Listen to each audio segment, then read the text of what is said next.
Everyone, it's March 20th, 1:00 p.m. I'd like to call this meeting of the Durham City Council, this work session of the Durham City Council officially to order for purposes of faithfully discharging the business of the people of Durham. His Honor, the Mayor is en route. He will be with us shortly. Let me say good afternoon to my honorable colleagues, all of you in chamber with us today, and all of our citizens and neighbors and friends watching on whatever platform you may be watching. Madam Clerk, would you please call the roll? Mayor Williams is en route. Mayor Pro Tem Middleton. Here. Councilmember Baker. Here. Councilmember Caballero. Here. Councilmember Cook. Here. Councilmember Freeman. Present. Councilmember Rist. Here. Thank you. Thank you, Madam Clerk. At this time, I'm going to turn to my honorable colleagues for any announcements they may have. I'll yield to Councilmember Cook. Good afternoon. Good afternoon. I don't have any announcements. Just want to say thank you to everyone who came to speak, and I look forward to hearing your comments. Good afternoon, Councilmember Baker. All right. Councilmember Caballero, good afternoon. Good afternoon. I have no comments. Thank you. Good to see everyone. Councilmember Freeman, good afternoon. Any announcements? Okay. Councilmember Rist, good afternoon. Good afternoon. Thank you. Mr. Mayor Pro Tem, thanks for presiding. Mr. City Manager, colleagues, folks in the room, thanks for joining us. I've just got a couple things. First of all, I want to remind folks about the Miles for the Mayor this Saturday at 9:30 at the American Tobacco Trail. Encourage all folks to come out to that. The city manager threw down the gauntlet and challenged, his folks in the city councils. I'll be there. Look forward to that. Hope other folks will join us for that annual Miles with the Mayor event. The other thing I want to say is that, and I'm thinking about Councilmember Cook as I say this. So I want to thank the city and Bertha. Thank you so much, Deputy City Manager Bertha Johnson, for approving a revised agreement with the Durham Housing Authority for the use of ARPA funds, about like what, $300,000, right, of ARPA funds we made available to address past due balances for DHA residents. Hey, Ms. Brown, how you doing? This means that a total of 250 DHA families had their pre-COVID era past due balances erased. So they've been assisted by that. I texted Councilmember Cook right away when I heard that good news. So those back due payments have been erased. There's no longer any specter of any lease enforcement actions against them. So it's great news for 250 DHA families who now are back to square one and can be just residents without any fear of any kind of lease enforcement action. So great news again. Thanks to the city for making those funds available from ARPA, and good news for the citizens of Durham. So thank you, Mr. Mayor Pro Tem. Thank you, Councilmember, and thank you for the reminder about Miles for Mayor. Miles with the Mayor this Saturday. It's physically focused. I won't be there, but I'll be doing something else. I'll have the honor of throwing out the first pitch for South Durham Little League. So I've been working on my arm and getting warmed up, trying not to embarrass this institution on Saturday. But thank you for those announcements, and thank you, colleagues. At this time, I'm going to yield to our executive staff for any priority items. And first, I'm going to yield to the city manager. Mr. Manager, good afternoon. Good afternoon, Mayor Pro Tem, members of council. The city manager's office has several priority items this afternoon. First, for agenda item number 6, this is the purchase contract with Contact Systems, Inc. for city council chambers broadcast equipment overhaul. The council is being asked to suspend the rules and vote during this work session today to approve the contract so that we can schedule for that work to be completed during the summer recess. This is work that needs to happen in the council chambers. So we do ask for that on agenda item number 6. For agenda item number 16, this is the Vision Zero Action Plan. There is a presentation as part of the work session today. And then finally, I am asking for council to hold a closed session that would be conducted at the conclusion of this work session for a brief update from the administration. Thank you, Mr. Manager. We'll proceed this way. I'll entertain a motion to approve the manager's items en masse. So moved. Heard a motion to second. Call for the question. All in favor? Aye. Those opposed? All right, I'll take the suspension. We'll just do it now before we move on to the clerk. To the attorney, forgive me. I will entertain a motion to suspend the rules. Second. A motion and a second. All in favor? Aye. Those opposed? All right, it is unanimous. We will now vote. I'll entertain a motion to authorize the city manager to execute a purchase contract with Contact Systems, Inc. for the city council chambers broadcast equipment overhaul, thank God, in an amount not to exceed, strike that, that's not on the motion, in an amount not to exceed $353,679.59. I heard a motion and a second. All in favor? Aye. Those opposed? All right, motion 6 is carried. 16 was a Presentation, okay, and then close. Madam Attorney, should we do the motion for closed session now? Can we entertain that now? We can, Mayor Pro Tem, if you would like. Sure, you want to read the language? Absolutely. So the motion is to hold a closed session pursuant to North Carolina General Statute 143-318.11A6 to consider the qualifications, competence, performance, character, and fitness of, and to consider complaints and charges asserted against an individual employee who reports to the city manager. I'll entertain a motion as read by the city attorney. Second? Is there a second? All right, I hear a motion and a second. All in favor? Aye. Those opposed? All right, we will go into closed session at the conclusion of our published agenda today. Thank you, Mr. Manager. Madam Attorney, good afternoon. Good afternoon, Mayor Pro Tem. The city attorney's office has no priority items. Great, thank you. Thank Madam you. Clerk, Madam Clerk, good afternoon. Good afternoon, Mr. Mayor Pro Tem. I have my board and committee report. The nomination to the Durham City County Environmental Affairs Board under the category of youth is Ben Goldberg. And the nomination for the Mayor's Council for Women under the category of Cultural, Recreation, and Fine Arts Sector is Stephanie A. Williams, and that's the end of my report. Great, thank you very much. All right, colleagues, I will now read for the record our administrative consent items today. Can be pulled by any member of the council or any member of the public who wishes to engage in our deep dive on these items. I'll begin with the city clerk's office. Item 1, Durham City County Environmental Affairs Board appointment. Item 2, Mayor's Council for Women appointment. Under departmental items, Audit Services Department. Item 3, Flexible Work Arrangements Performance Audit February 2025. Under our Budget and Management Services Department, item number 4, FY 2025 through 26 Budget Development Guidelines. Under the city attorney's office, item number 5, Revised Code of Ethics for Durham City Council. I'll pull that one. Right. Item number 5 is pulled. On the Communications Department, item 6, Purchase Contract with Context Systems, Inc. Well, we've already moved on that one. All right, moving on. Community Development Department, item number 7, Resolution Approval of a Multifamily Housing Facility to be known as Sandy Ridge Station in the city of in the city of Durham, North Carolina, and the financing thereof with multifamily housing revenue bonds in an aggregate amount not to exceed $22 million. All I'd like to pull that. right, number 7 is pulled. Item number 8, resolution approval of a multifamily housing facility to be known as Sandy Ridge Villas in the city of Durham, North Carolina, and the financing thereof with multifamily housing revenue bonds in an aggregate amount not to exceed $11 million. Under the Community Safety Department, item number 9, execute software as a service, SaaS license agreement between Durham Community Safety Department, DCSD, and Touch Phrase Development, LLC, DBA, Julota. Under the Fire Department, item number 10, purchase contract for upgrade to air system and additional filling stations for self-contained breathing apparatus, SCUBA, for Fire Department. From our General Services Department, item number 11, agreement to fund the Stagville Memorial Public Art operated by the Stagville Memorial Project. Don't want to pull it, but I'm pleased to see that. Here on that. Great project. Duly noted. Item number 12, solid waste management rollout cart storage building construction contract with Penham Construction, Inc. Item number 13, condemnation action to obtain one easement at 5727 Grandale Drive for the Parkwood Area Lift Station Consolidation Sewer Project, PALSCO.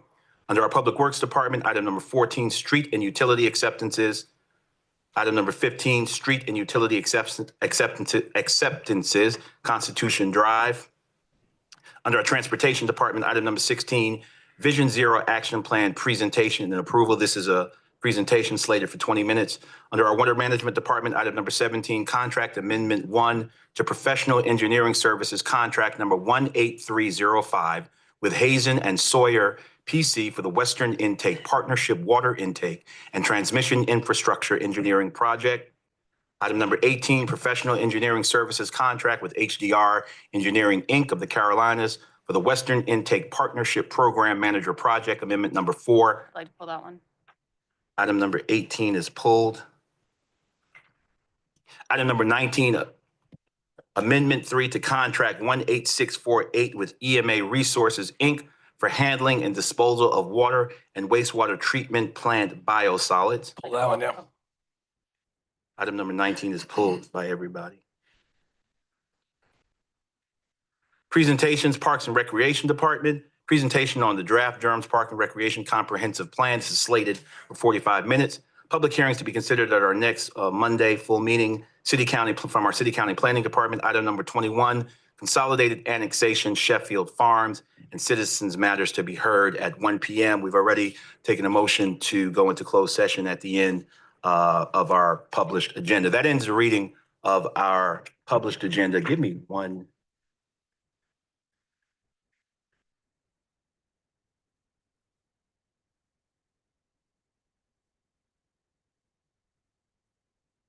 Okay. All right. By my reckoning, I have items 5, 7, 18, and 19 pulled. Mr. Manager, do you concur? Concur. So, and we have some, yeah. It looks like I have a card for a speaker for our presentation. And okay. And we have speakers for, all right, these items have been pulled, so well, no. We have item number 16 as well, and we do have speakers. Item 4, these are all 4. Yep. Right. So revising, we have items number 4, 5, 7, 16, 18, and 19. Concur? All right. We have citizens matters to be heard at 1. Mayor's not here to punt to this, so it falls to me. We have a number. We do have 4 people online and 6 in person for speaking in the afternoon, and we have cards exceeding that number. I'm inclined. I am more inclined to hear from people than not to hear from people. What I will do and ask for you to abide me with is we'll make public comments 2 minutes this afternoon rather than 3, so we may accommodate all of our residents who have come out this afternoon. If y'all can live with that, then I'll go ahead and make rubber our rule today. I have first our online folk. I have Mr. Warren Langley. And Madam Clerk, if you see him in queue, if you can make him hearable.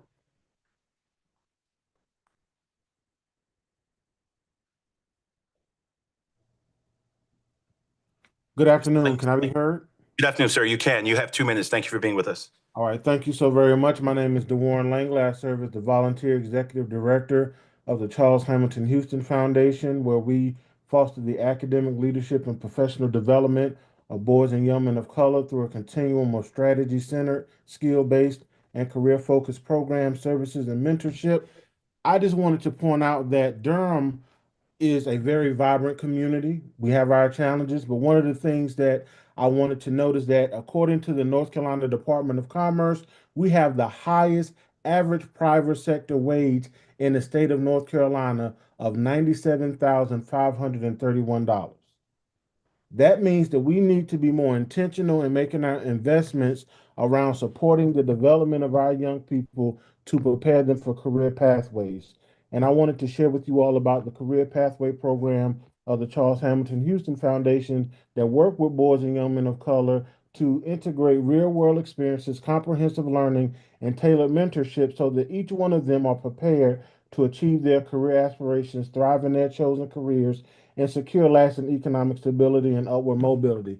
Through our program, each one of these young men have secured at least one career-oriented internship, and they secure salaries on average of $69,071. When we look at crime, when we look at other disparities in our community, the best way that we can support and transform communities is ensuring that our young people, particularly boys and young men of color, have the skills and a strategy for achieving career success.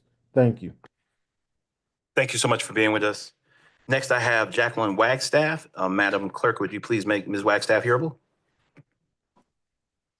Can you hear me? I can, ma'am. Thank you for being with us. You have 2 minutes. Good afternoon. Well, good afternoon. I'm here on behalf of my co-chair of the Housing Committee for the Durham Committee on the Affairs of Black People. I'm currently the vice chair. She could be here. I can be here, but I'm speaking on behalf of support for the Witter School residents who are in the room today. There are a multitude of issues, and we've been meeting with them, and we're trying to address each issue that they happen. But my biggest concern and the committee's concern is the safety issue that they're enduring. I have photographs, but I was unable to upload them, but I'm going to get them to you eventually. But at this point, the city, since this was a city-county initiative and private sector, they have to intervene. The contractors that are supposed to be managing this project are doing a lousy job. These residents have been fighting this for the last 8 years, and they don't need elected officials coming to their meetings, feeding them pipe dreams. They need action, and they're living in an environment right now that is not safe for what they need for their safety and their peace of mind. So I'm asking this council to investigate the contractors that are managing this property and some other properties and actually put some talk into action. Thank you very much. Thank you so much for being with us.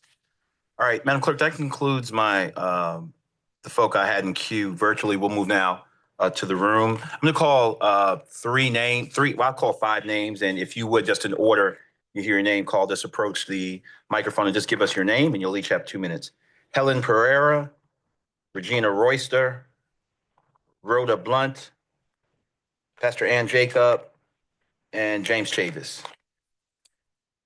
Thank you all for being with us this afternoon. You'll each have 2 minutes.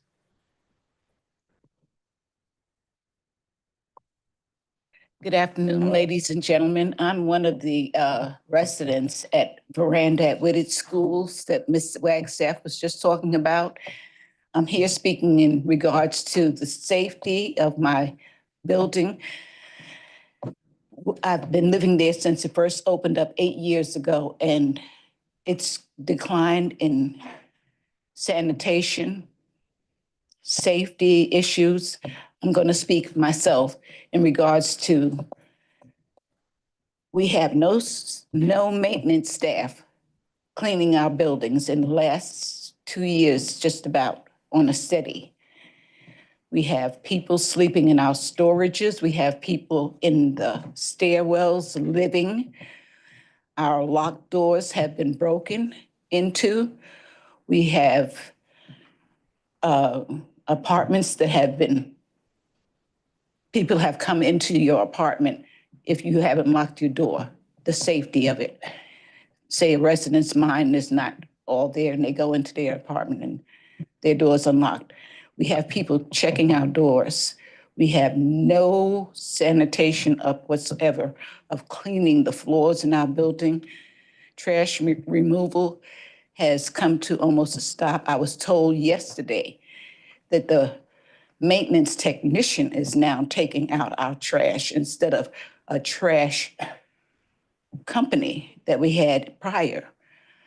He's being overworked. He's supposed to do all the repairs in our building, plus now take out the trash for a unit of 79 apartments by himself. We have no sanitation whatsoever. We have no, it's scary. You go into the trash rooms. Our trash rooms are filled with trash. We have some people who can't get it down the chute, will leave it piled up. We're afraid with rodents. We're afraid with homeless people sleeping in our stairwells, as I said before. Thank you so much, ma'am. That's your time. Thank you. We appreciate you being with us this afternoon.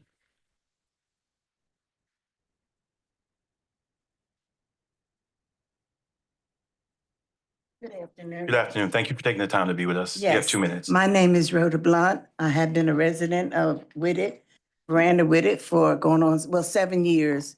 September 29th is when I moved in there. For the last 2 years, a lot of things have gone on.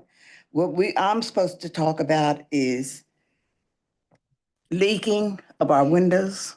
In my living room, when rain, I have to put towels down.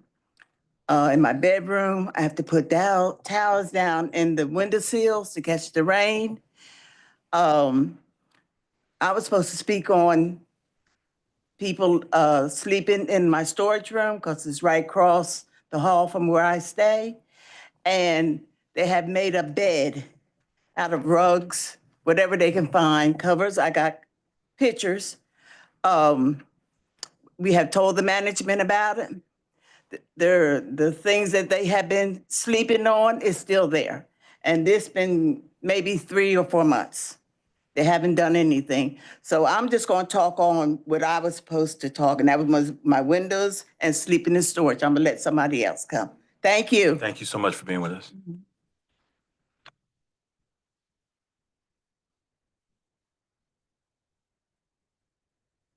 Good afternoon. Thank you so much for being with us. Good You have 2 afternoon. minutes. Thank you. My name is Regina Royster. I'm also a resident of Aranda Aquidit. And my issue is for about the last 6 years, we've been fighting for the doors to be fixed. We have vagrants living in the building. We see people standing on the corner and they sleep in our buildings at night. We have videos and videos after videos. We've been begging these people, but each and every time we say anything, they speak money. Well, this will cost that and that'll cost. They lied, said they fixed the doors 5 times. Not true. So our safety is at hand, and that's all we want, is to be safe. We want to live like seniors, but we're hiding. We can't come out of our apartments at certain times. We see needles, people using drugs. It's crazy. So I ask if you can help us with this. We've been fighting for 6 years for these doors. That's all I have to say. Thank you. Thank you for being with us.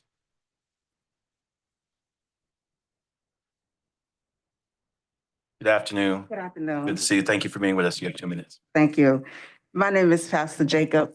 I am I'm the president of the Tenant Association of Aranda.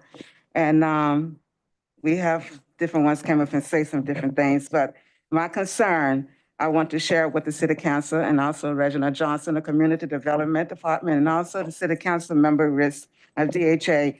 We are having people coming in, staying with the tenants whose names are not on the lease.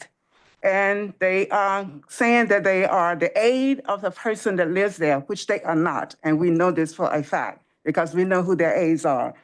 And also, it has been reported to the management about the people that are living there, but they have not done anything yet. Late at night, they will come in all kinds of hours of the night. They will go downstairs and open the doors for the other people to come in so they can do whatever they feel like they're big enough to do. Also, we like to talk about the drugs that are being used on the premises, also selling on the premises. Also, the smokes are coming through the vent. And we are a senior building. You have people that are on CPAC. We have people that are on oxygen. You have people with asthma, with heart issues, and problems that causes them to not be able to breathe properly. And I just want to know, what is it going to take for somebody to do something? Is it going to cause someone to get very sick and illness and to their death? Something has to take place. And we just want to live our life. We just want to live in peace and harmony and enjoy our senior years at this building. And we asking you to please do whatever you can to help us to do that. Thank you. Thank you, Pastor Jacob. As Mr. Chavis comes, I'm going to ask our next final group of neighbors to get ready. Regina Mays, Charlita Burris, Katie Ross, and Stella Adams.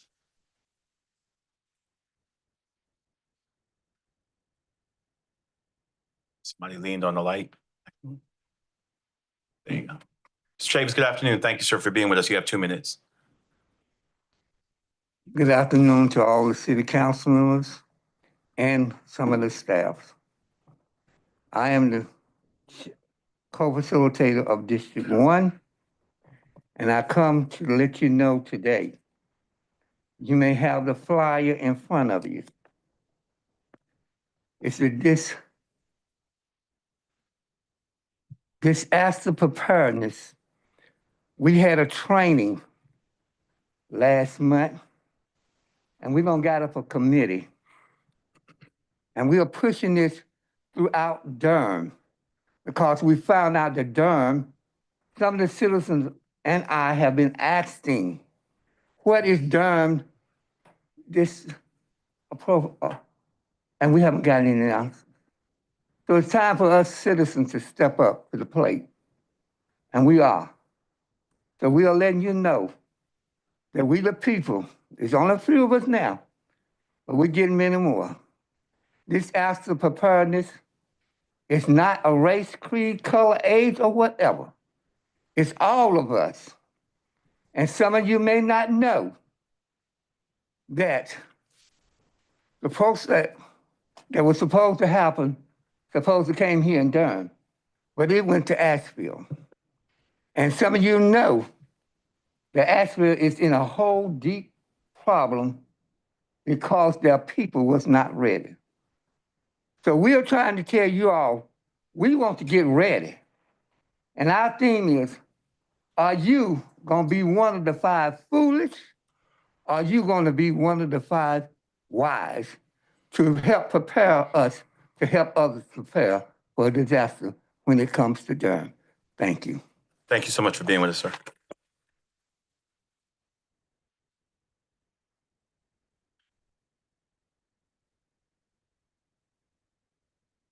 Good afternoon. Thank you for being with us. Good 2 minutes. afternoon. Hi again. City council members. Regina Mays, Durham resident. I am here in solidarity with the Whitted residents. I know I brought forth to you all a while back about the doors security situation. And I do want to thank the city council members that have came out, Councilmember Cook, Mayor Williams. It's still an ongoing process. And I stand here today and I stand with the residents, and I've been trying my best to educate them about not just the order of the meeting, but actually how to even get here. Some of them we carpooled. And I'm saying this because I would like you all to really understand what it takes for residents to make it into the meetings, to get here, to exercise their right to speak. It's not easy for seniors to get here when they have mobility issues and other things. I was aiding them to fill out access van service, but that takes 21 days for the application, and only if their doctor approves it.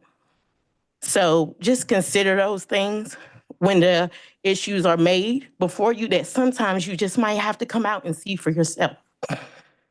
Thank you. Thank you so much for being with us.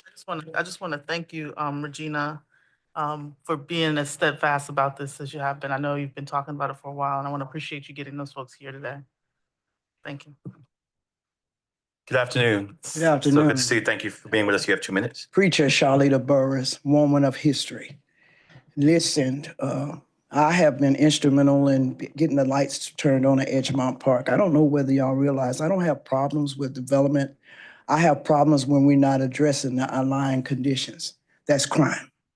What are you building for? And the crime is not situated. Okay. There was some shooting in Edgemont Park Tuesday. Down that way, homelessness is increasing. Okay. And people come here, but people are tired of coming here because we're not getting no results.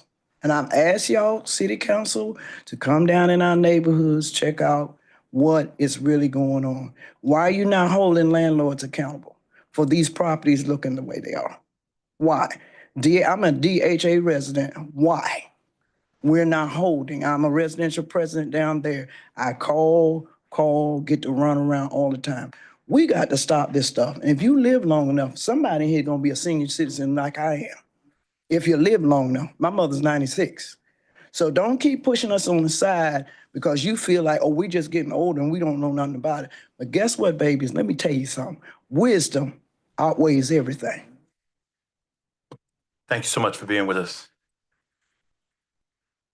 Good afternoon. Thank you for coming out today. You have 2 minutes. Good afternoon. I'm Stella Adams, and I am the chair of the Housing Committee of the Durham Committee on the Affairs of Black People. And we have been called by the residents of Whitted at the veranda to help them navigate, understand what's going on, and get results. So I was there when management alleged that they had put in new door locks and that it was secure and safe, and that the residents had new key fobs. But in reality, we walked into a vacant apartment, turned the lock, and walked into the apartment. It was unlocked and unsecure. The alleged fixed doors were easily popped. We popped 2 of the 11 doors just by pushing from the outside. I don't have the strength to pick up 25 pounds. I was able to open that door. It is unsafe and unsecure. There was urine and feces in the hallways. There were mattresses conveniently located in the stairwells.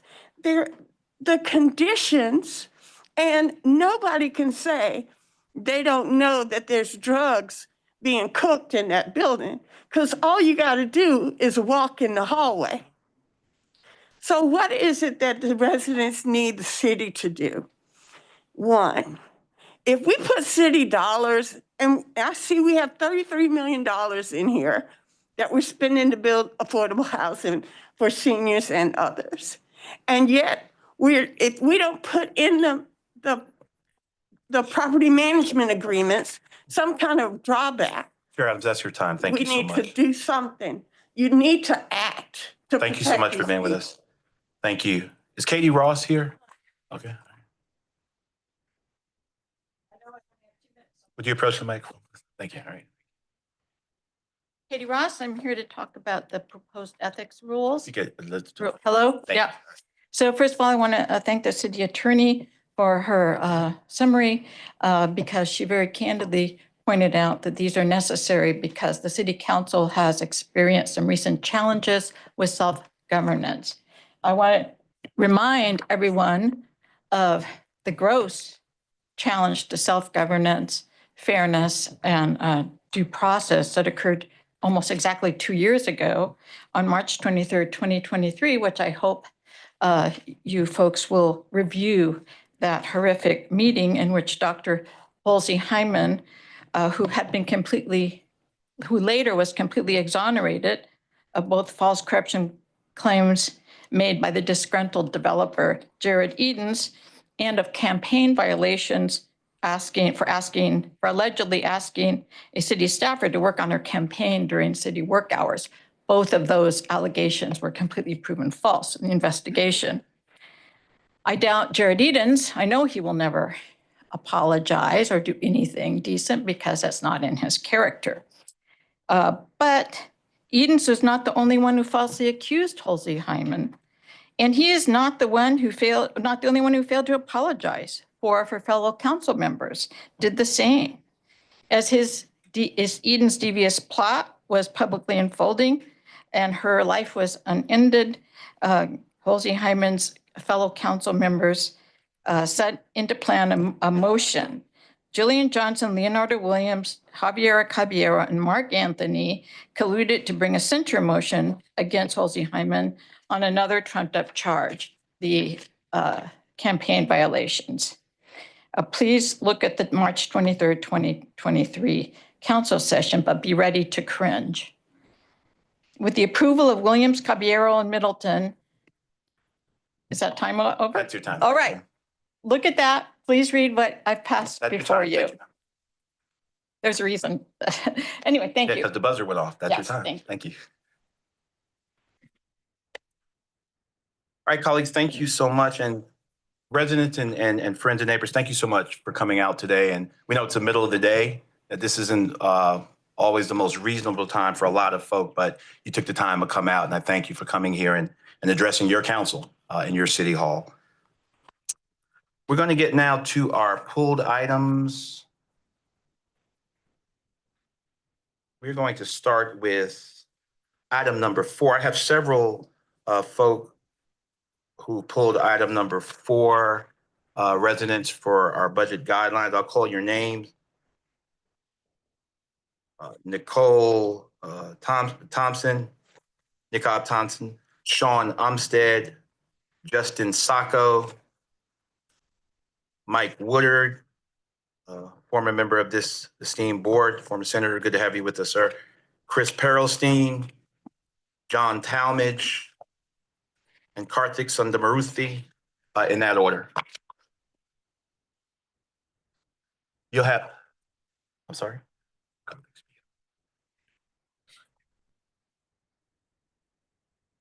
Give me 1 second, I'm sorry. You're right, yeah. Correction, item number, I thought they were all grouped. Let me call out who's speaking on number 4 again. Nicole Thompson, Sean Umstead, Justin Sacco, Mike Woodard on item number 4. The other names I called, well, your items aren't up yet. My thanks to my honorable colleague for the assist. Good afternoon. You have 3 minutes. Thank you. Honorable Mayor Williams, City Council member, City Manager, and City Attorney. DDI welcomes the opportunity to come before you today to ask that the current bid rate of 7 cents be maintained. This matter was brought before the DDI board at a specially called meeting held on March 17th, and there was unanimous approval. Since its inception in 2012, DDI has been responsible for the management and administration of the bid, but our work in downtown dates back much further. For 32 years, we have served as a cheerleader and advocate for downtown, and we believe that there is little question that the work that we have done to support and encourage downtown's growth is anything but outstanding. With DDI's constant support and focused attention, downtown has seen astounding growth and development while remaining dedicated to being the authentic, unique urban downtown that the region has come to know and love. Would downtown Durham have grown without the creation of the bid? Most likely. Would it have grown without the intentionality and hyper-focused attention to remain local and authentic with a heavy focus on culture and history? Definitely not. Bid revenue allows that to happen. With the requirement that revenue collected in the bid must be used within it, DDI has remained committed to uplifting and supporting what the stakeholders want most: local, small, diverse, and authentic. But downtown is facing some significant challenges that without continued focus and attention could lead to its decline. Lack of daytime traffic due to remote work policies, businesses shrinking and scaling back, safety concerns, affordability, and competition from other communities are placing downtown in a precarious position. As these issues continue to percolate, downtown must work to create solutions that are thoughtful, effective, and bold, all while still ensuring downtown is open and welcoming to all. DDI has spent the last year working with its consultant Interface Studio and the downtown Durham community to devise a blueprint for downtown's future, a plan that will ensure that downtown remains safe and welcoming, vibrant, and growth-oriented, and will focus on keeping Durham Durham. This plan acknowledges the ongoing challenges that may impact downtown's ability to grow, but also identifies how we can meet these challenges and grow even stronger. There are a number of initiatives that DDI can begin to implement immediately, but only if the bid rate remains at 7 cents. At this pivotal moment with these complex challenges, why would Durham regress? Why would we weaken this important tool by dropping the bid rate to revenue neutral, thereby limiting DDI's ability to push impactful and transformative solutions? We have seen the success of the bid, and we know its ability to shape downtown to be the place we want it to be. It is an important tool that is necessary to keep downtown's economy, workforce, and community strong. When the bid was created in 2012, the goal was to provide the resources to spearhead and nurture ongoing growth and development while ensuring that there were resources to support this growth. We see that this goal is being realized. Growth is happening, and with that growth comes ongoing needs and responsibilities. It is through the revenue generated by the bid that we can continue to not only meet, but be proactive in addressing these needs while also stimulating and supporting downtown's growth and vibrancy. Thank you for your continued partnership and support as we work together to ensure that downtown remains a cool and vibrant and wonderful place and continues to find innovative ways to be welcoming, diverse, and inclusive. I also emailed you a complete letter. This was just excerpts from that. Thank you so much. Thank you so much. John Umstead. Right. Good afternoon. Welcome. Thank you for being with us. You have 3 minutes. Thank you very much. Thank you, City Council, Mayor Pro Tem, for having me today. My name is Sean Umstead. I own multiple hospitality businesses in downtown Durham. I'm also sit on the DDI board. I'm here to advocate for leaving the bid tax at 7 cents. It is a tax that is paid exclusively by downtown business owners within the bid district to support ourselves. I believe Durham is at an inflection point, both from your ability to budget, our ability to live, and the city's ability to grow. And I think it's a requirement that we invest in downtown for the benefit of all citizens of Durham. Nicole and her team do an amazing job maintaining and creating a vibrant downtown, both for people in and outside of businesses. If we don't make this investment, other cities will. This is not an uncompetitive environment to live in the Triangle. Raleigh, Chapel Hill, surrounding smaller cities that have growing downtowns will invest, and I don't believe we can fall behind. I moved to Durham after living in the Triangle and traveling shortly after college. And I've been here for 10 years, and I came here because this is a city of big dreamers. It was a place that felt like one of possibility, and I think you'll have an opportunity to continue to push possibility for all residents of Durham, whether they're downtown or outside. So I'd implore you to keep the bid tax at 7 cents. Again, I don't speak for all business owners, but I do pay a portion of that tax, and I happily leave it at 7 cents personally. But I'd also implore you to look at all the money that you can use in this recent reassessment of property values. I know it's a fraught issue, but this is an opportunity to be leaders and dream big. And you guys should do whatever you believe is right and grow the city and push us forward. This is not a time to be small-minded or penny pinch. Y'all were elected to do big things and lead. So I'm in wholehearted support of y'all taking as much money as you want and really growing the city. I know other people might disagree, but I believe in you and I believe in your leadership. And I think the only way that we can do big things is to have big, thoughtful leaders. So leave the bid tax at 7 cents and do whatever you want. That's big and grand and bold. Thanks. Thank you so much for being with us. Can I get that in writing? Yeah. Sure. Justin?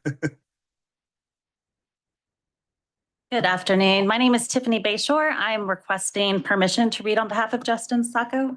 I'll allow it. You have 3 minutes.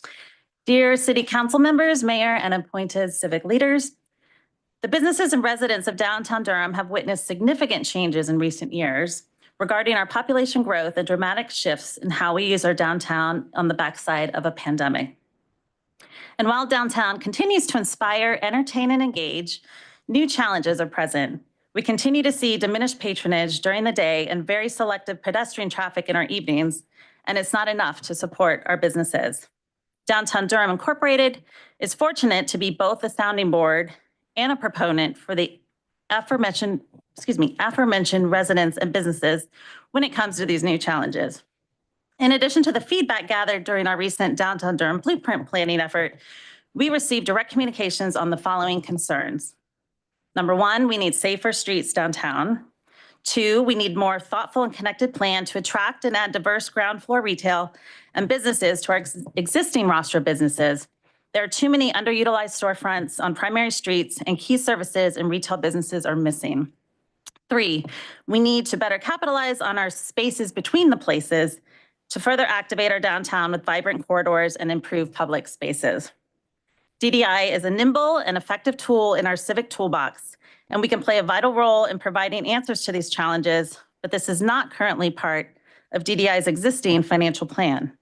Therefore, I support an adjustment to the 7 cents per $100 rate so that DDI can expand its role and provide solutions to this list. Downtown isn't done. Let's roll up our sleeves and get to work. Very respectfully, Justin Sacco, Board Chair of DDI, Vice President at LRC Properties, and Golden Belt Community Member.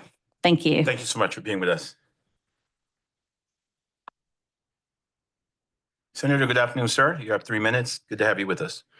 Thank you, Mr. Mayor Pro Tem, members of the council, Mr. Manager, members of the administration. I'm Mike Woodard. I reside at 2009 Woodrow Street, and I urge you not to do what you want to do, but urge you to do what your folks want you to do, the people who elected you, the residents and businesses of this community. You've heard from 3 downtown businesses now who are in the bid and have urged you to leave that at 7 cents, and I join with them and urge you to leave the bid rate at 7 cents. I come today with the experience of having, for 6 of the 7 years I served on this council, having been this council's representative through DDI when we started the bid. So I was in the room when it happened as we designed the bid, what the rationale for having the bid was, and why it was settled on 7 cents at the time. And that's based on that experience and knowledge and where we've seen the bid go since its implementation in 2012. I believe it's been effective. I believe DDI has been a great steward of the bid funds. And you've heard from your businesses who pay this bid that they want to keep it at that. We built downtown Durham to be the city's living room. And we want to keep our living room clean, refreshed, and a place that we all want to visit. We've struggled during and after COVID for businesses to come back, for daytime visitors, but also to continue the vibrancy at night. And the only way we're going to be able to continue to do that, and as one of the previous speakers said, to think big, is to continue to maintain it at a 7 cent rate. I understand the pressures that you all are going to face in this budget year, but I believe You've heard from the people in the bid that 7 cents makes all the sense in the world. I concur with them. I believe that that is a wise investment in downtown. And ultimately, when we have a healthy, vibrant downtown that the 7 cents will allow us to have, we're going to continue to have a healthy, vibrant community. Thank you, Mr. Mayor Pro Tem. Thank you so much, Senator. Good to see you. All right, colleagues, I've exhausted all of the cards. This was a pulled item by one of our neighbors. Does any council member have any questions or comments on this item? If not, all right, item 4 is discharged. We'll move on to item number 5, which is pulled by Councilmember Cook. I'll yield to you, Councilmember. Thank you. I just have a couple questions about the new codes as written.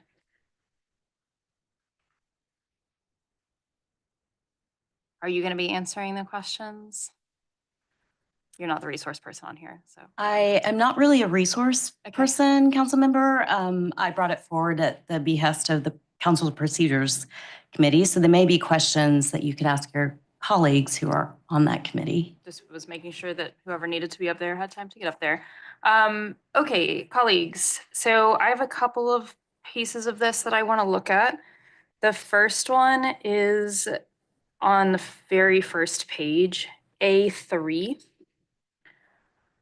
So it currently reads, notwithstanding the foregoing, council members should feel free, let me make this larger so that I can see it all in one go, should feel free to assert policy positions and opinions without fear of reprisal from fellow members of the council or members of the public. To declare that a council member is behaving unethically because one disagrees on a question of policy and not because of the council member's behavior is unfair, dishonest, irresponsible, and itself unethical.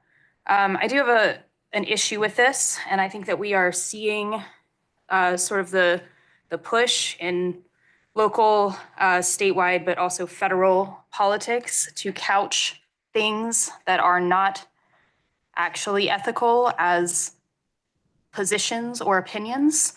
And I think that because of the way that this is written, that calling out a fellow council member for something that is maybe an ethical issue, because they have positioned it as an opinion, is going to then lead other council members to be considered unethical. I think that's a really questionable and a bit of a slippery slope there. So I'm not comfortable with that language as it is. And I'm not actually really sure why that piece is needed at all. So that's my first issue. I'm happy to leave it open for conversation, or I can list all my issues first and then we can talk about them together. I don't know if council members, if y'all have a. Thank you. My suggestion, and I would like to remind folks that they got this policy in writing in full many, many months ago.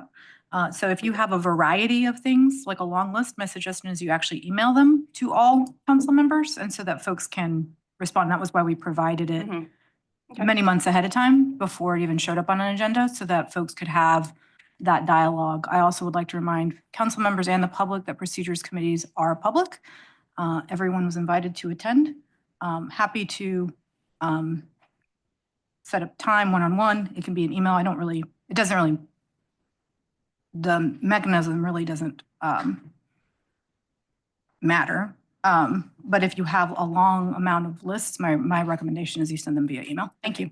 Thanks. Yeah, I do not have a long list. I just have 3 things, so I'll go ahead and state them now, and then I'm happy to speak about them further.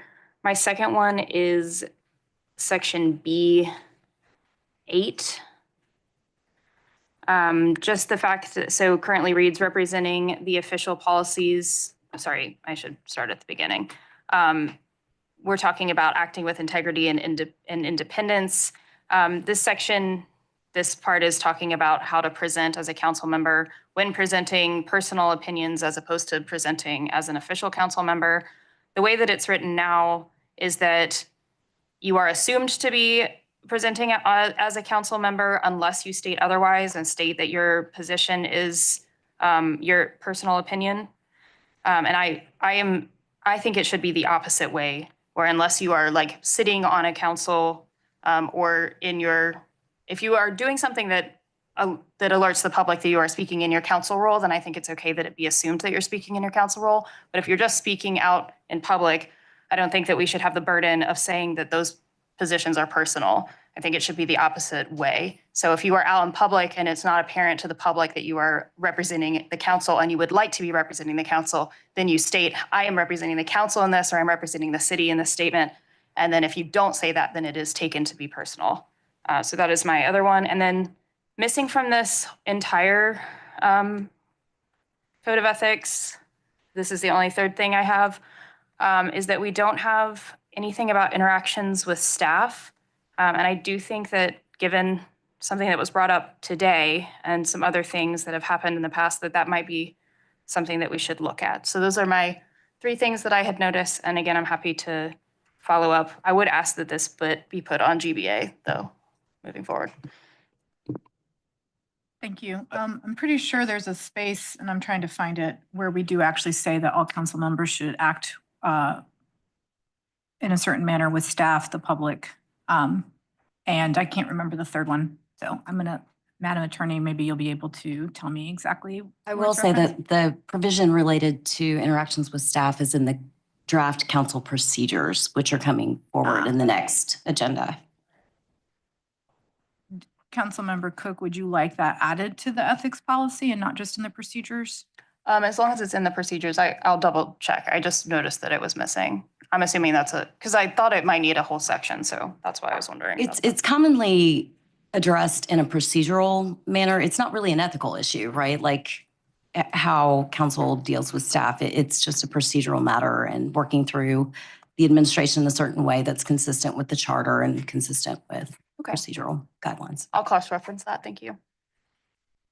Madam Chair, if I might, with respect to your comments regarding how long this document's been in our possession and in public realm, if you're amenable, it sounds like it might be a good idea to have another discussion within the context of if we're going to be doing wordsmithing, good afternoon, Your Honor, any detailed wordsmithing, perhaps with due regard to how much time we've already put into it. If a council member would like to come to Procedures Committee and engage in more wordsmithing, that might be better handled in that context rather than as a GBA item. I'm open to that. I would just say that we started this about a year ago. It was last spring. I want to thank the city attorney's office for a lot of drafting, a lot of looking at other ethics policies across North Carolina. So happy to set up another procedures meeting and give folks that opportunity. I will just ask council members that are not on the procedures committee, and happy to coordinate and make sure that that's a meeting that you can attend, to make that effort so that we're not back here in a month or 2. That's all. And I try and give wide berth to council members, since this item is particularly germane to our inner workings.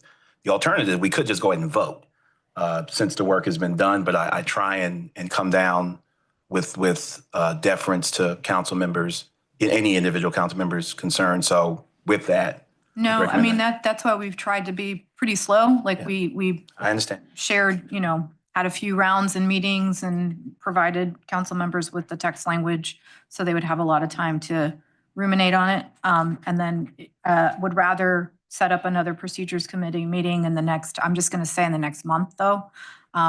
Ideally, my original timeline was to get this passed before last budget. And so I would like both the ethics policy and the procedures policy that's coming to get voted on by this council before we go on our summer break. So that's kind of my timeline as procedures chair. Again, I can follow up with Councilmember Cook. I know your schedule is harder than mine, and make sure that you can come to the next procedures committee meeting if folks are open to that. Thanks. I'll poll the House. Is the council amenable to us referring this back to the Procedures Committee yet again to engage in any wordsmithing that Councilmember would recommend? All right? Okay. All right. Staff be advised that we're referring this back. Mr. Mayor, good afternoon, sir. We're going through pulled items. Do you want me to yield the gavel? Do you want me to continue? You can continue, but in retrospect to that topic we just talked about, it's been a lot of work put into it, but if you all are okay with going back, then okay. Thank you, Mr. Mayor. I've shared my piece as a procedures chair. As long as we get procedures and ethics passed before our summer break, I am fine. Thank you. Okay. Yeah, Mr. Mayor, and I was just trying to honor our longstanding tradition and institutional practice of giving each individual council member wide berth when it comes to issues like this, particularly germane to us. So I was just trying to honor that tradition. All right, item number 5 is referred back. Item number 7, Councilmember Caballero, I believe you pulled that. I'll yield to you. Councilmember Caballero, I had also had this on my list to pull. I believe your question's relatively specific, and I was going to ask for a little bit of a summary on some of these items. Do you mind if I ask those questions first? Yeah, you can go ahead. Good afternoon, Tanya Coleman, Assistant Director of Community Development. Good afternoon to you, City Council, City Manager, Mayor Pro Tem, and Mayor and Council members. Thank you. Good to see you. I just was actually hoping that you would go over each of the 4 funding types that are listed in here, just so that we have a clear understanding of what they mean. So I'm looking specifically from the memo, tax exempt multifamily housing revenue bonds, the low income housing tax credit, the ARPA fund loan from the city, and then the deferred developer fee. I know what all these are. I just want to give a brief overview since it's an interesting piece where all of them kind of come together. Okay, I will give you first the amounts, particularly of the new bond funds and the ARPA funds. For new bond funds, we have over $5 million in this project. For the ARPA funds, we have 1.8 million. I may need my colleagues from DHA to speak on the tax credit loan that's backed by Fannie Mae. Colleague that is on virtually, his name is Eric Swan. Okay, we have someone on virtually, I believe, Eric Swan. And Clerk, do you see him? Okay. If you would make him hearable, please. Are you calling on him to respond? Yes. Okay, if you would make him accessible, please.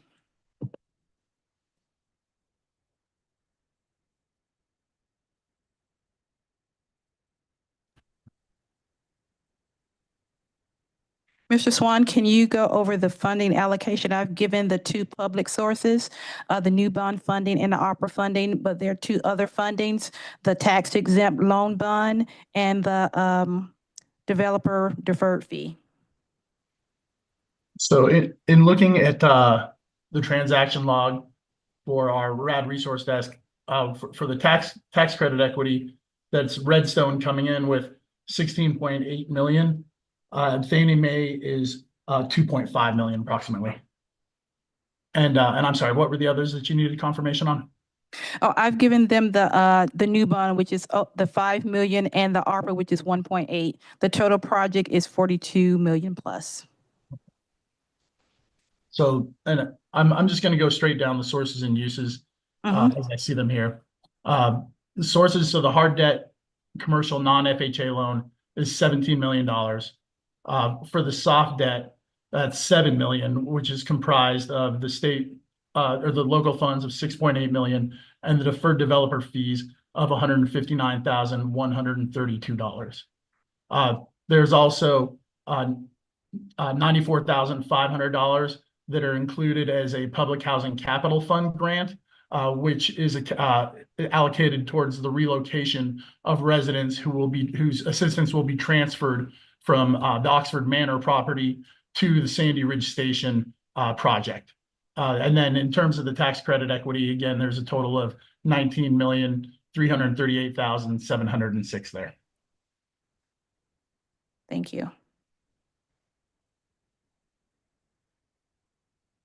I just wanted that breakdown, so. Thank you. So in addition, could we actually get that kind of stuff listed in our memos? Our next several projects, the reason I pulled it is because I know some of our projects have actually vouchers associated with it. I knew this one didn't, but in a federal context that we have, I'd like all community development memos being provided to council where we have lots of different pots of money. What is local, what is federal, what is private? And then any updates as these come forward. I'll just say that there's a lot of affordable housing deals that kind of got glued together during COVID because of construction overruns and things like that. And I think it's going to be really important that council is very hyper aware of these projects and what that is, what's happening at the federal level, because we could lose them and we need to know what's coming. So that's just for not just this memo, but all of the kind of where we had to backfill with ARPA dollars. There's like 7 to 9 projects, if I'm not mistaken. There's the projects where the county put in their dollars and the city put in separate dollars. So that's just for community development staff to have more details in the memos moving forward. Thank you. Did you, Director? Please, approach. Good afternoon, City Council, Mayor and Mayor Pro Tem, and members of the City of Durham's staff. I just wanted to give you guys an update related to the federal funding Introduce for yourself, the please. Project Voucher Program. Would you My name is introduce Ashanti Brown, and I am the Chief Operating Officer from the Durham Housing Authority. So recently, we actually just got a continuing resolution for our voucher funding. And it's actually an increase to the voucher funding of $3 billion across the country. And so that's actually relatively good news because other federally funded programs did not see an increase. And one of the key things is that with a lot of these transactions, if they do include project-based vouchers, they will actually be transfers of assistance from existing communities that are already assisted. And so it's not a requirement to get new assistance, but moving assistance from one place to another. Thank you. Ms. Brown, would you mind providing an email to council with that same information? Yes, ma'am. Thank you. Thank you. Councilman Cook, were you done? Okay, Councilman, were you done? Yeah, and I appreciate that's a rare bit of good news these days. Thank you. Councilmember Rist.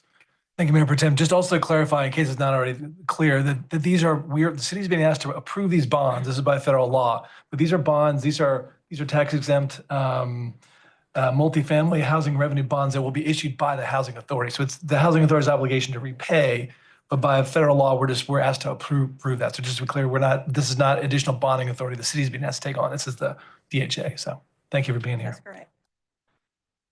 Councilmember Baker. Is this permanent affordable housing? Is this 30-year? It is 30-year. 30-year. And then what happens after the 30 years? I will have to defer to them since it's their project. We typically renew the housing assistance payment contract at that time. Okay. And is that for both 7 and 8, items 7 and 8? Yes. Okay. All right, colleagues, anyone else? All right, item number 7 is discharged. We're moving on now to item number 18. That was pulled by Councilmember Cook, I believe. 60, or is that the 60? It's a presentation. It's a presentation.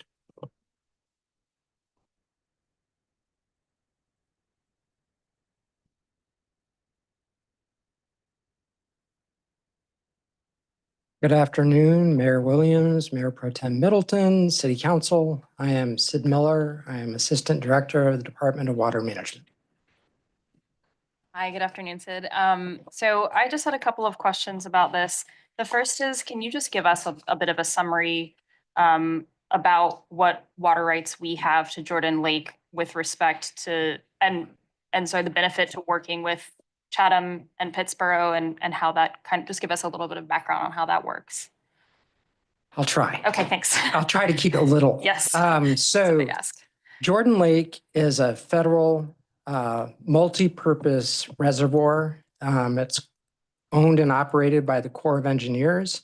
There is a contract between the Corps and the state in which the state owns the water supply storage within that reservoir. And then the state has a whole process, has a statute and it has rules about how it suballocates that water supply storage owned by the state to units of local government.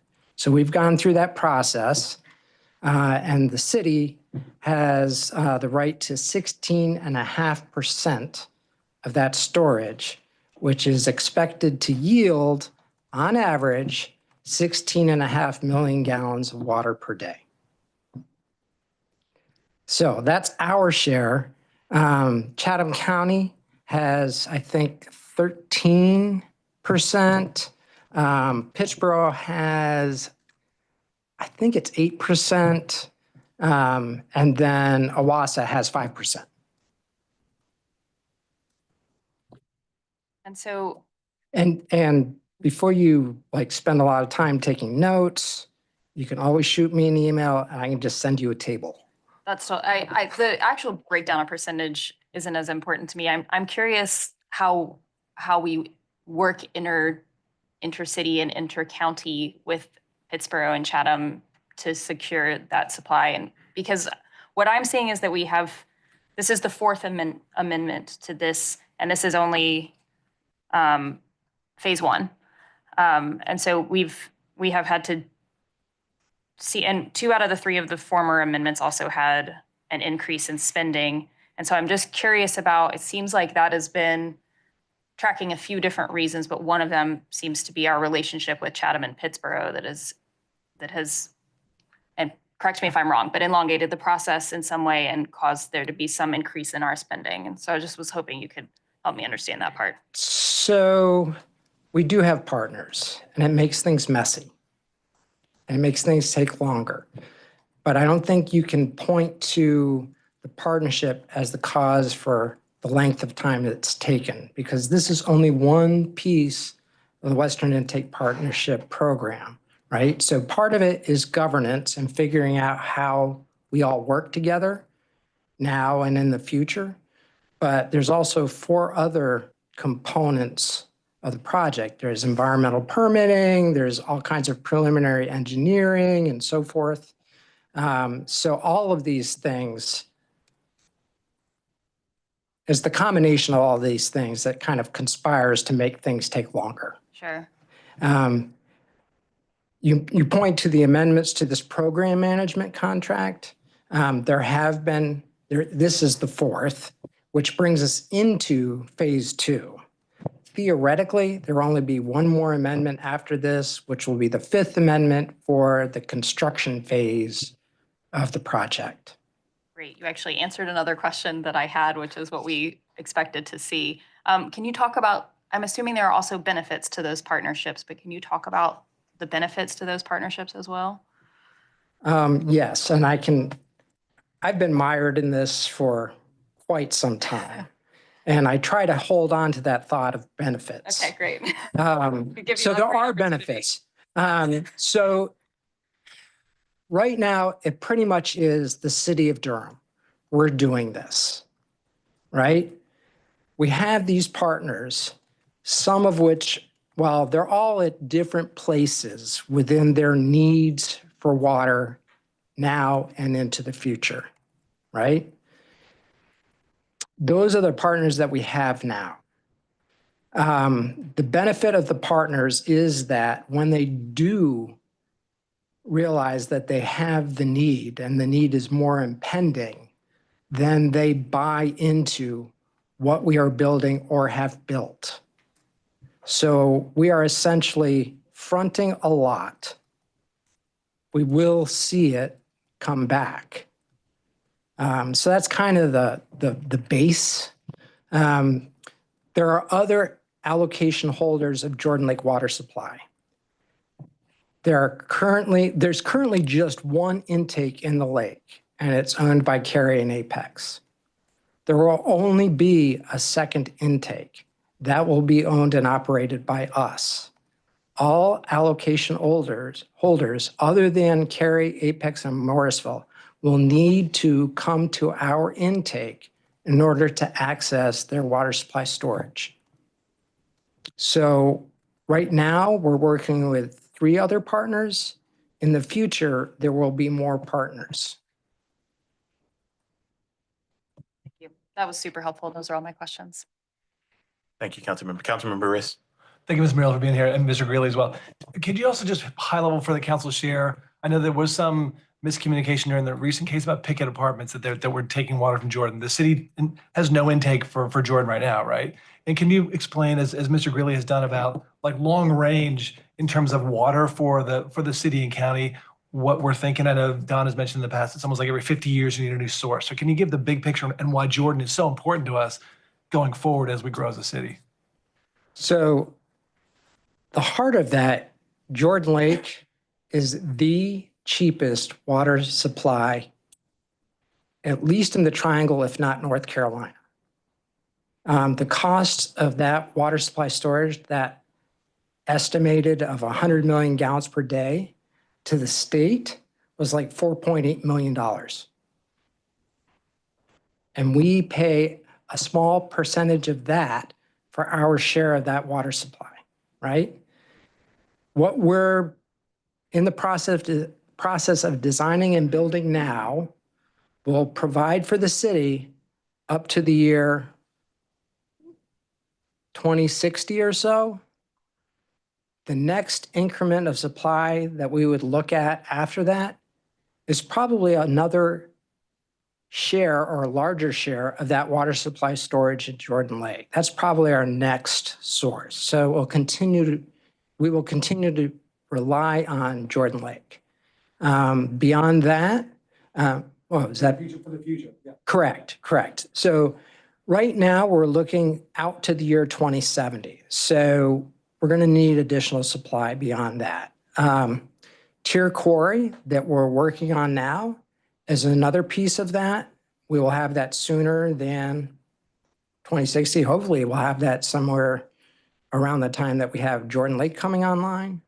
And then beyond that, would probably, at this point, would probably be an increase in the size of Lake Mickey.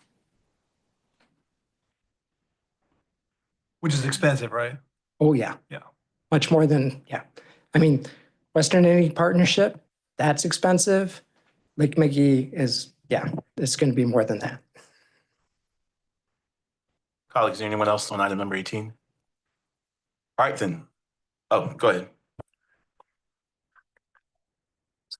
Good afternoon, Mayor Pro Tem, members of council. I did want to add just additional comments about the benefits of going for this project, which I think are very important. Number one is the fact that we are building the intake in these facilities for and with our partners helps immensely when through the permitting process, as Sid mentioned, but also dealing with all the regulatory agencies.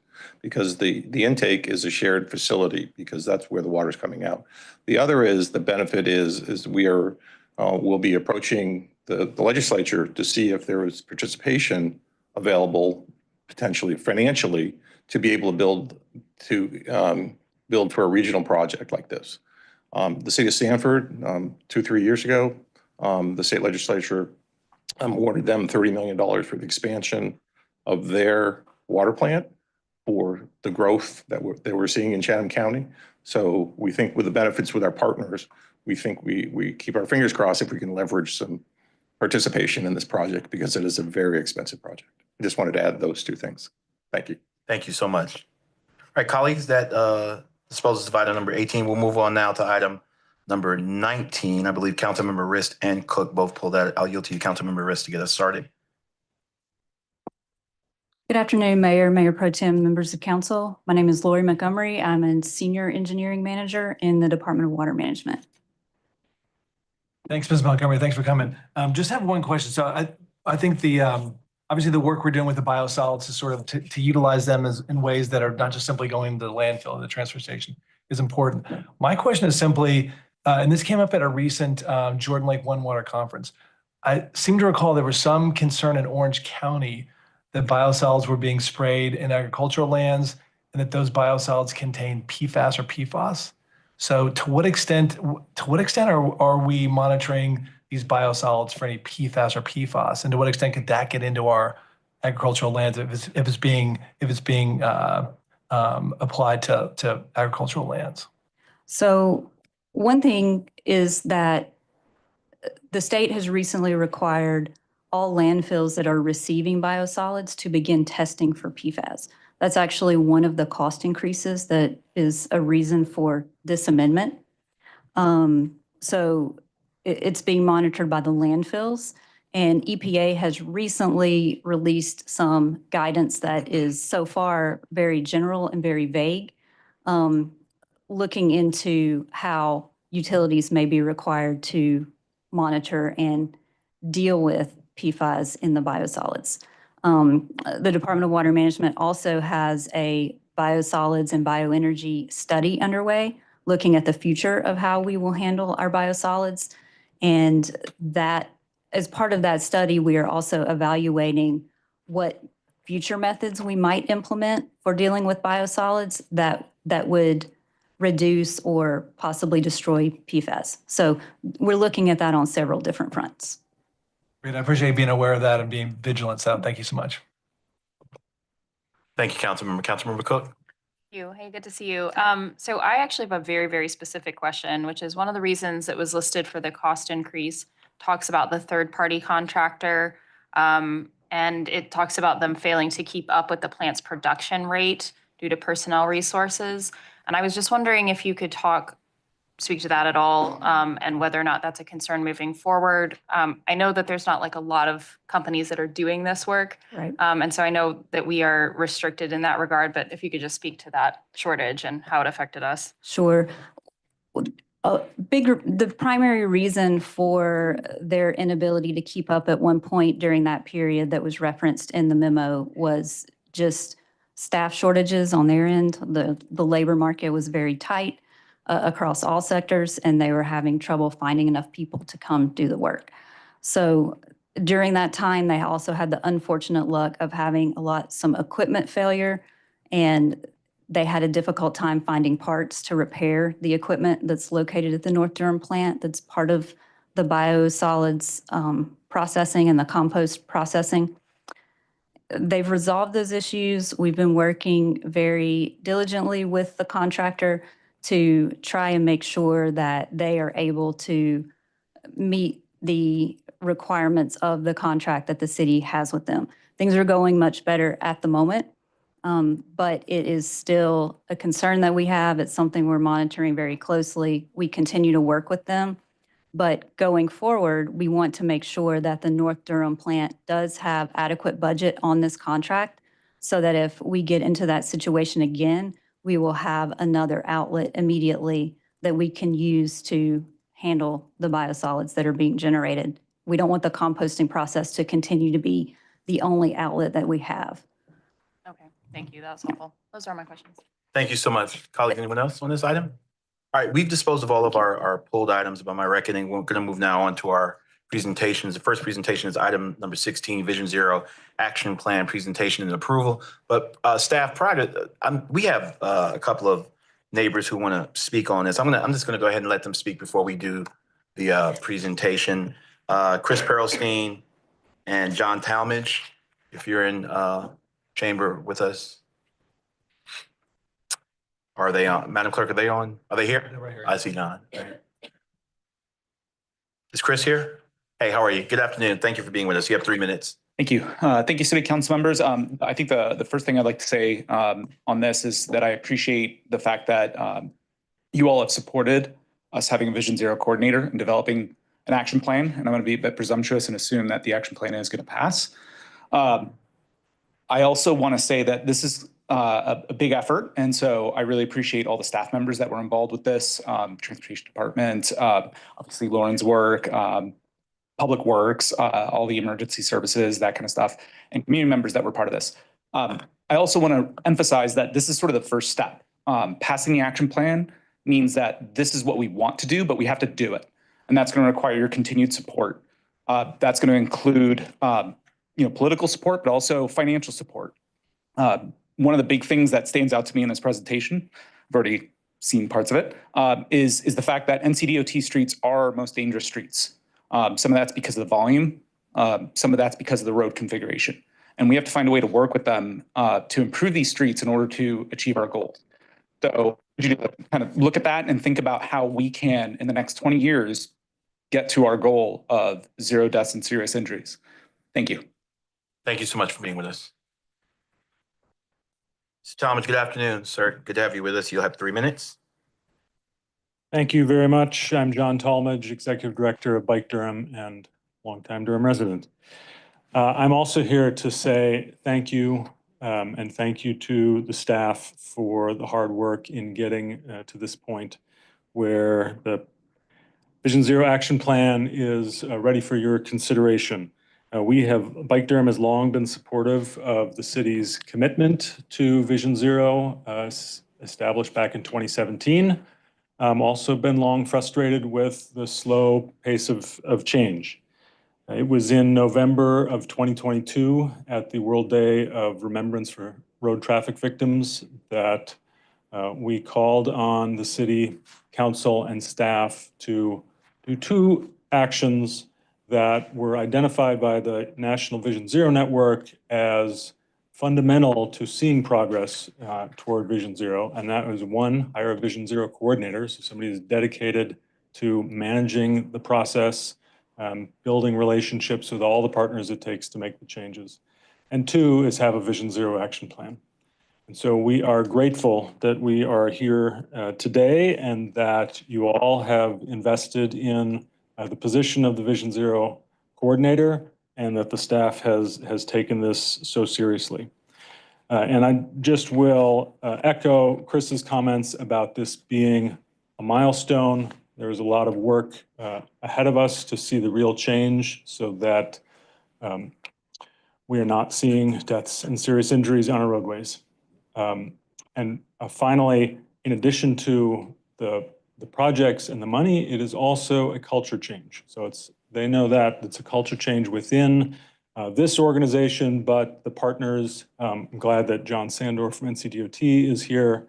NCDOT has to be a close partner of the cities in order to accomplish the goals. Thank you very much. Thank you so much for being with us. All right, let's go with the presentation.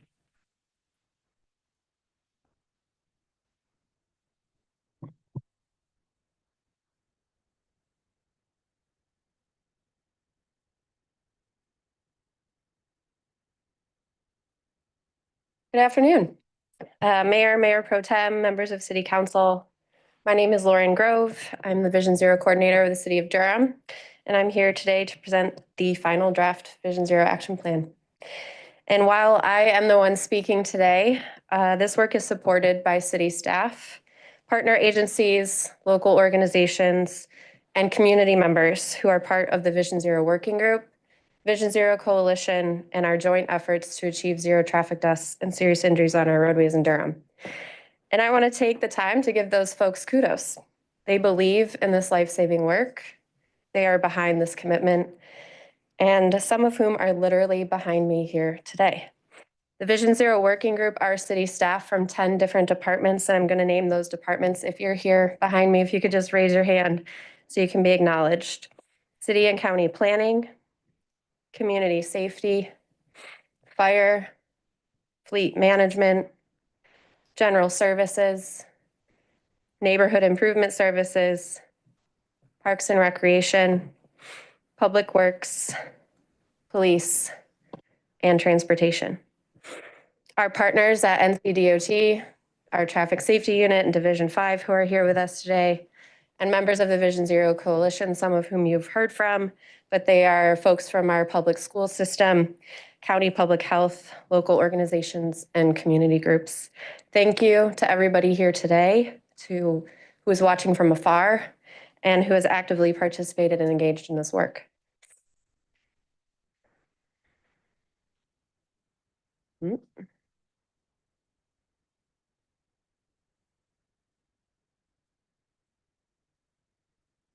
Technical difficulties. Thank you. There we go. Okay, thanks. I also want to take a moment to acknowledge and honor lives lost on our roadways in Durham and the family and friends who've had to endure this unimaginable loss due to traffic crashes. Today, we will talk about data and numbers, crashes, deaths, serious injuries, but we cannot let statistics make us forget the human toll. The pain of losing a loved one or having your life permanently altered by a serious injury is something numbers can never fully capture. So as we move forward, I ask that we not just listen to this presentation, not just see these numbers, but truly commit to action. Let's approach this work with the urgency it deserves, because behind every data point is a life that should still be here today. If we don't act, this plan, our Vision Zero resolution, are just words on paper. But if we do, we have the power to prevent these tragedies and create a city where nobody has to fear for their life just trying to get home. The Vision Zero Action Plan is a composite of 4 key inputs: community feedback from our Vision Zero input map, historic crash data using crash reports in the city of Durham, best practices, including the safe systems approach and public health framework, and team guidance from our Vision Zero Working Group and Vision Zero Coalition, who formed in the summer of 2024 and have met monthly for the last 8 months. Combined, these guide strategic approaches to achieving our Vision Zero commitment to reduce traffic deaths and serious injuries by 50% by 2035 and end traffic deaths and serious injuries by 2045. The community feedback we received over the course of 2024 and continue to receive comes from the online interactive Vision Zero input map.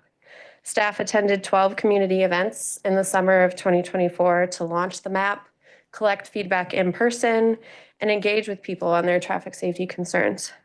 As of December 2024, there were over 550 comments with people most concerned about pedestrian safety, which are the orange dots that you see on this map here. Across all modes, the biggest locational concern is speed, followed by lack of safe infrastructure like missing sidewalks, lack of safe crossings, and drivers failing to yield. Team guidance, including the Vision Zero Working Group and Vision Zero Coalition, is a crucial piece of this action plan. With multidisciplinary expertise and experience across organizations, combined with the passion and enthusiasm for change, we came together to brainstorm priorities and actions to support these priorities. These are categorized into themes, and during the Vision Zero workshop that we held in the fall of 2024, we brought together groups to further refine a Durham-specific strategy for Vision Zero. We heard that we need stronger agency coordination, more meaningful and fun community engagement, a culture of safety, better transportation and land use policy, and safer infrastructure. These 5 priorities are established by our Vision Zero teams and included in this action plan.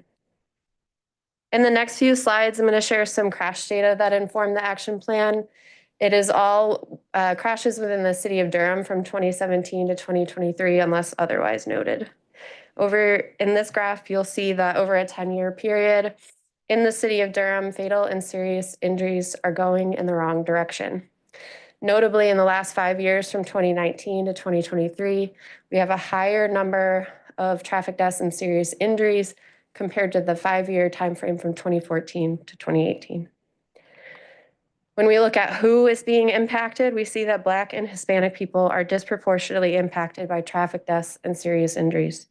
Black people account for 36% of Durham's population, yet they account for 53% of serious injuries and 49% of fatalities in traffic crashes. Hispanic people account for 15% of Durham's population, yet 17% of serious injuries and 19% of fatalities. Vulnerable road users are overrepresented in fatal crashes in the city of Durham. Pedestrians are involved in 2% of all crashes. However, they account for 26% of fatal crashes. Motorcyclists, 18%, and bicyclists, 2%. In fact, pedestrian-involved crashes account for the highest percent of fatal crash types in Durham. And when we look at other common crash types, we see overrepresentation of drivers who run off the road, make left turns, hit fixed objects, and collide head-on. Notably, angle crashes like a T-bone crash are not overrepresented, but they do account for the highest percent of serious injury crashes.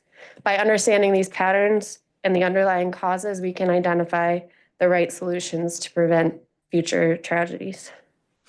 Underlying all of this are the contributing factors to fatal crashes. We see speeding, recklessness, and wrong way maneuvering contributing to a majority of fatal crashes. This is reflecting what we've heard from the community concerns about speed. So as roadways get wider with multiple lanes, these outcomes are more likely. For example, 9% of the city's roadway network have more than 2 lanes. Yet those type of roadways account for 59% of fatal crashes. With multiple lane roadways, drivers are given more opportunities to speed and maneuver dangerously. And this is not always an active choice. People behave in response to their physical environment. That is, our built environment influences our behavior. This is why we see so many of the same streets appearing in fatal and serious injury crashes over and over.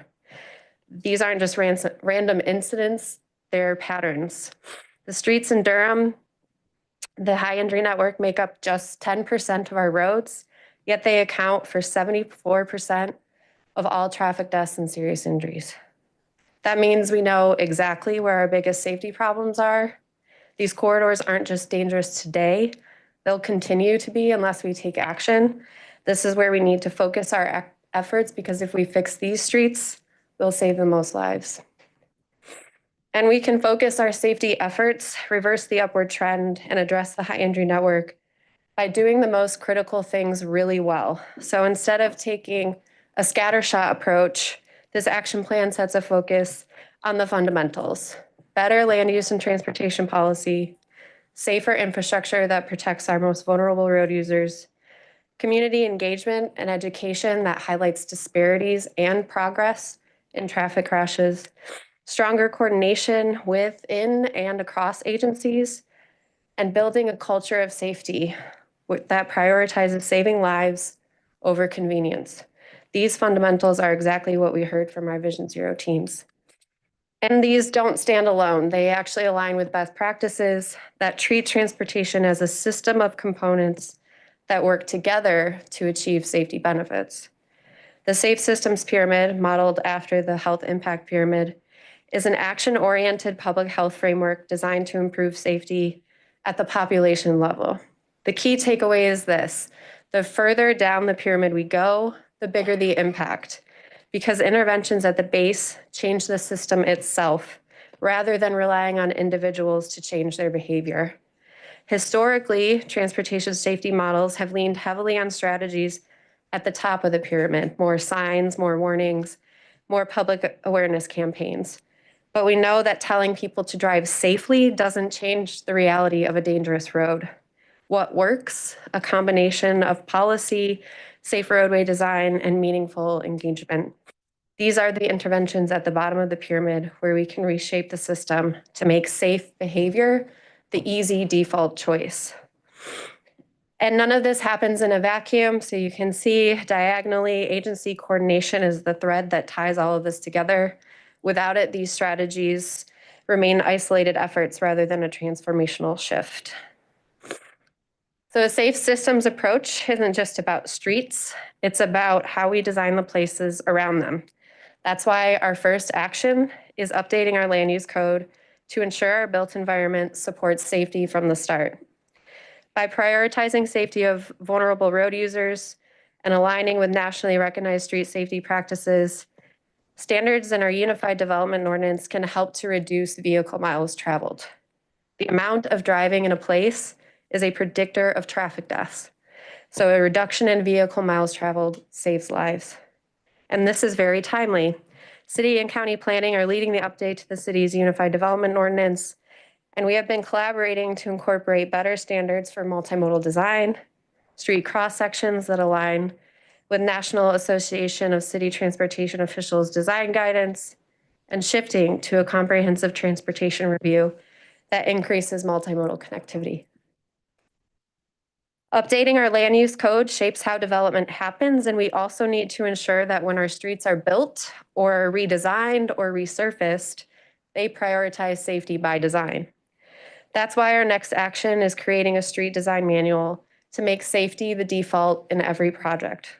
The street design manual will serve as an adjunct to the UDO, linking land use and transportation standards, and create street typologies based on land use context and protecting more vulnerable road users. By setting standards that reduce conflicts between road users, we reduce exposure to driving, which has the strongest impact on safety. Elements that protect vulnerable road users and reduce vehicle speeds, such as narrower streets, roundabouts, safe and frequent crossings, and protected pedestrian and bicycle facilities, can reduce fatal and serious injury crashes for all road users by 15 to 82%. Setting these as citywide standards and creating street types that incorporate land use context and citywide goals means that we build it right the first time, better utilizing the city's resources so that everyone in Durham experiences safer streets. Having clear design standards is essential. We also need a process to evaluate whether our streets are actually working as intended. That's where road safety audits come in. Conducting road safety audits and implementing proven safety countermeasures is one of the actions to address improvements in the built environment. This can reduce total crashes by 10 to 60%. With this action, we aim to establish a road safety audit program that assesses high injury network locations and areas around schools that are near high injury network corridors. These road safety assessments would be done at site-specific locations, in person with a multidisciplinary team assessing conditions and identifying necessary safety improvements. RSAs would result in formal recommendation reports, creating a pipeline of safety projects with short and long-term recommendations that can be quickly moved into design. Speaking of quickly, we need to get better and faster at project delivery. This is key to achieving Vision Zero milestones by 2035 and 2045. Creating a quick build program, including a policy for implementation and toolkit, will help to address safety concerns more rapidly. The policy for quick build would include the criteria for eligibility, and the toolkit would outline the types of elements that classify as quick build. It may also include ways that volunteers or the community can be more involved in the implementation and maintenance of these elements. Showing the community what's possible, especially in neighborhoods that have not had this type of safety investment, is crucial to creating a culture of safety and equitable distribution of resources. Managing safe speeds is crucial to addressing the severity of traffic crashes in Durham. We saw this in the data, we hear this from the community.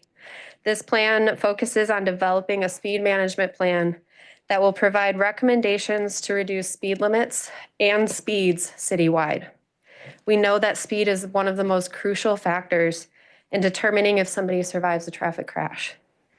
So the goal would be to analyze existing speed limits, observe speeds, and implement speed limit changes to reduce driver speeds citywide. Not in all cases will a change in speed limit result in a speed reduction. So physical changes would be implemented to support new speeds where necessary. And finally, sharing traffic safety data, getting better at reporting, documenting, and celebrating progress. We plan to release an annual report on Vision Zero progress, develop a Vision Zero data dashboard, updated quarterly, find ways to regularly report safety data to elected officials and other decision makers, such as reports on traffic deaths and serious injuries at council meetings, and feature stories from the community, such as their experience with traffic safety and celebrating projects that have been implemented in their community. So how does this all work together? These actions will inform each other. So findings from the road safety audits will inform standards that are outlined in the street design manual. Results from quick builds will be featured on the Vision Zero data dashboard. Speed management techniques may inform elements in a future UDO update. These actions aren't operating distinctly, but rather as components of a system. And here in Durham, we want to improve that system by starting with the fundamentals. And here is a broad overview timeline. This is not just a schedule. It's a roadmap for how we build momentum and set ourselves up for long-term success. And we're already making progress. 2 of these actions, updating the UDO, advancing traffic safety insights, are already underway. But over the next 5 years, our focus is twofold: improving street safety now while building the capacity to sustain this work over time. This means strengthening the systems that make safety possible, better transportation and land use policies, so our built environment supports safety by design, redesigning our most dangerous streets with proven strategies, using data and collaboration to inform decisions, streamlining project delivery so safety improvements happen faster, getting better at reporting, documenting, and sharing successes to sustain momentum. So we're not trying to do everything at once. We're being intentional about focusing on what works so we can do it really well. The goal is not to check boxes. It's to build the muscle we need to take on bigger challenges in the year ahead. So our ask is for council to approve this Vision Zero action plan, which means 3 key commitments. Number 1, prioritizing improvements on the high injury network. We commit to targeting our resources on the subset of corridors that account for a majority of traffic deaths and serious injuries. Doing so allows the city to focus its resources where the need is highest, on corridors where people die or are seriously injured year after year. Number 2, establishing dedicated funding for Vision Zero. We prioritize consistent funding to implement Vision Zero, knowing that this commitment to prioritizing safety must be sustained by capital investments, and focusing on implementing the safe systems approach outlined in the plan, which ensures that those investments will have the greatest population health impact. And number 3, allocating sufficient staffing to support Vision Zero implementation. We commit resources within the city of Durham, namely staffing across departments, to ensure effective execution, management, and evaluation of Vision Zero. This ensures that the city is leading Vision Zero and reinforces its commitment to ending traffic deaths and serious injuries by 2045. Before we move to questions, I want to point to additional resources, including the Vision Zero input map, the Vision Zero high injury network, and the final draft plan, which can be found on our website at www.durhamnc.gov/Vision Zero. That concludes the presentation, and our transportation team looks forward to answering any questions you may have. Thank you so much for a great presentation. Colleagues, I'll open up now to the council for questions and comments. Anyone want to jump in? Councilmember Freeman? Thank you. I appreciate the presentation, and I'm looking forward to us actually having a Vision Zero coordinator on staff. And I appreciate also your coordination with the mayor's committee for people with different abilities. I did want to ask, do we have like a count what kept rising up for me, the question, a count of how many streets, city streets there are in total? Is there a total number? That's what I couldn't find anyway. Yeah, the total number of total miles of city streets in the city of Durham? Number of streets. Number of streets. And this is mainly based on the audits that we're doing. Okay. And kind of like giving some context. I don't have a number of city streets. We know the mile, centerline mile. 809. 809 is a number. So 809 streets, 809 miles. And could you tell me what 10 street audits would cover? Is that like, how many miles would you say that would cover? Well, so it really depends. There's a couple of ways to do audits. You can do them at the intersection, or you could do a corridor level audit. What tends to happen if you do it at an intersection, generally the intersection is a function of the corridor itself. And so you could look at that intersection and see there's multiple lanes that need to be addressed for an entire corridor, and that corridor could be anywhere from 1 to 5 miles long. And so you could identify improvements for that 5-mile long corridor based on what you're seeing at that intersection. And so you said by intersection or quarter mile? Or at the corridor level. Street corridor, sorry. I imagine it's allergies. Mine's are going to be kicking. Mm-hmm. Actually recovering from the flu, but yes, been fun. Glad you're here. Thank you. You can make it. I appreciate you powering through.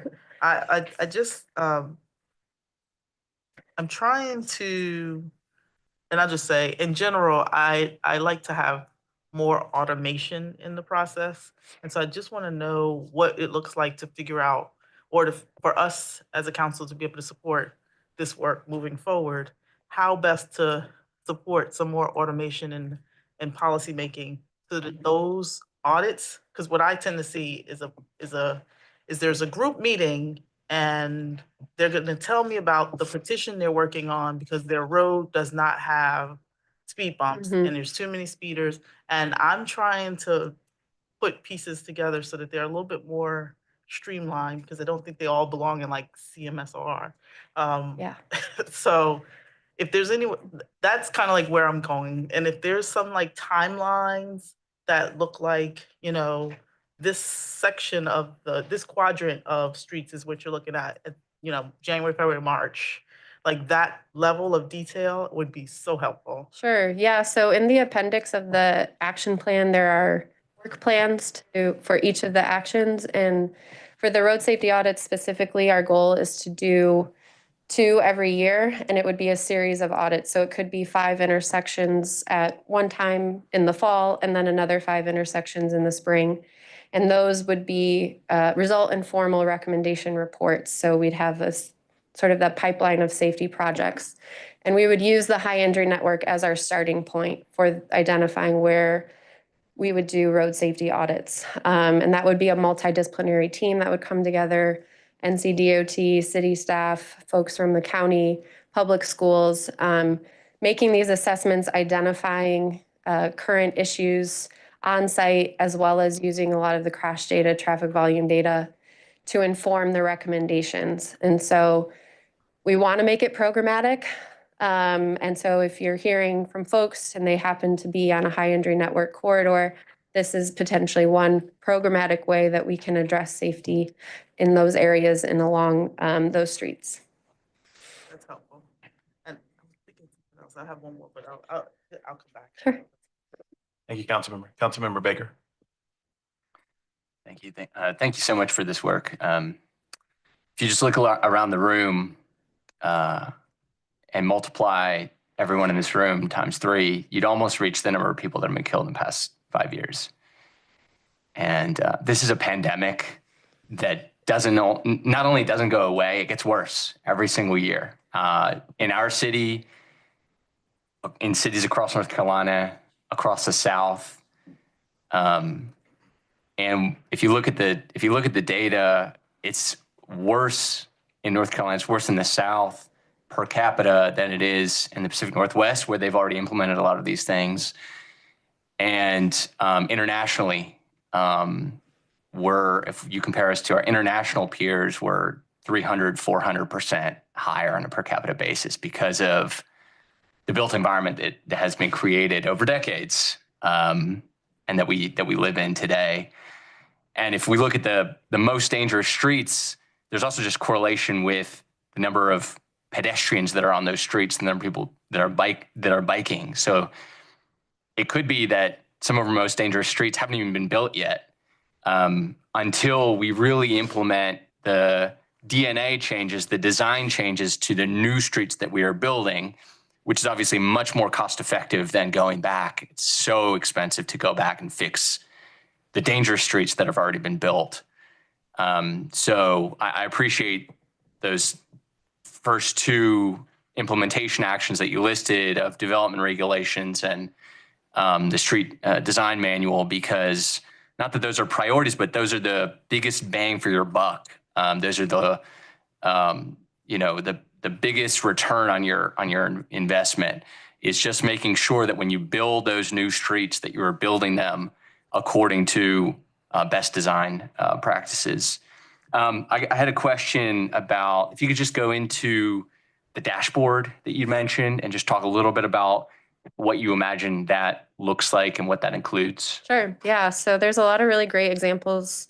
Other cities that have done data dashboards that are interactive, public facing for the community. I'd point to the city of New York and the city of Austin. New York's is especially promising because they feature not only the crash data, so the crash points themselves in the high injury network, they also feature projects. So it's a way for the community to track where projects are happening, what types of projects. And these are things anywhere from signal changes to implementing sidewalks to traffic calming. So people can really get a sense of what's happening in their neighborhood, and that's on the dashboard as well. They also feature community engagement events on this dashboard, so it's very comprehensive, and it really is the hub, the place for people to go to find out what's going on. The additional feature that I would add is our Vision Zero input map that we have, where people can drop a pin on a street or an intersection, identify their traffic safety concern. I would make that part of the data dashboard as well. So, we are proactively addressing safety concerns, as well as showing the historic traffic safety issues in those areas. I'm just curious, do you think that one of the greatest, would you say that, what are some of the biggest metrics that would correlate, you think, with traffic deaths? Would be like VMT? I think, well, a reduction in traffic deaths and serious injuries is one way that we're going to measure ourselves. A reduction in speeds, especially where we implement safety projects, seeing speeds go down means we're going to see less severe crashes. Those are the two main metrics when we're talking about Vision Zero. And then you can talk about the increases. So increases in pedestrian and bike activity where we've done safety improvement projects. There's ways to measure that and use that as a metric for success. And then we can also use community engagement and feedback as another metric. Do you feel safer in your neighborhood with this new infrastructure? So those are a couple of the ways that we can really measure if we're doing it well that are also readily available to us from a data collection perspective. And so there's an irony here too, because when you put people on their feet or on bikes, they're much more vulnerable. They become the vulnerable users, and they feed into the metrics that we see of traffic deaths. And yet we have to struggle with that because that is the way to reduce the number of people that are in their vehicles that are in this dangerous moving metal object that's flying down the road. And so that's just something that we have to struggle with and be aware of when we're looking at the metrics too. I'd be curious for the metrics and for the dashboard, if we could in somewhere, and I think maybe this is the right bucket to put it in, but look at vehicle miles traveled and just track that annually. Are we going in the right direction on stuff like that?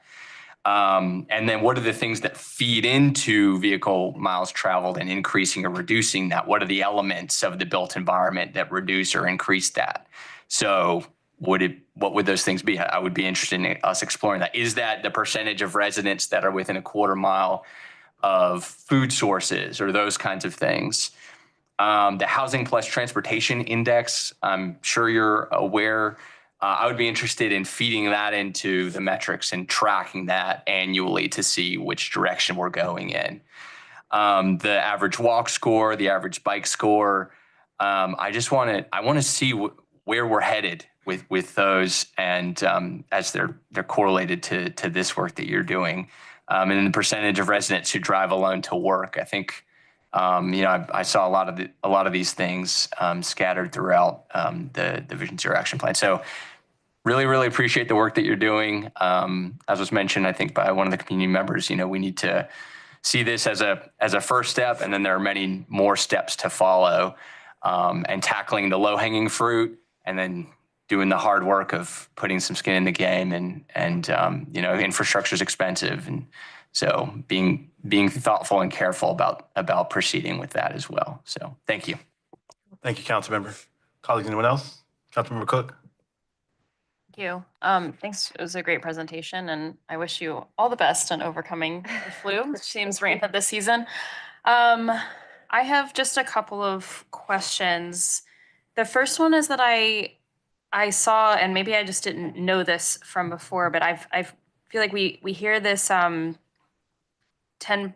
of streets causing 74% of the serious accidents and deaths.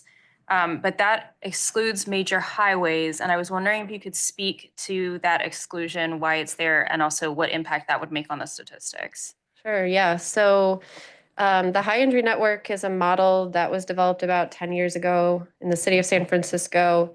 And many cities use it as a way to prioritize where to focus their resources. It is best practice to exclude major highways, major interstates from the analysis for a couple of reasons. Mainly, the cities that do this have very little control over what happens on those major interstates.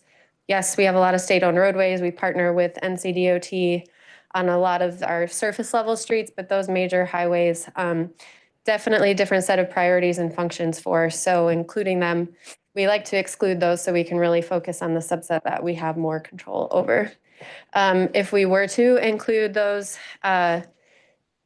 highways definitely are a safety issue, and the percentage would increase slightly. But actually we see more traffic deaths and serious injuries on our surface level roadways where we have more intersections, more traffic signals, where we have multiple functions. So the majority of those are happening on surface level streets. Can you just give me a definition of surface level streets? Yeah, sorry. It would be streets that are not elevated or streets that are kind of controlled access, so no on or off ramps. A lot of our downtown urban core streets, suburban streets, things like that. So you're not only just trying to move vehicles really fast like a highway. These streets are serving multiple functions. That was really helpful. Thank you. And then my next question is mostly focused on the quick build toolkit. Let me pull that back up real quick, 1 second.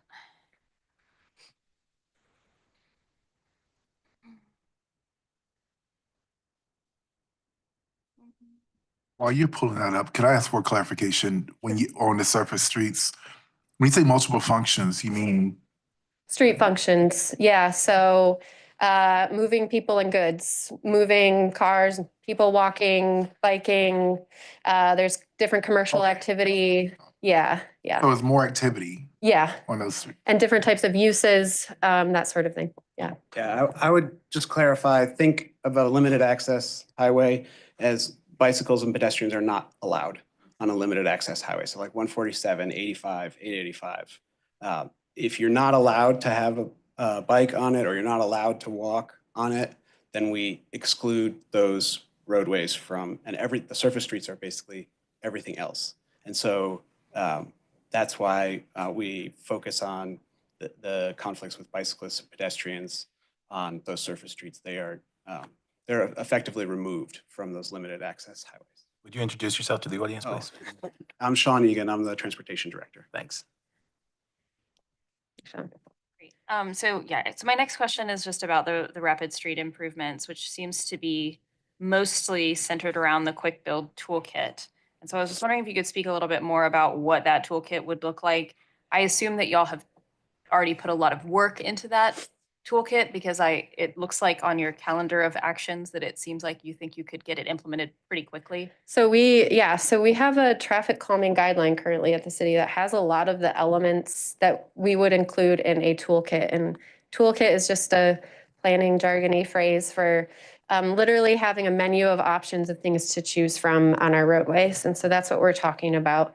So we would want to continue to build on what we already have in that traffic calming guideline and create a formal policy for implementation. So you can think of the toolkit as the what, like the things we can pick from to put out on our roadways, and then the policy would be more of the how, like what are the criteria, what types of streets or neighborhoods would a quick build qualify for? Okay, so I'm trying to understand, I guess, like we're talking about moving quickly. This feels like the toolkit feels like more planning. And so I'm wondering, like, to me, it feels like another hurdle to pass in order to get the things built. Am I hear you. reading Yeah, that no, I correctly? hear you. Okay. Think of it this way. We know what works, but internally at the city, we need to build that capacity and come to an agreement on those measures and have a formal policy that says, here's what the city agrees to from a maintenance perspective, from a safety perspective. We kind of have to get our own internal house in order and come to an agreement on that to be able to then go out there and do that quickly. And so where does that come in? Like, where will we be deciding on the actual policies? I think what I was expecting to see in the action 4 is like actual policies that we were like, gonna move on. So is that the next step? And like, do we have in the quick build toolkit will there be a streamlined method for getting policy approvals? Is that sort of the point? Yeah, that is the point. So some of this work is being done through the Equitable and Green Infrastructure Initiative.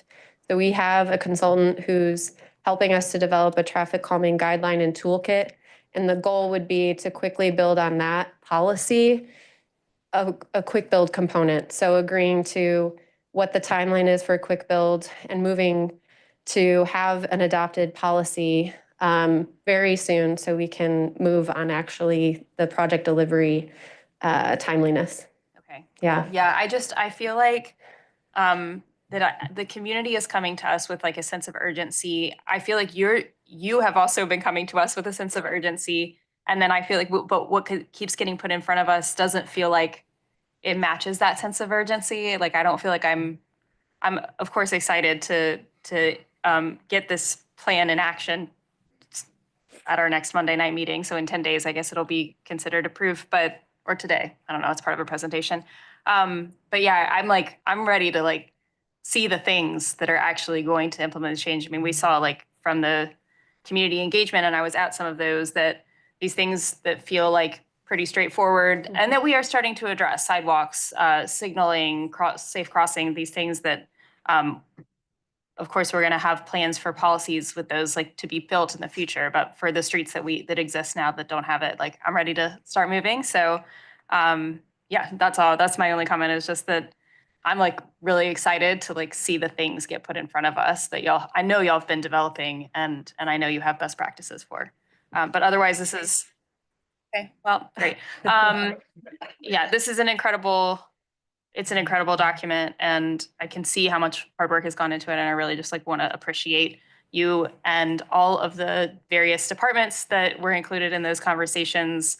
It's just such great framework for how we can tackle issues in the future, for gun violence, homelessness strategies, all of these things that implicate multiple departments in the city. I just think it's a great program or pilot for that collaboration. So thank you very much for all of that work. Hey, Sean. I would just say, we're not waiting to start this work. This work is underway across the city. And I think part of this building of culture is taking folks out, council members and other city leaders out to the South Side neighborhood, where we did a major traffic calming quick build project as part of the resurfacing on Enterprise, taking folks out to Irwin Road, where we worked with our colleagues at NCDOT to add vertically protected bike lanes there.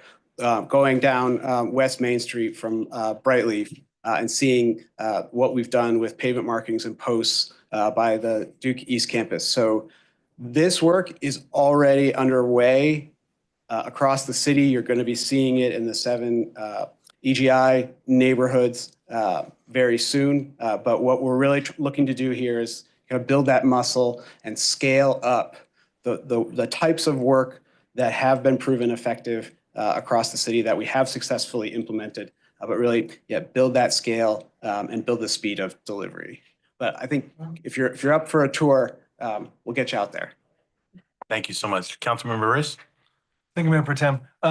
First of all, yeah, this is an exciting day. So thanks so much to Ms. Grove for bringing this plan forward. Thanks so much to leadership and transportation, Director Egan, Mr. Judge. This has been great stuff. I also want to thank my colleagues who preceded me on the City Council, who actually approved all this work. Thanks for your vision and your willingness to support this work.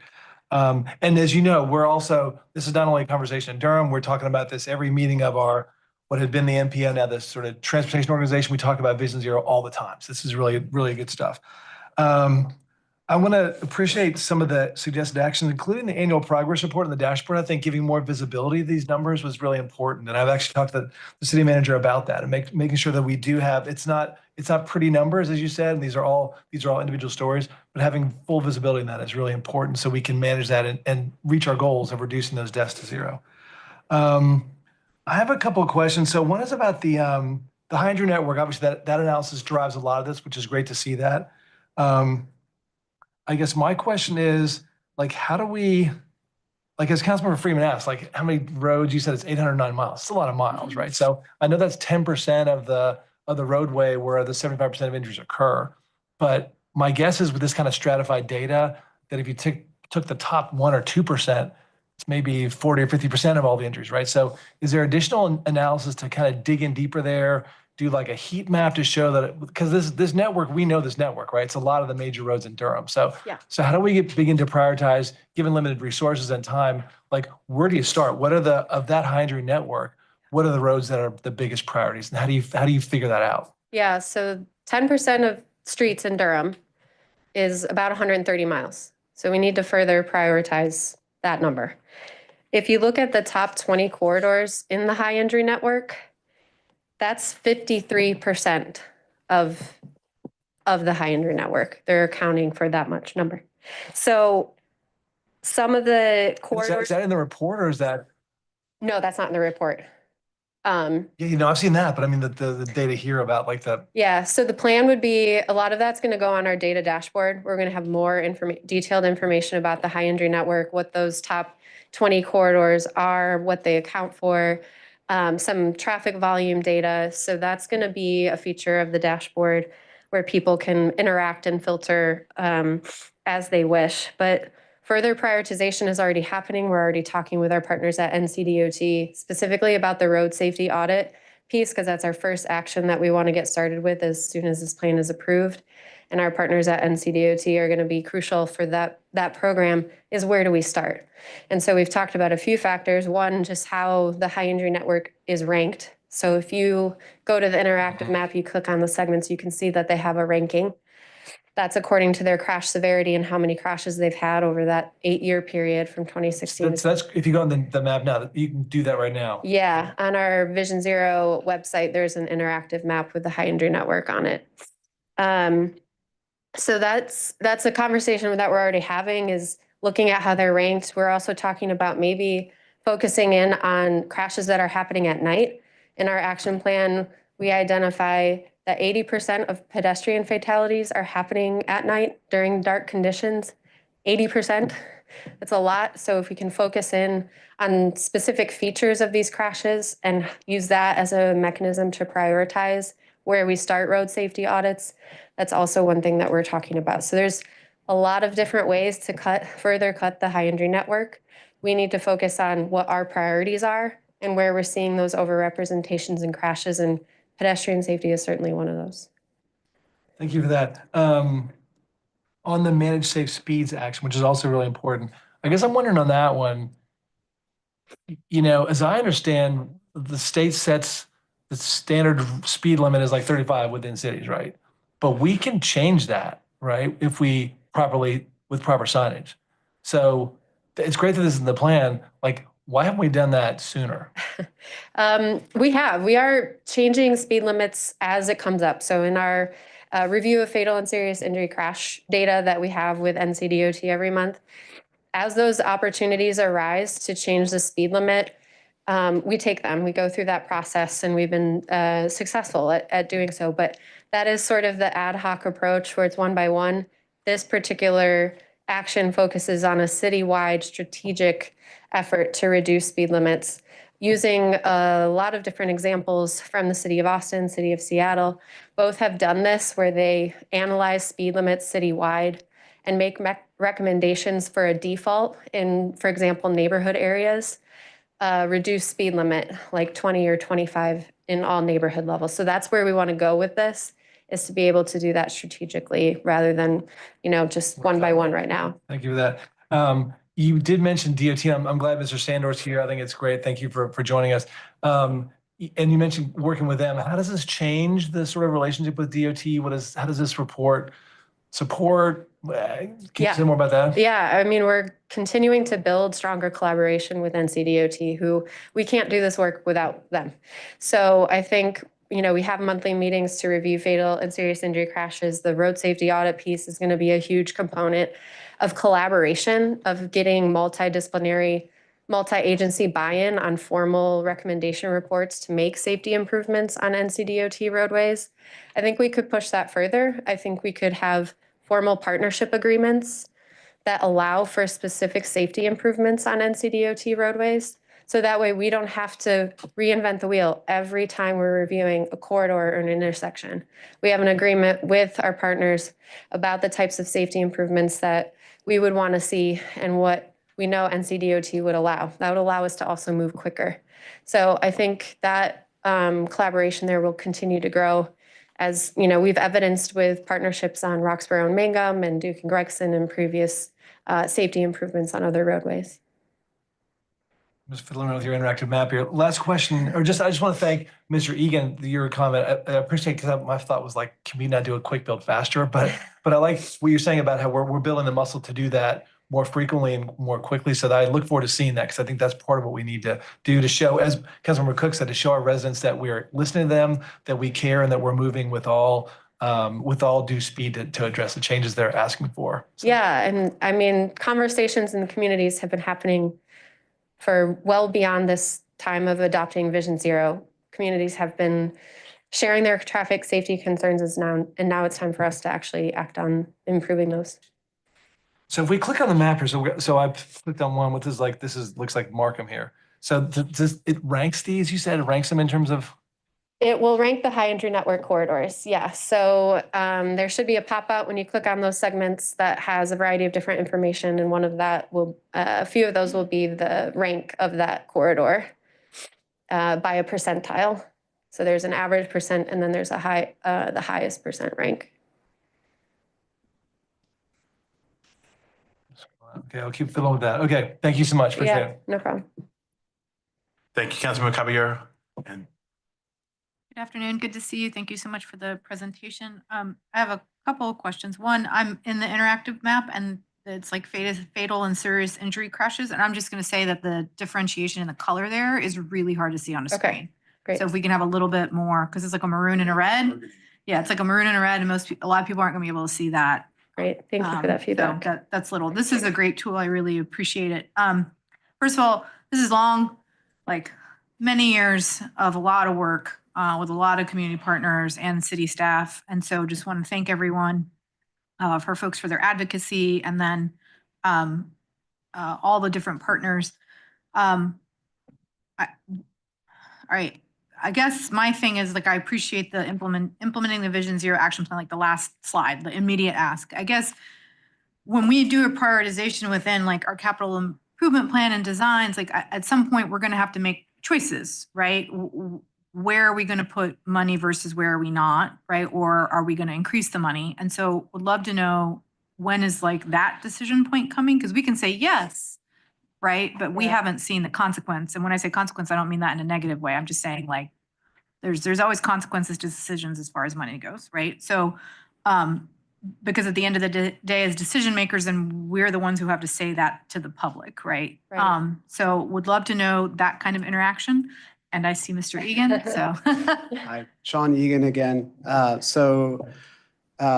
We are in the midst of the budget process right now. We had our budget retreats in February, and your budget guidance is really critical for the manager to be able to develop his budget recommendations. So I think, the time is now to talk about the extent to which this is a priority. There are many requests for capital improvements that transportation has provided. All of them will advance our Vision Zero goals. And so the more of them that we can get moving forward quickly now, that keeps us on track to hit those 2035 and 2045 goals.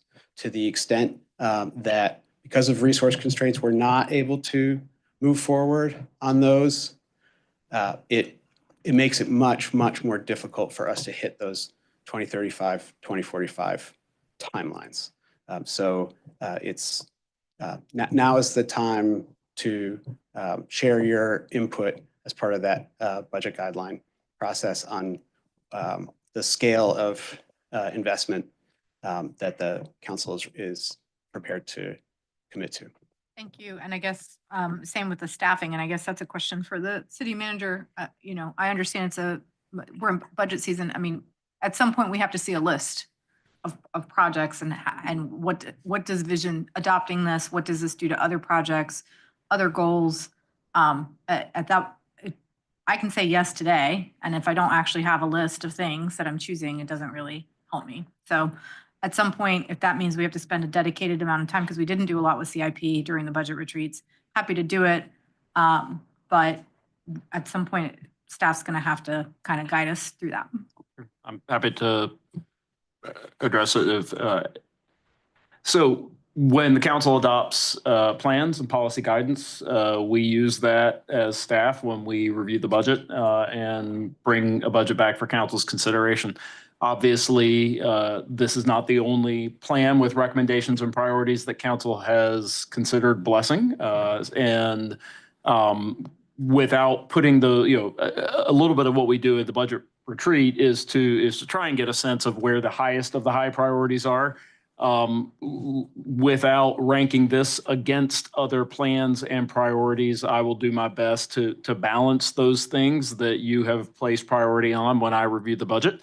And then you'll get a chance to review my recommendation and make changes. So I think, adoption of this action plan will provide guidance to me, but doesn't necessarily answer every question about what I will approve or not approve.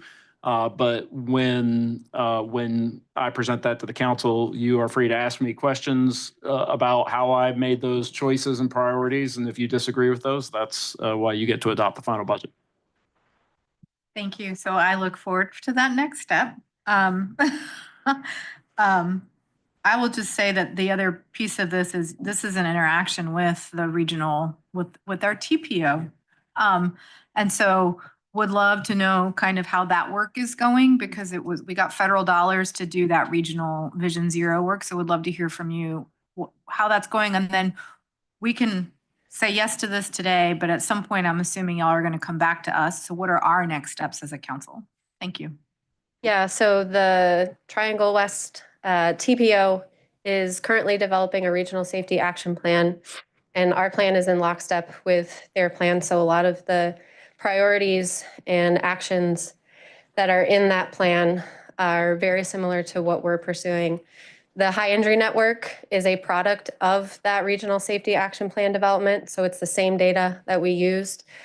So we were coordinating there, and their plans are to have, they go to their board next week to release the action plan for comment, and they are hoping to have that adopted in April.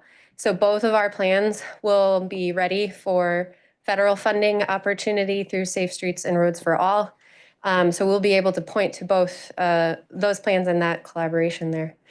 In terms of immediate next steps, the ask for council is that the high injury network that we presented today is our strategy. So when we are going out to deploy safety countermeasures, it has to be on the high injury network. That's a shift from what we've been doing, where we respond to a lot of community concerns, and we can't stop that, but we have to be able to say no. We have to stop ourselves from spreading things too thin. And say yes to things on the high injury network. And that means a lot of the actions that you see here today have to be prioritized and focused there for us to really, really actually achieve Vision Zero and the milestones that we've set. So I would say that's top of mind here. This has to be strategic, and the high injury network, the data is that. Thank you. I really appreciate that. That is what I need. That, quite frankly, bluntness, which at the end of the day comes back to us, because we have lots of residents, and there are some residents who are a lot louder than others. Yes. And sometimes we are not good at telling people no. I have no problem telling people no. I am a mom of 3 teenagers. I say no every day. I'm really excited. We will get that next Tuesday for those of us who are on the TPO, and then the numbers are, we see this every year. We get a lovely update, usually January or February, every year that I've been on the TPO, and the numbers just keep going up and up and up, and it's kind of horrifying. Many of us now take transit, bike, walk, partly because of the influence of BPAC and Bike Durham and others to, get out of your car. And so I think all can, have all been on streets in Durham that are scary to ride on or walk on or cross the street. So this is critically important work. And then the last question I have for you, and this is really with NCDOT. I know that sometimes we're not always aligned there. That's the polite way of saying that. And so just please count on your council members. I'm really excited about our Division 5, our new engineer. we have had some good conversations. And so the more we can collaborate and be innovative, I think the faster we're going to get to what we all want, which is a lot fewer people dying. Thank you. Yeah, thank you. Quickly. Just one other, just point I want to make in relation to the TPO. And this is for the members of the council, but also the public. So we, as you all know, we've been at the TPO, have been looking at the development of our 2055 Metropolitan Transit Plan, right? And as we look at that, we're looking at big data about like how the triangle is going to grow and what those scenarios are. And I think in a couple of scenarios, I think we look at sort of, what's the figure, Sean? Is it sort of like mobility share, something share? Mode share, right. And so right now, I think the mode share for like, pedestrians and bikers is like what, 1% or whatever. It's almost, yeah. And so the level of investment that we need region-wide to really provide opportunities, safe opportunities for folks to bike and walk to where they want to get is going to be massive. And even though some of those projections of a 2055 show like mode share being maybe 4% by 2055. So like we have a huge task in front of us that will take major investment. So just to put that out there, I think it does involve culture shift and behavior shift, and it's going to take some time, but we need to commit to that. Thank you. Thank you, Councilmember. Mr. Mayor, did you want to jump in? Yeah, I had a few questions. I'll be brief. I know the next presentation is fairly long. I have a few stupid questions that I hopefully can get some clarity on. One, I would like hard numbers. I know we're speaking in the language of percentages, but this is like, you can send that to me later in email. But hard numbers in your presentation, those that the percentages were based on. Okay. So in regards of the plan, one, I'd like to know, and this is also something you can give me later, but I'd like to know, I want to identify the low-hanging fruit that's differentiated between administrative and financial. I think as far as financial, we know the process we have to go through with that. But if it's an administrative thing or decision that needs to be made, I believe we can, we can make decisions on that as soon as we need to. Part of my stupid question is, are we not able to just say across the city and neighborhoods, we want the speed limit to be X and then just make that policy? Is there some prerequisite process? Yeah, so You said something about one by one as it comes up. yeah, so there is an engineering study that you would need to do to be able to, come on up, Bill, yeah, if you'd like to speak to this. Engineering study that you need to show and justify speed limit changes. So the speed management plan would kind of do that in one swath to be able to get at what you're alluding to of setting a default speed limit on neighborhood streets, so long as they meet a certain criteria. The city of Austin, all of their streets that are under a certain pavement width are signed at 25 miles per hour. That's how they did it. So that's one approach. It's one way to think about it, but there is an engineering study component to that, and I'll let Bill speak more to that. Sorry. Yeah, no, I think Lauren covered it pretty adequately, but so yeah, you think back to when you took your first driver's test or driver's ed class, one of the questions probably was, if you're on a road and there's no posted speed limit, what is the speed limit? And if you're outside the city limits in North Carolina, that's 55. In North Carolina, if you're inside the city limits, municipal limits, it's 35 miles per hour. The city has the authority to then set a lower speed limit on a city street or a different speed limit with an engineering study, exactly as Lauren said, but we have to go in, document, justify that for each street. So we do that, and we do, but so this would be trying to take a larger look and classify based on street type. So. Yeah, correct. That's one of the desires, in my opinion. I think that 35 citywide speed limit for unposted speeds all across the state would be benefited to be lowered to a lower speed based on the injuries and damage, but that's the state statute. Yeah, that's one of the frustrating things about municipality work is this bureaucratic process to do common sense things. So when you were talking about the auditing, what does that process look like? Are we hiring a contractor to do it, or are we having staff do like a short-term task force, or Yeah. what does that look like? Yeah, so one of the first actions is to form a road safety audit team that's in-house. So we'd have a couple of Thank you. folks. Okay, you just saved my line of questioning. I was gonna prosecute this thing like, so why do we need to get a contractor? But you just answered it. But go ahead. Great. As Sean mentioned, and as I've mentioned, we have to build that muscle to be able to do the things because we have the control. We are the ones implementing a lot of this. So to be able to build that internal capacity, an RSA team, we'd have a couple of different departments involved, similar to working group, and then our partner agencies like NCDOT, county, public schools. We'd also involve the community in that process. So depending on where we go, getting the community involved as part of the RSA team to provide us feedback for things like we don't see every day, we don't live that every day. So that would also be part of the RSA process. I know an organization, first name Bike, last name Durham, that could help. Yep, that's great. I love that process, and yeah, that's exciting. We had a project recently called Picket Road, and just the estimated cost of that sidewalk boardwalk privately versus publicly from 400,000 to 1.6 million. I'm still scarred from that because of municipal processes. So that's why I was asking those questions. But yeah, thank you for this. Last question. So we just did the bond, and this might be a silly question as well, but we just did the bond. Is there any crossover with the bond service areas for streets and these high injury areas? And if they are, is in the bond, is it possible to, I know the bond is passed with the scope of work, but is it possible to do some type of like design in the name of repair? So, like, how creative can we get with that? Sure. So Sean Egan, again, Transportation Director.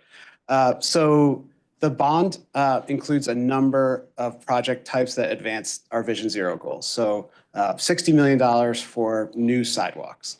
So some of those new sidewalk segments are on Holloway Street, going out toward the village where we walked with the governor and Secretary Buttigieg. So the bond will enable us to construct those missing sidewalk segments and keep folks safer walking along Holloway, which is on our high injury network.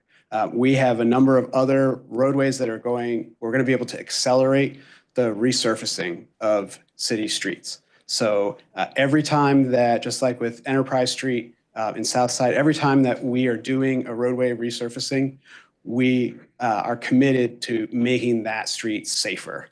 So what can we do with lane widths, with pavement markings, with posts, with little roundabouts, little traffic circles in the middle that have the effect of calming traffic. So as Public Works is able to, with the bond funding, accelerate the pace of those roadway resurfacings, that means that those safety improvements arrive quicker because we are incorporating those, and that is the most cost-effective way and quickest way for us to deliver these roadway design changes is through a resurfacing. It's a blank slate every time, and now with the bond, we're going to be able to significantly increase the speed of delivery of those resurfacing projects. Thank you. You're nailing my interest right on the head. So thank you so much. This is great. I'll close with these comments, Mr. Manager. The reason why I'm so excited is because I can clearly see a plan forward on how we're going to address Vision Zero for traffic deaths. I have said this the last 2 times we've talked about this. This is the type of approach that I want to see for gun violence and gang violence in our city as well. And I want to see the same excitement from my colleagues and from the community interest as well. I was doing the numbers, and the amount of people who've died or been killed by gun violence almost doubles this list. And so I think that we are being able to better identify our top priorities. And as locally elected officials, when we're coming to these seats, I think the issues present themselves rather than our own focus or our own interest. Our scope of work is laid out for us. And I was trying to find, a dashboard or something around crime, and it was really difficult. There was a lot of documents I had to look through. So with that being said, I think that this work is a crown jewel, this approach. And I think that, as Councilmember Cook said earlier, this is a model that we can take and how we can address some of our other issues as well. So I really appreciate it. Thank you. Thank you, Mr. Mayor. Thank you, colleagues. We had a dashboard on gun violence. We turned it off. This is a great presentation that was much anticipated. I want to talk as a kind of a layperson and kind of channel this work, just a citizen looking at this as I've tried to look at it. First off, I voted for the Vision Zero plan, Vision Zero coordinator proudly, because like gun violence, I thought I wanted to bring the same energy to this problem. If Durham residents and neighbors and friends are being killed, that's a problem. However they're being killed, and it calls for we're obligated to throw the kitchen sink at them. We knew what the high entry networks were. We knew the neighborhoods where folk were getting killed. And to me, it seemed just a ridiculous proposition to suggest to those folk that we need to focus on the root causes, to just tell parents you need to raise better drivers. And not do speed bumps, not do, technological. That would have been ridiculous to say, right? You just raise better drivers. So for me, the two issues deserve the same type of intervention and the same type of urgency, ingenuity, creativity, throwing the kitchen sink at it. So I was proud to vote for it. I think it's a great thing that we have. I do want to speak to specifically. So the parts where we're overarching in the plan, again, this is I'm trying to approach this as a layperson, not as a policymaker. The parts that we have overarching, it seemed that some of it, and I mean this respectfully, I'm being respectful, seems like cheerleading. All right, we already were on a trajectory to change our UDL. We adopted a street design plan. So some of it was already in motion. I would suggest that the UDL rewrite already anticipates what we're going to find out in the street audits. That the whole we're kind of retro engineering. We know almost intuitively what makes a better and safer street. And we have experts on our staff that can go out and look at streets and tell you what the problem is without spending any money on an audit. That knowledge is what's going to currently inform our UDL rewrite. So we can anticipate some of the stuff we need to do. And we know which streets aren't going to measure up to what the new stuff is going to be in the UDL. That's not to pour water on the audit function, but I think it's worth noting that we're not coming at this with a tabula rasa or a blank. We know a lot of stuff already. There are conversation partners around the country who have integrated a lot of stuff in their streets that we can look at and just cut and paste if we wanted to. So I want to, assure our voters and our residents and folk who are watching this conversation that we're not starting with a blank slate. I do also, and some of my council member colleagues alluded to this. I'm a bit nervous advertising that we're going to start a safe speed strategy in 2027. And our Vision Zero coordinator would have been working for a couple of years by then. People are dying, and we've already said that speed is a big contributing factor. And I think I've heard staff say that we're already, in a de facto sense, already doing. So if we're already doing speed type interventions, we should take credit for that now. I don't feel comfortable posting that we're going to start that in 2027 when we know how significant speed impacts these deaths, particularly if we are in fact doing work already. We should say that. We should say this work has started now. And if we're going to do a more robust intervention in 2027, fine. But I don't want to tell voters that, hey, speed's a big factor. We're getting to work in 2027 on it, particularly if we're doing it now. So I would recommend that we take credit for what we're doing fully now. Yeah, and I think somebody alluded to the quick tool kit as well. Yeah, I would like to see, whatever we're doing now, we can, take credit for it. That's my main thing from a dare I say, public relations point of view. And it's not spin, because if you're actually doing work on speed now, then it's not 2027. It's now, and it'll get more robust in 2027. Finally, I hope that this great work you're doing, we can maybe take some cues from it.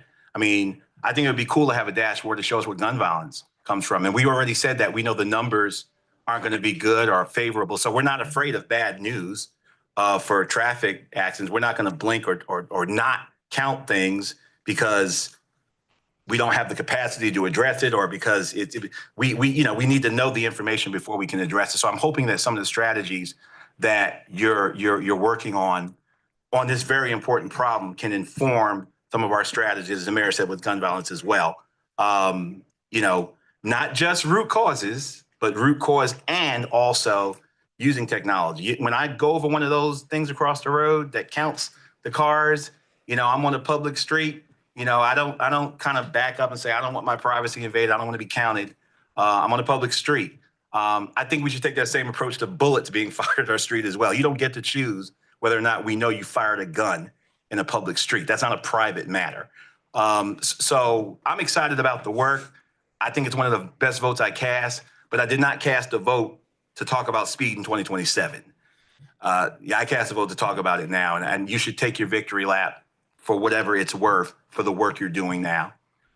That's it for me. Councilman Freeman, okay. Oh, thank you. I appreciate my colleagues.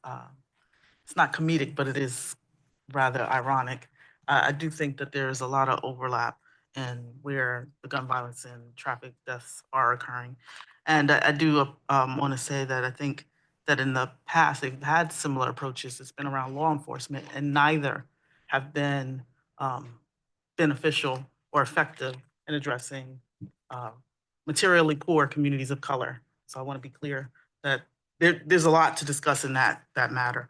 I did want to just track back to the road safety audit team and just say, is there a reason more of the drivers that are staff are not included in this context conversation? Or I noticed they weren't partners, like from solid waste or general services, folks who are on the road on a daily basis. The recycling drivers, they're kind of seeing firsthand what's happening on the roads. Yeah, so to that point, we've had conversations with our folks in fleet management around efforts that we could do to look at our city fleet. There's a lot of promise out of the city of New York where they focus on fleet safety. They retrofit a lot of their fleet vehicles with certain technology to ensure speeds are being tracked. There's better policy about enforcing safer driving. So when we're talking about our drivers on the road and who that's impacting, including not only their experience, but also how can we improve fleet safety. So we've been having those conversations around that. We've also the opposite direction I was going. Oh, I'm sorry. But I hear you. But the other conversations we've had is with our sign and signal shop team, who are out there maintaining infrastructure, experiencing what it's like to be out on the roadways and all types of weather and different conditions, and how we can improve safety for them. So additional measures, additional traffic safety, safer infrastructure to allow them to do their job. So that is another, work zone safety is another resource that we can tap into. There's a lot of progress in that from the Federal Highway Administration as well, how we can improve work zone safety. So those resources are there as well. And I also wanted to share that I think it's really helpful because Vision Zero didn't start in Durham. It actually was national. It was actually international. It came from Sweden into the United States. And it was actually former Mayor Anthony Fox who brought it to the US in a form of federal dollars that actually supported the work. And so I do want to say that I'm not opposed to having any technology in place that would count shots or what have you, but I am opposed to the tax dollars being diverted from the work that actually needs to happen in the city with the city dollars. There's a whole lot of assumptions that are made in the context of this conversation that over and over again, it gets pretty mundane and tiring. But I do want to say that I think we can do better. We can definitely figure some things out around gun violence. And I think the people who are impacted most directly should be at the forefront of that conversation. And it is not just technology, it's also the dollars. Like, what are we doing on the root side and on the survivor side. And so I think we've been doing the work. I think we'll continue to do the work, and I look forward to more conversations rather than just, focusing on one tool. That's not what we need right now. That's all. Thank you very much, colleagues. I wasn't being comedic. I was being deadly serious. And my memory's not what it used to be, but we've never hired a Vision Zero coordinator for violence in Durham.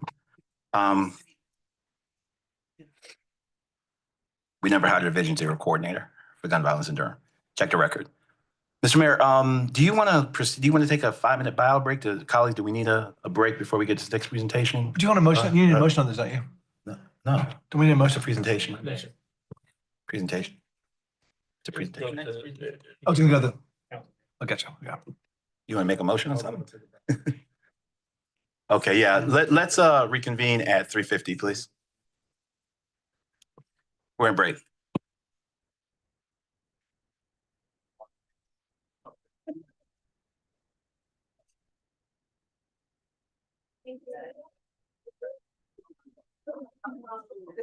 Job. Thank you.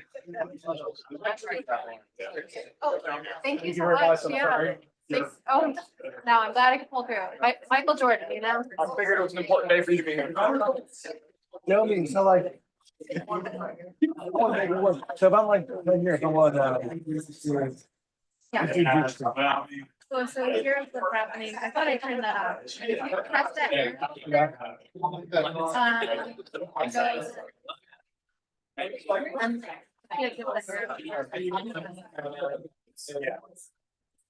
Here we go.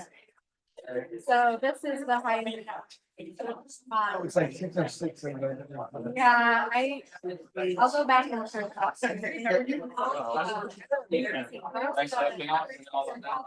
Oh, yes.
2-minute warning, 2-minute warning.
All right, colleagues and friends, we're back in session. It's 3:50.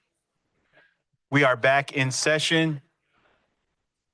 We're going to proceed with item number 20, presentation of the draft Durham Parks and Recreation Comprehensive Plan, slated to go 45 minutes. But before that, we're going to have a speaker on this presentation, Karthik Sundaramurthy. I have 3 minutes. Yeah, you did a good job. In practice.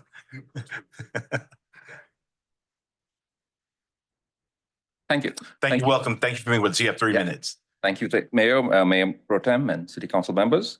I'm getting an opportunity to speak twice this week. It's really super.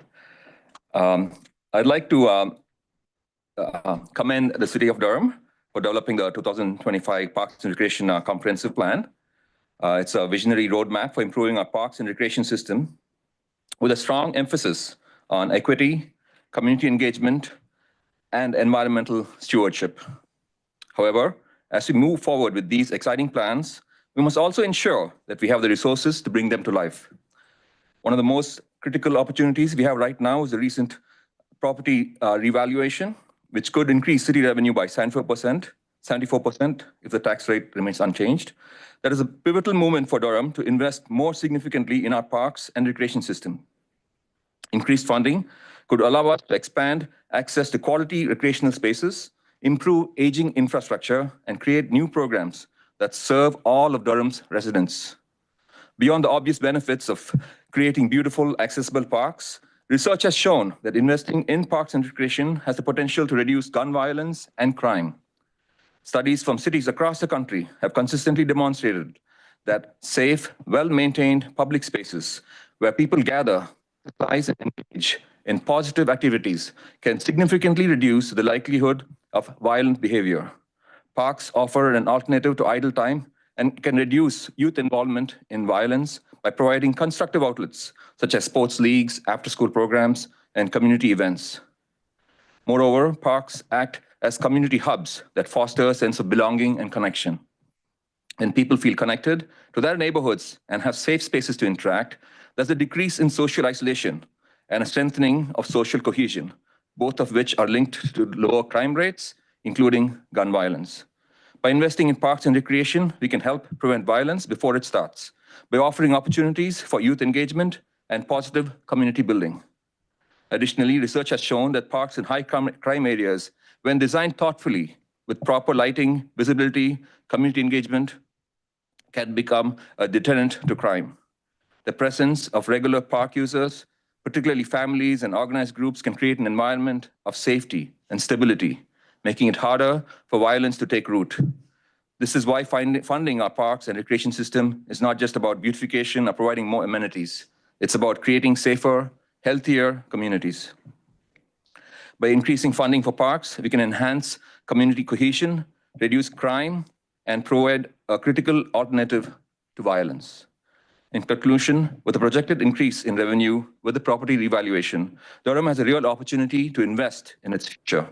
Let's direct those resources towards our parks and recreation system, not just to enhance quality of life, but to reduce gun violence, support public safety, and build an equitable, thriving Durham for everyone. Thank you. Thank you so much for being with us, sir, and for your comments. We'll proceed with the presentation.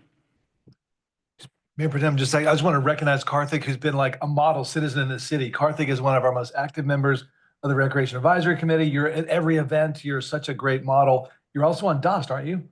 Or you was, yeah. So thank you for your presence and all you're doing for the city of Durham. Duly noted. Thank you for being with us. Thank you, council member. Good afternoon. Thank you, Mr. Mayor, Mayor Pro Tem, members of council, City Manager Ferguson, Wade Walcott with the Parks and Recreation Department, here today to talk about the draft version of our park system comprehensive plan.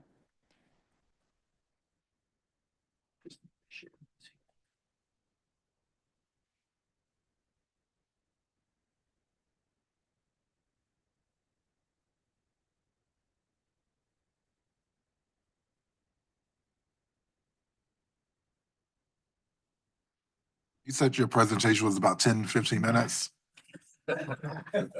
Yeah. I couldn't hear you. when you said Maybe it. possibly. Oh. 52 slides. My math was not good in high school, so.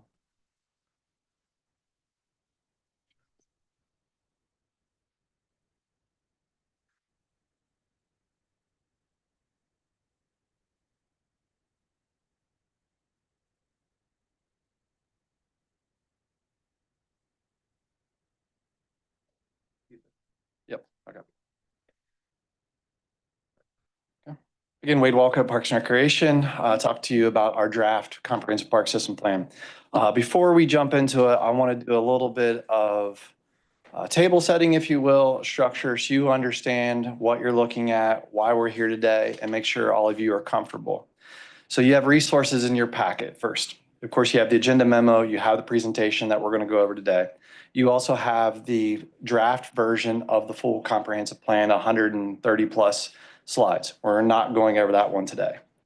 You also have an executive summary in there, and you also have recommendations and action plans at the end.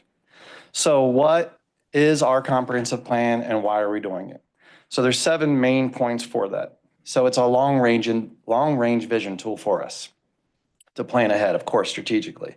It also helps us to prioritize. So all the different issues and projects and initiatives that come across our plate helps us prioritize. It's also as an opportunity for community education and to build consensus.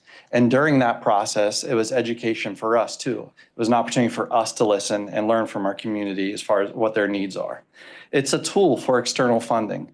So once adopted, we can use this for either public funding to help with our operational funding or also private funding potentially. It's also a must for us for accreditation. We are an accredited department, and this is a standard that we need to have to meet our accreditation process. And candidly, it was an opportunity for thoughtful reflection and honest assessment of where we are today and where we want to be. Finally, one of the things I like most about this particular plan is the missing puzzle piece. So we're all aware of the city's the city's strategic business plan. So the city has this, then each department has their 3-year strategic business plan. And here in our department, we also have developed an annual work plan. So that tells us all the things that we're going to do that particular fiscal year. And we also have KPIs, key performance indicators. Then from our annual work plan, all those KPIs get formed into SMART goals. So our annual work plan that's informed by the city's strategic business plan connects to our performance management system. So regardless of your job title or where you're at in an organization, you're connected to the work plan. And so there's SMART goals. And so it all connects it.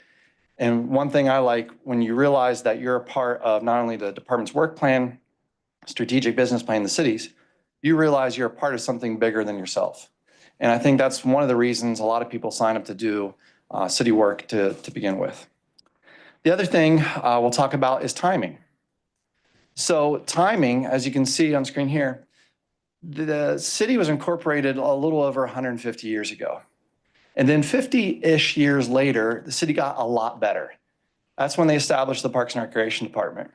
So we're lucky enough to celebrate our centennial. We're right on the heels of that from 1924 to 2024.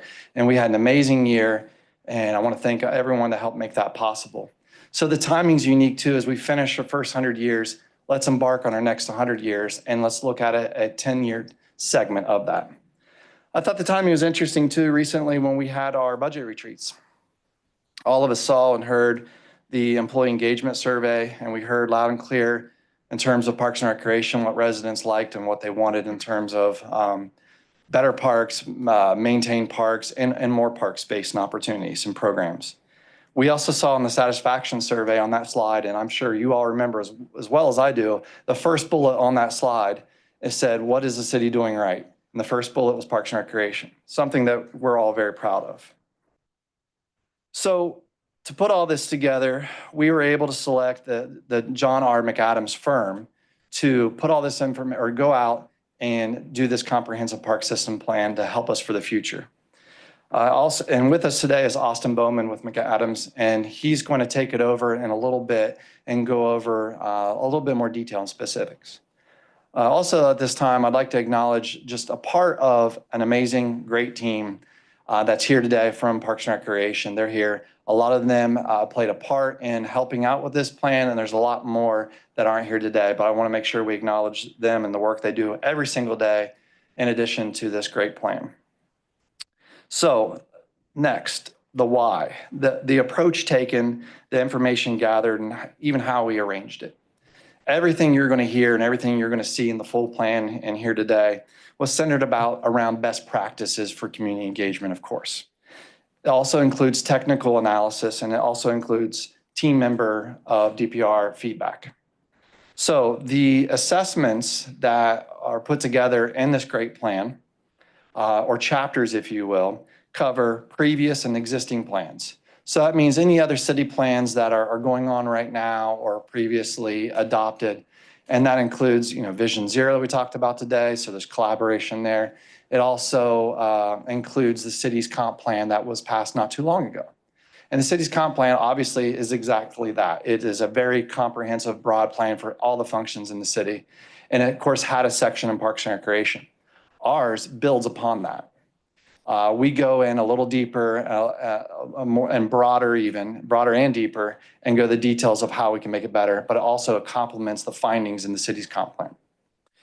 So we also go through the community demographics, levels of service.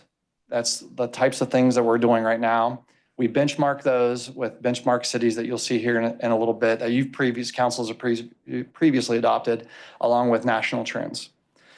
We do park assessments, sustainability assessments, fairness, equity, and accessibility assessments, programs assessment, operational assessments, and those operations include our maintenance, but they also include our communications and our culture and how we build and strengthen communication and culture, and then also the technology that we use and have access to in our organization.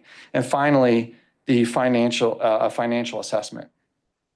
So once all those conversations took place and all the data was collected and got all the information, it was clear there were some themes starting to develop after nearly a 2-year process. And those teams ended up being ultimately developed into principles.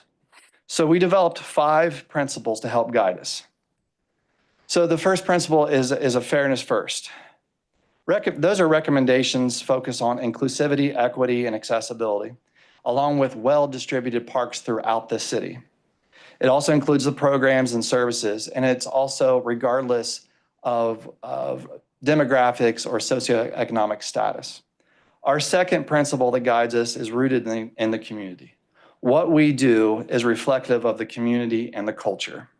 And we're focusing in our action steps and recommendations that come out of this guiding principle, focus on responsiveness and transparency. Third, foresight.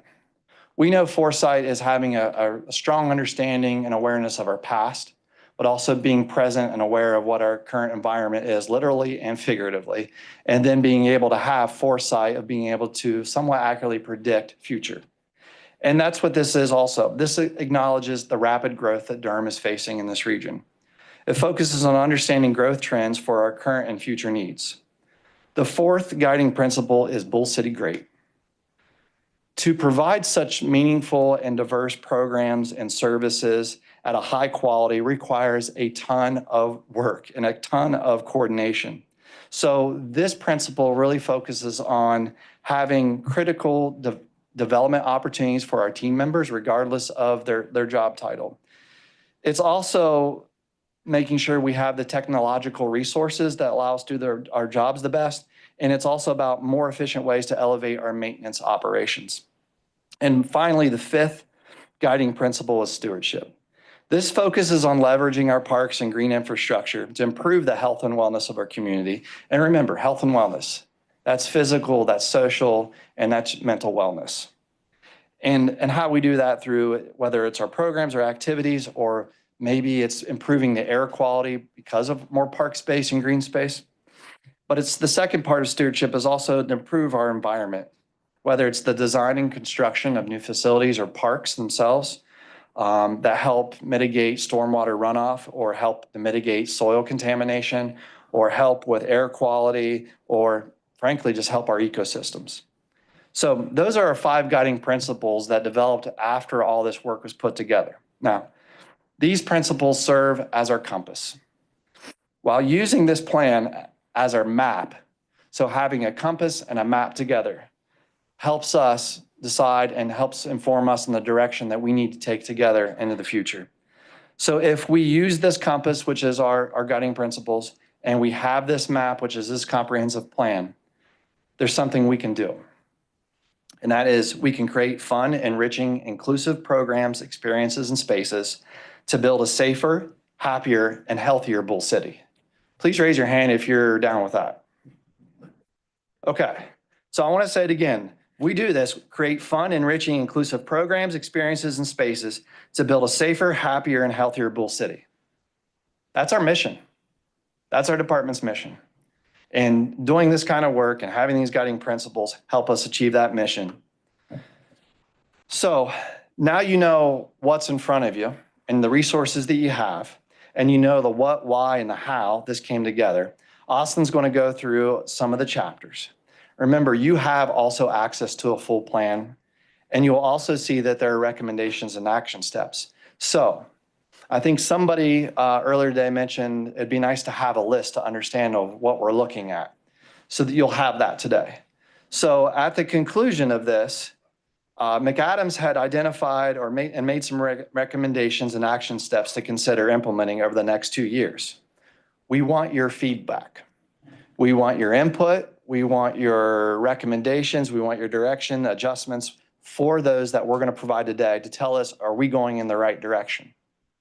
Also, of course, we want your feedback and input and direction on the entirety of the plan. So our plan is to go through this. That's our intent with you, to get your feedback, get some guidance on the list that we're going to provide today if we're heading in the right direction. Then we can go back and make whatever edits and changes that you've recommended to us today and finalize those. And the intent would be to bring this back a second time for your adoption. So that's the outline, and that's why we're here today, and that's what the tools you have with you. And so up next, Austin from McAdams is going to go through those assessments or chapters, if you will, that I mentioned briefly. Thank you.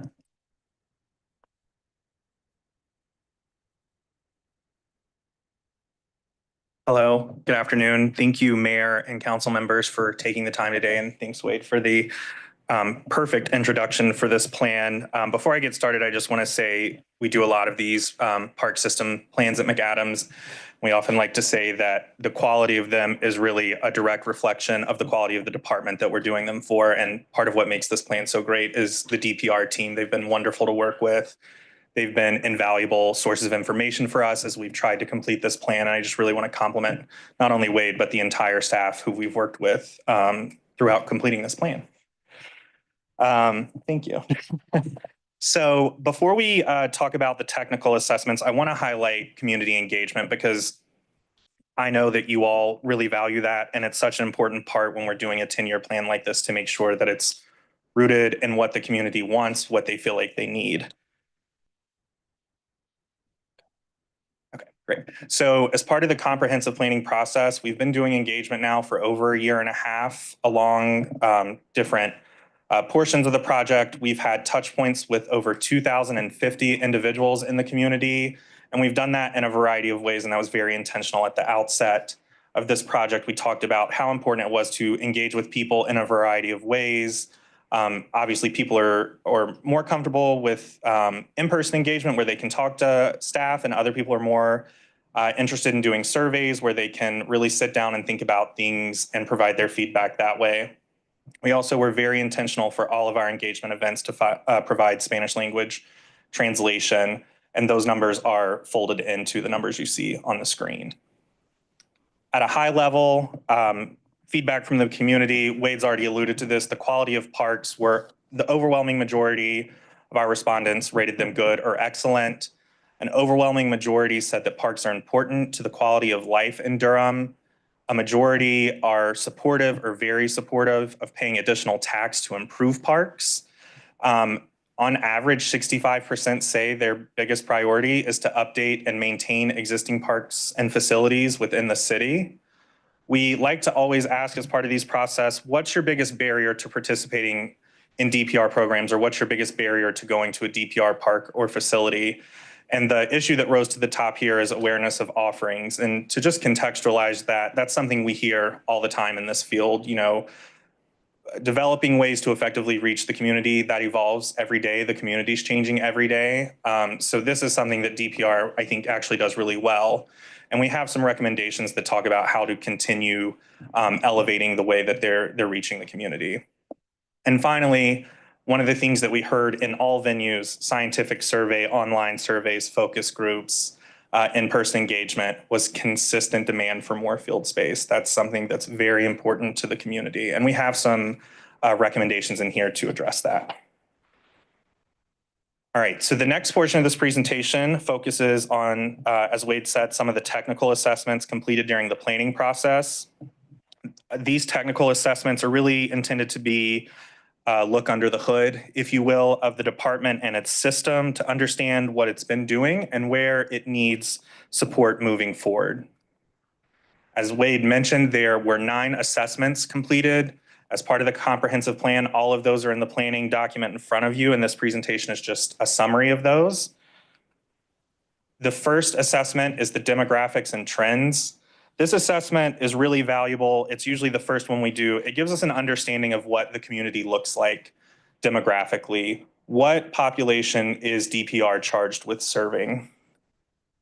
So some key findings there, this is probably no surprise to you all, is that Durham is currently undergoing rapid population growth compared to the state and compared to the country, about 3 times higher, which means that DPR has a challenge of both serving existing residents, of which there are many, and figuring out how to best serve new residents, of which there are many. We found that the program and service offerings of DPR are aligned well with Durham's current and future demographic composition. We didn't see anything in the data that indicated that DPR is out of step with the composition of the community or that they would be in the future. And one thing of note that we spent a lot of time with the department on from this assessment is that there's a growing wealth gap in your community. And I'm sure for a lot of you, this isn't a surprise either. There's a really big discrepancy between the average income and the median income in this city, which is usually really indicative of a wealth gap, meaning that you have really large outliers on the high end of the income scale. So what this means for your community is twofold. One is that DPR should continue to maintain subsidized offerings for the community. We don't want anyone to have any kind of financial barrier to participation. But it also means that there are people in the city, a sizable portion of the city, who can pay for services that DPR offers, and that the city should consider new cost recovery strategies to take advantage of that. Should I read demographic as population, or because I hear when program and service offerings are aligned with Durham's current and future demographic composition. You started with population, which is kind of vanilla. Yes. Demographic composition meaning age and race in particular. So when we look at trends in recreation programming, we're usually looking at trends within age groups and trends within different racial compositions. So those are not changing over time. So what they're offering is already relevant. So there are no changes needed to maintain relevancy. So alignment means that the proper folk are getting the proper programming? Correct. Okay, all right. All right. The next section is the level of service assessment. As Wade mentioned, that's an inventory of the current offerings, staffing, and funding compared to the city's population size. We use this information to benchmark against peer cities and jurisdictions of similar sizes nationwide. The level of service assessment found that in the city of Durham, total park acreage is low compared to similarly sized jurisdictions. It found that maintenance and operations staffing levels are below average compared to peer cities and jurisdictions of similar sizes nationwide. Found that additional funding is needed to meet day-to-day maintenance as well as deferred maintenance. Although it is worth noting that the city does currently spend more money on deferred maintenance than peer cities, which might sound a little contradictory. The implication of this is that while the city is doing its best to clear out its maintenance backlog from a resource perspective, the magnitude of that backlog is such that additional resources in the form of funding and staff are needed. Durham also has a much lower percentage of undeveloped open space.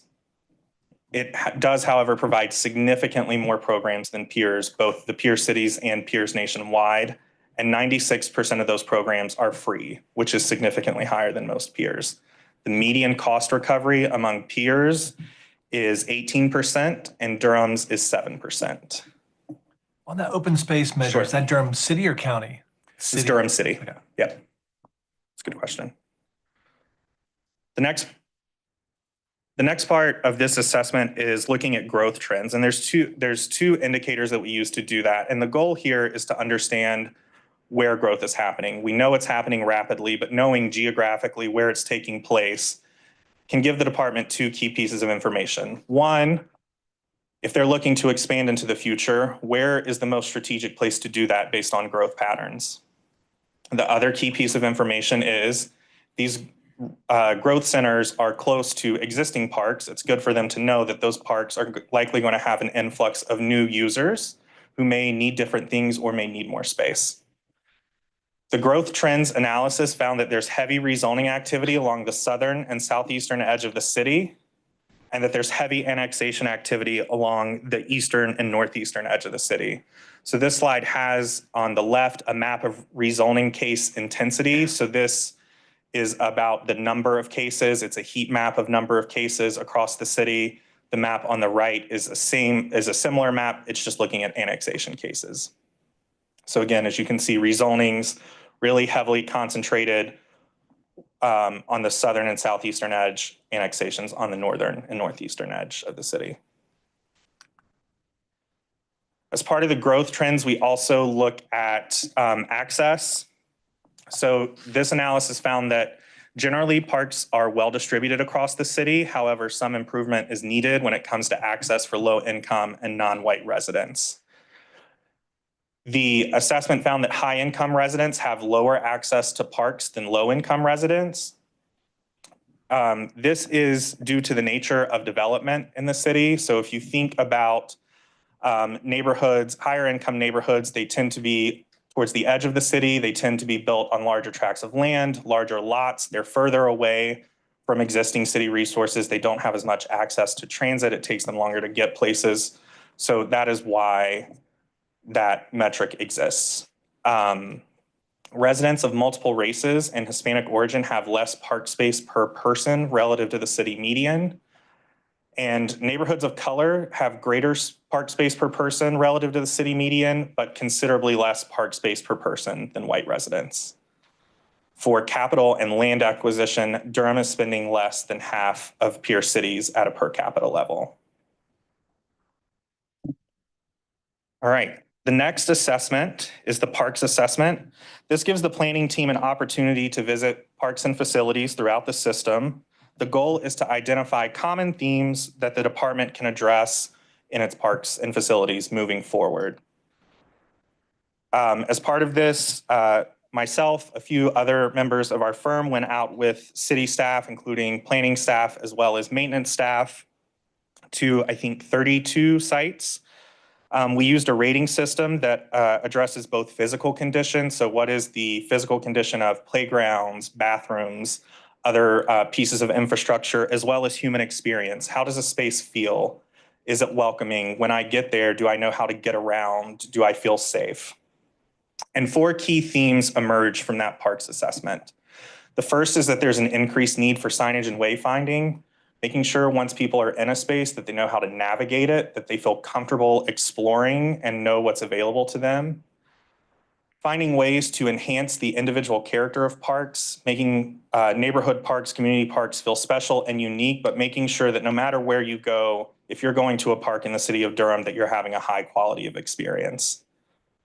A need for providing a larger diversity of amenity at parks, and this is directly correlated to understanding the diversity of your residents and their needs through meaningful engagement, and increasing the amount of park improvements that are happening to improve consistency of experience. So modernization, replacements, doing that on time, doing it frequently to make sure, again, that no matter where you go, if you're going to a City of Durham park, you're having a good experience. The next assessment is the sustainability assessment. Like Wade mentioned, this assessment is really focused on how parks interact with the environment and how that can impact residents and the environment itself. The sustainability assessment was structured around what we referred to as the 4 dimensions of resiliency, which we'll go through each of. These are components of sustainability where we felt DPR had the greatest ability to have a positive impact. The first dimension is flooding and stormwater management. So there's an opportunity to prevent and mitigate flooding and damage to properties through intentional park design and addition of green infrastructure to existing parks. With air quality and pollution, the opportunity to partner with other city departments to increase the city's tree canopy on parkland, and also look at day-to-day operations and maintenance using EV vehicles and more environmentally friendly park equipment for park maintenance. As we all know, summers here have gotten pretty brutal. They're not comfortable. And for some members of the community, it's not safe to do things like go to a park due to heat impacts. So another thing that we discussed with staff and included in the plan was the need to incorporate standards to address heat impact by incorporating shade and cooling features into all new park designs. And again, identifying opportunities to expand tree canopy and increase planted space to lower temperatures where possible. Finally, the 4th dimension, natural resource conservation and general environmental improvements, expanding the use of low maintenance native plants, increasing no-mow zones. So these are parts of the park that can grow more. They're not as regularly maintained, but they also have higher ecological value. Explore the reduction of chemical treatments, and continue to identify funding strategies to make environmental improvements to parks. The sustainability assessment also looked again at a geographic component of this, which was to understand what parts of the city have the highest environmental burden, meaning which parts of the city are most impacted by negative consequences of environmental change over time. So the map on the right uses a data set from the federal government called the Environmental Justice Indicator, or Index. It takes into account all of the criteria that are in the table to the left. So what you can see on your screen is that the area located mostly around downtown and just to the north and south have the highest environmental burden. And as you move away from the core of the city, that burden decreases. And this was important information for us to provide to the department because, again, if you're looking at, with limited resources, which parks have the most potential to provide a positive change to the environment and thus a positive change to residents, targeting areas where residents are already the most impacted is the most strategic, which is why we did this. The next assessment is called the Fairness and Accessibility Assessment, and it was split into two focal points: external goals, which understanding fairness and access as it relates to DPR in the community, and internal goals, which seek to understand how fairness and access are embedded into DPR's internal operations. The external goals that were established were to continue intentional design for new park development or maintenance centered around inclusion and accessibility. So this goes beyond just what we normally talk about with accessibility, which is ADA. We're talking about, do people feel comfortable? Do people feel safe? Do people feel like if they come to this park or this facility that they're able to use the resources? And sometimes that goes beyond those most basic levels of accessibility. It speaks to universal design and making sure people of all abilities feel able to use the resources that they have. Increasing intentional investment in recreational opportunities, prioritizing and benefiting those who would otherwise be unable to participate. So using some of the tools that we provided around disadvantaged communities to make decisions regarding where investment is happening, and exploring how DPR can be part of a multi-agency effort to create anti-displacement strategies. Anti-displacement strategies are something that major cities around the country are exploring. And we wanted to make clear through this process that while DPR is not solely responsible for creating and implementing those strategies, they should have a seat at the table with other government agencies, other departments within the city as those are being crafted. Internally, the things that we called out that we felt like the department is doing really well in terms of integrating fairness and access into their day-to-day operations was the Pulse Board, which stands for Peers United in Leadership, Service, and Equity. This is a board internal to DPR that provides personal and professional development centered around fairness and access, the opportunity to share perspective both among staff and from the community, and to demonstrate the impact of DPR's project. And as Wade mentioned earlier, they undergo an annual process to kind of prioritize their work, to make clear to the community what they're going to do. And as part of their mission and values creation, they've also integrated fairness and access at that high level and then in that annual operating strategy to make it clear to the community that's what they've prioritized. As part of this assessment, we found that we needed a tool that could help the department understand where need was as it relates to fairness and access and where they should be looking at as they're making decisions about investment. So we developed what we called the Fairness Priority Investment Index. It takes into account 11 indicators. All of those indicators come from the sources that you see on the right of the screen. And if you're interested, I have them all and I can go through them. And it looks at the census tract level at how many of those indicators are present in a particular tract. So a high priority tract has more than 6 of 11 indicators. A medium high priority has more than 3 and less than 6. Medium to low priority has more than 1 and less than 3. And the low priority has 1 or less. How recently did you refresh these index indicators from these departments? These were done in October of 2024. Might want to check again.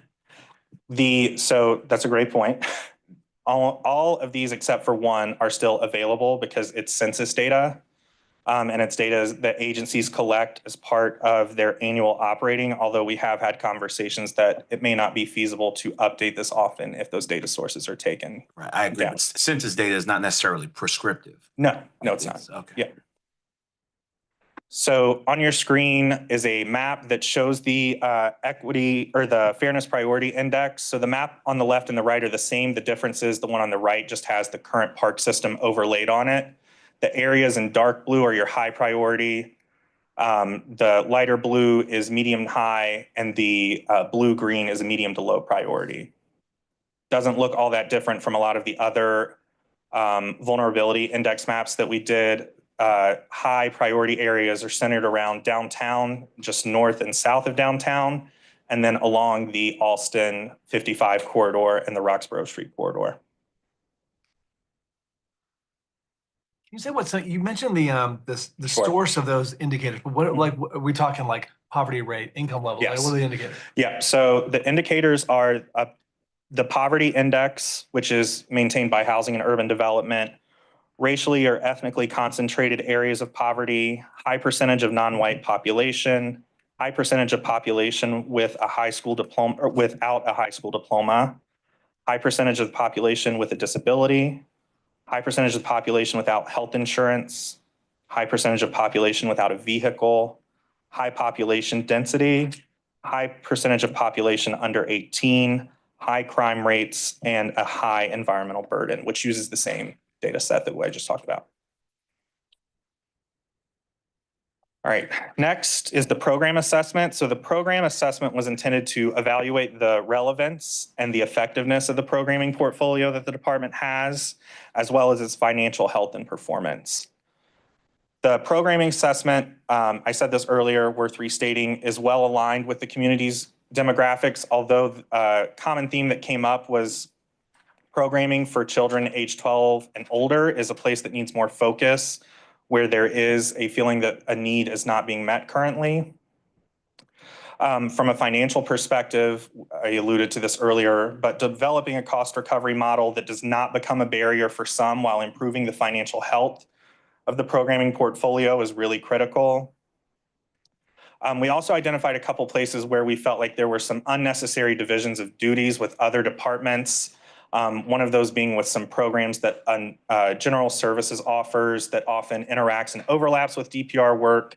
There's an opportunity there with adequate resources to gain some efficiency and alignment across programs citywide. We also wanted to call out here a suggestion that we've talked quite a bit about, which is to explore a partnership with Durham Public Schools to improve access to athletic fields through the use of Durham Public Schools fields. They already rent those out, but it goes through a separate process that's separate from DPR. The thinking is there is some alignment there where DPR could help perhaps with reservations, with maintenance, in exchange for being able to use those fields, which would really help meet or increase their ability to meet the demand for fields as they are working on strategic expansion. So this figure, just to talk about finances briefly, it's in the report on page 95, but this is the kind of general model that the programming assessment is built on when it comes to cost recovery. And it really comes down to understanding which programs are essential and have widespread community benefit versus value-added programs that have individual benefit. And the idea is as you move away from community benefit to more of an individual benefit, the expectation should be that the cost is shouldered by the individual. All right, and our last assessment, of course. On that assessment. Yep. Where you would place summer camps? Summer camps, I would say, are somewhere between the considerable community benefit and balanced community and individual benefit.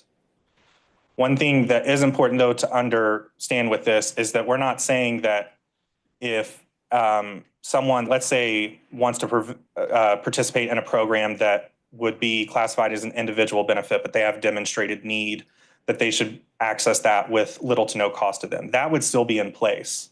But there has to be some kind of structure in place for those that are able to pay to set expectations for how much they should be willing to pay. All right, the last assessment is the operational assessment, and that seeks to understand any challenges and opportunities in day-to-day operations.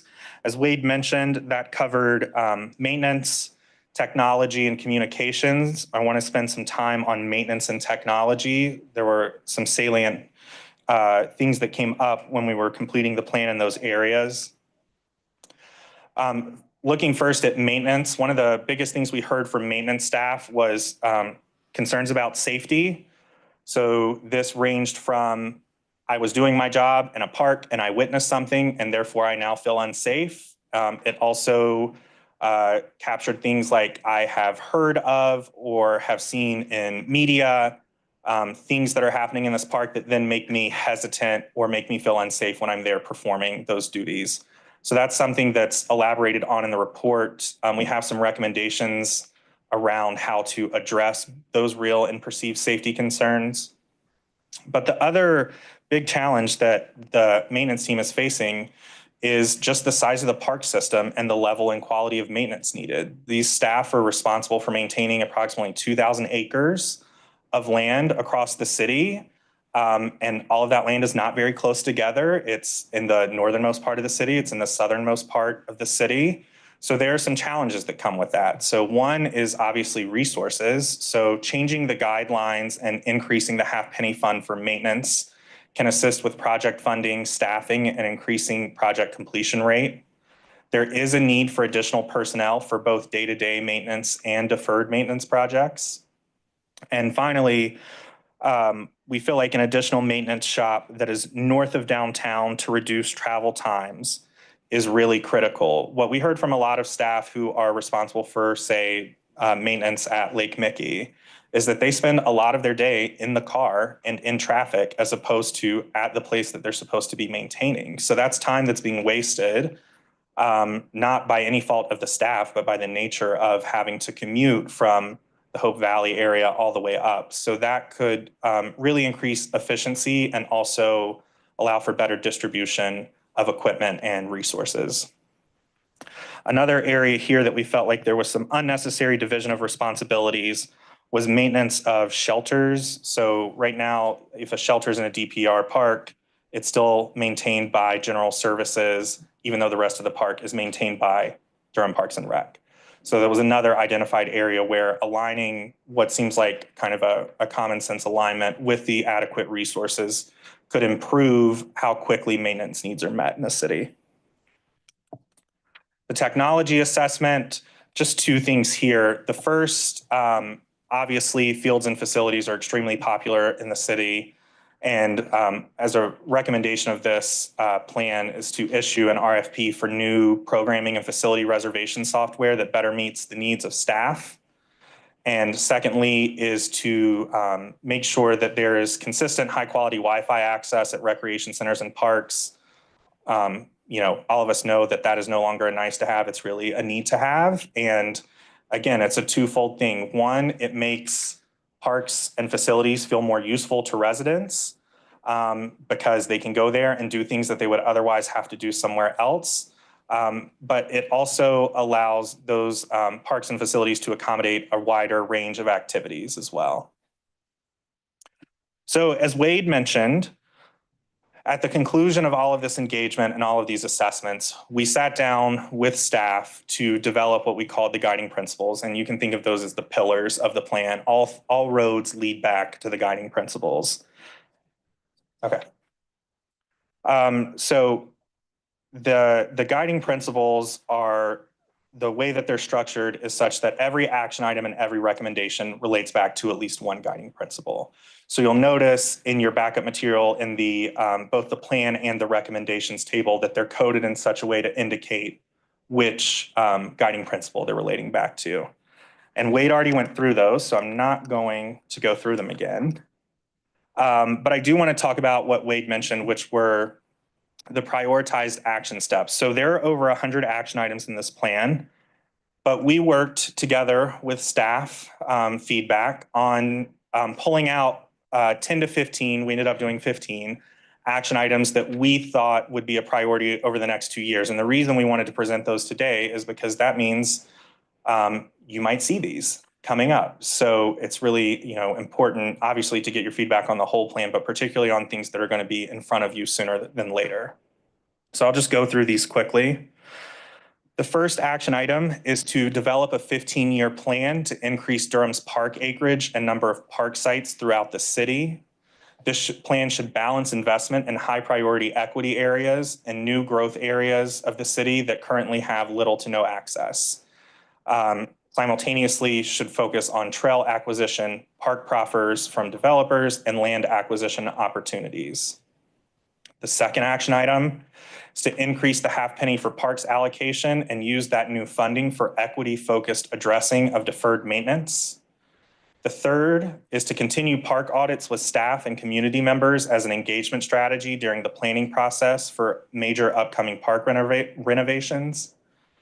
The fourth is to create a communications work team that includes DPR staff and community representatives to perform a consistent annual review of communications techniques to conduct annual focus groups with residents in high priority equity investment areas to understand needs and concerns.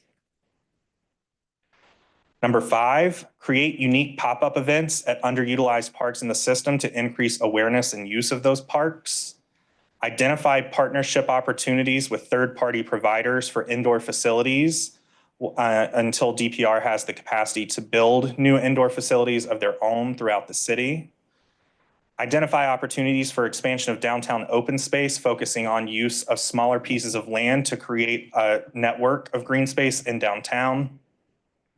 Support parks, recreation, and open space goals identified for downtown in the Downtown Open Space Plan, DDI plans, and other citywide plans. Advance the partnership between Downtown Durham, Inc. and DPR to find innovative opportunities for public recreation programs and special events. Assess all activity areas within DPR parks, including playgrounds and fields, for implementation of cooling features, such as shade structures or misters. Integrate cooling features into DPR parks, focused first on parks in the urban core of the city. What are the different designations, RCA, SAFA?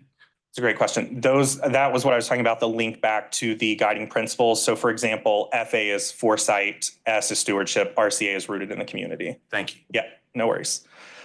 The next one, develop a welcome to DPR guide that's targeted at new residents.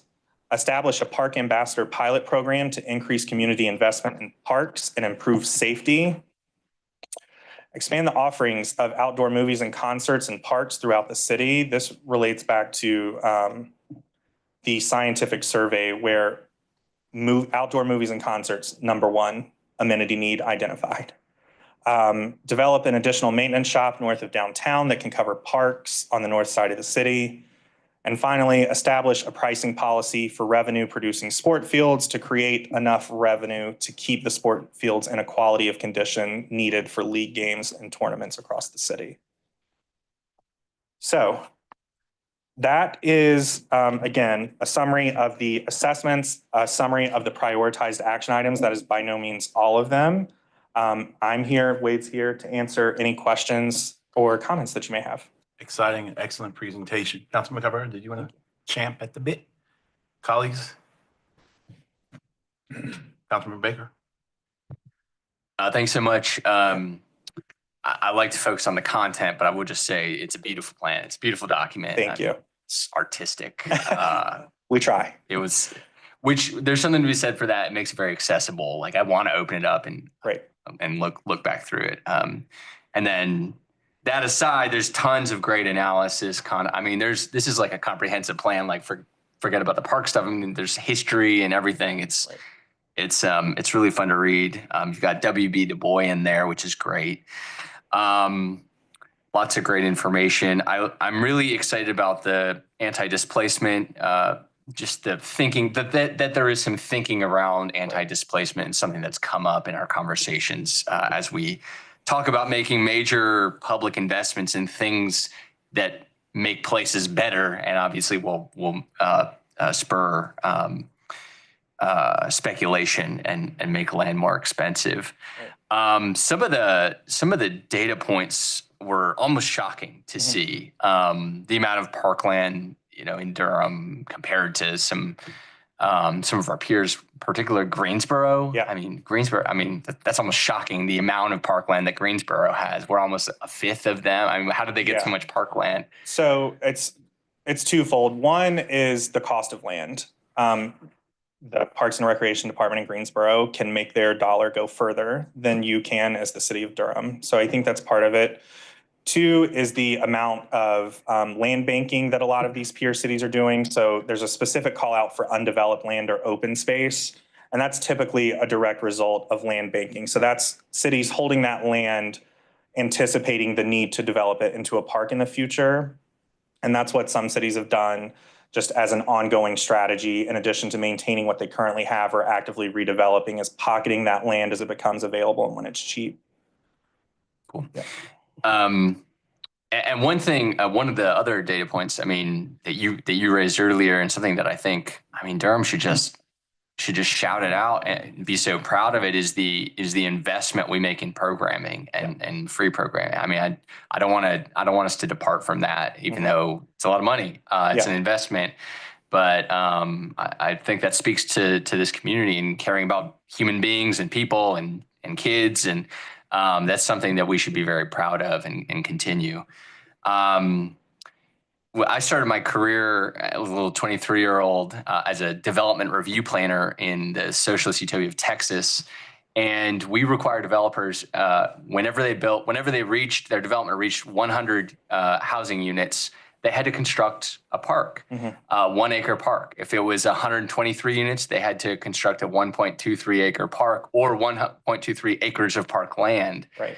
And when I moved back, I'm from Durham. When I moved back to Durham, I couldn't believe that we didn't do the same thing.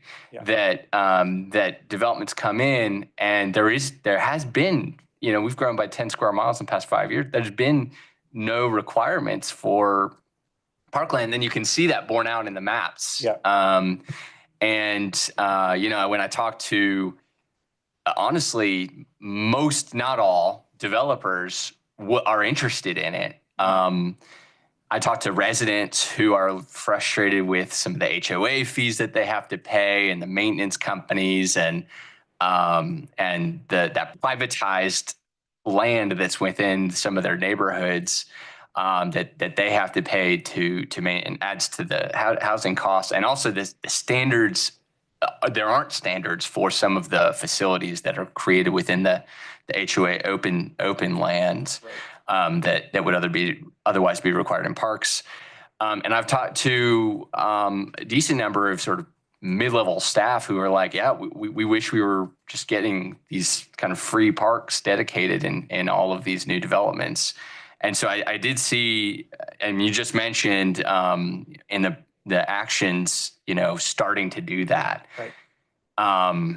Which, it would have been nice to do that a while back. But is there, as part of that thinking about, is there an opportunity to look at some of these neighborhoods and where there might be desire within some of these neighborhoods to dedicate their HOA lands to public park, to the Parks Department? Is that something that's feasible? Is that something that has been considered? So that's not something we considered as part of this process.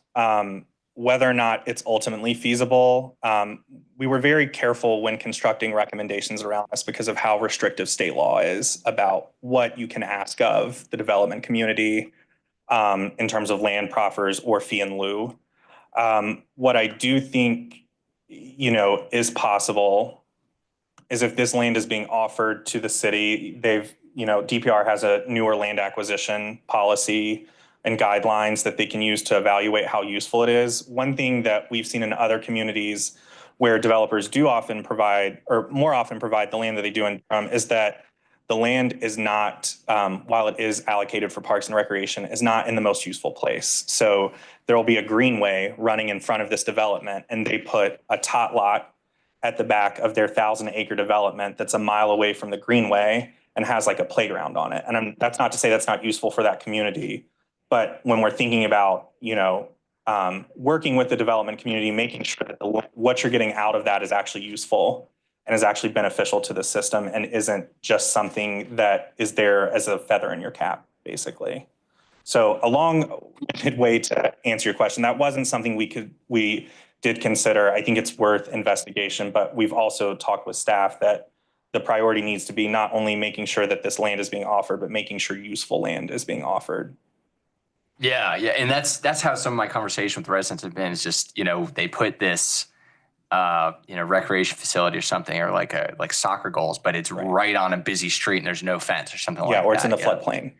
Lots of stories like that. Or all the homes are facing away, and it's just fencing and there's not great edges to these parks. They're not centralized and celebrated civic spaces. So, I appreciate that.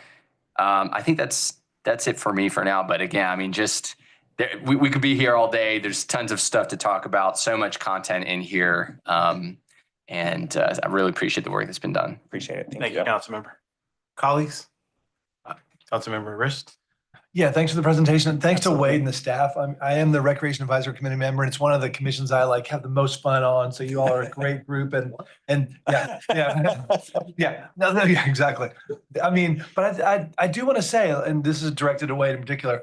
I mean, this report, as Councilmember Baker was saying, this is like a thorough report, this detailed report. You shared with us the summary of the 2-year recommendations, but there's a whole with 10 pages of recommendations of sort of action. So I really appreciate both, and Wade, you mentioned the sort of like the annual work plan you have with like metrics and key performance indicators. The level of sort of scientific management of this department, in addition to the fun you all have, is like pretty impressive. So I just want to say thanks again to you and your staff for the great work you're doing. I had a couple of questions. I was glad to see, I will say, I was glad to see the facility reservation software is one of the things on the work plan. That's one thing I do hear from residents a lot. It's kind of clunky, hard to reserve space. So that's a key. I think that's a good priority to have. I did have a couple questions about some of the slides earlier in your presentation. That, if you go back to 13. So there were a couple bullet points. I was trying to understand the two, and we were going pretty fast. I know we have limited time as the time winds on. So if you look at the third bullet point, additional funding to meet day-to-day and deferred maintenance is critical, right? And then Durham spends significantly more money on deferred maintenance. Help me understand those two. Yeah, so this is kind of one of the conundrums that you sometimes find yourself in, where it's a good example of DPR doing the best with what they've got, but that's just not enough from a resource perspective. So what we see sometimes in other cities is that they're not allocating as much money to deferred maintenance because the quantity they would need to actually clear out that backlog is so monumental that they prioritize putting their funding elsewhere. So what we're saying here is that while they seem contradictory, they don't maintain, or so deferred maintenance is a little bit different. So those are long-term big fixes to parks, whether that's to renovate them, replace big pieces of equipment, not necessarily to go repair a hole in the fence or take out the trash. So it's not that they don't do anything, it's just that they're spending less on it because it's less of a priority to them. And a lot of times that lower prioritization is just due to the magnitude that would be required to really take a bite out of it. Still having a hard time understanding. So you're saying like they've got tennis courts that are like non-functioning, they're just not replacing them. They're just leaving them. It's not that they're not replacing them, it's that the money they're allocating to replace them, it may take longer to replace them. It's not that they're spending zero. But compared to Durham, they're spending significantly less than Durham is, and they're spending significantly more on building a new park or other kind of larger redesigns. So you're saying this is good, that we spend more on deferred maintenance? Yes. But It's absolutely not a bad thing that you're spending a lot more money than your peers on deferred maintenance. It's just that you need more money to spend on deferred maintenance. Okay. Next one is on slide 15. Slide 16, actually. So the second bullet point, high-income residents have lower access to parks than low-income residents. The first one, parks are generally well-distributed across the city. Some improvement needed when it comes to access for low-income and non-white residents. But then higher-income residents have lower access to parks. Yeah. So that's kind of what I was trying to get at earlier, is that the development pattern, so for example, let's say in North Durham, where you do have, when we looked at average income is well in the 200,000s. They're living in bigger homes on bigger lots in bigger subdivisions. And that puts them further away from parks as compared to someone who's living in an apartment downtown or an apartment in proximity to downtown. So one thing to keep in mind with all of these is none of these are judgments to say it's good or bad. It's just the reality of what it is. So this is due to the nature of the development and where people tend to settle when they're living on larger property. That puts them further away from city resources. So on the first point, then some improvement needed. They have low-income residents have maybe better access, but some improvement is needed in terms of like safety of getting there. Absolutely. Or the ease of getting there. So proximity to transit, proximity to greenways, the maintenance condition of the park. So it's not just about being able to get to a park. It's, can I get to a good park? Can I get to a park where I feel safe, feel welcome? Gotcha. Thanks. Yeah, absolutely. Thank you, Councilmember. Councilmember Caballero. Thank you for the presentation. A lot of good data here. I have a couple of questions. In general, feel pretty this is really thorough, really confident. I will just say, like, and I want to shout out former council member Charlie Reese, who literally visited every single park in the city. He did a whole project on that. And so I think the part about lifting up parks that people don't even know exist, and doing that deferred maintenance. So I know that we're maybe shortchanged on land, right? But I think that there's a lot of it's kind of like with Vision Zero. What are the opportunities that are quick builds on parks? Because the whole cost of land is not decreasing. Right. Also, I'd be interested to see our peer cities. We have a massive state park. It may not be ours, right? But it's a huge percentage of land, right? Yeah. And I get that there is not great access to that for all residents, but there are plenty of Durham residents who are doing their recreation and things not in city parks. Absolutely. So I think that that's something that we have to think through. Yeah. I mean, I don't know enough about Arlington, Texas, but do they have a huge state park in Arlington, Texas? I don't know, right? And that's, part of Falls Lake is also in Durham County, right? There's lots of other recreation opportunities that are close to Durham, Right. that could change kind of where and how folks are accessing. But I do want to just lift up that whole piece. I have been to several parks where the only reason you know it's a park is because there's a sign and it's this big, right? Yes. And it's got a bench and a tree. Yeah. Especially when we're thinking about our comprehensive plan and that whole idea of what I think ultimately we want is for folks to be able to safely, which goes back to that other presentation we just had, connect to green space and open space and recreation space, especially as we densify. And that's what all great cities have. Yeah. Great cities in the United States and internationally, you have incredible parks. You have incredible access to green space because you may not have that square footage at home. Right. We do want to get away from that kind of North Durham trend, right? We don't want folks living in McMansions with Suburbans, right? At least not in Durham. Right. Right. We're trying to steer the ship in a very different way. But Right. that means that I got to be able to walk down the street and have that outdoor space for lots of reasons. So I am excited about this, and I'm definitely excited about those opportunities and heard on the money. We're going to have an interesting budget conversation this round. But just we all know the importance, as you listed with public health, we named youth programming as one of our core or top priorities.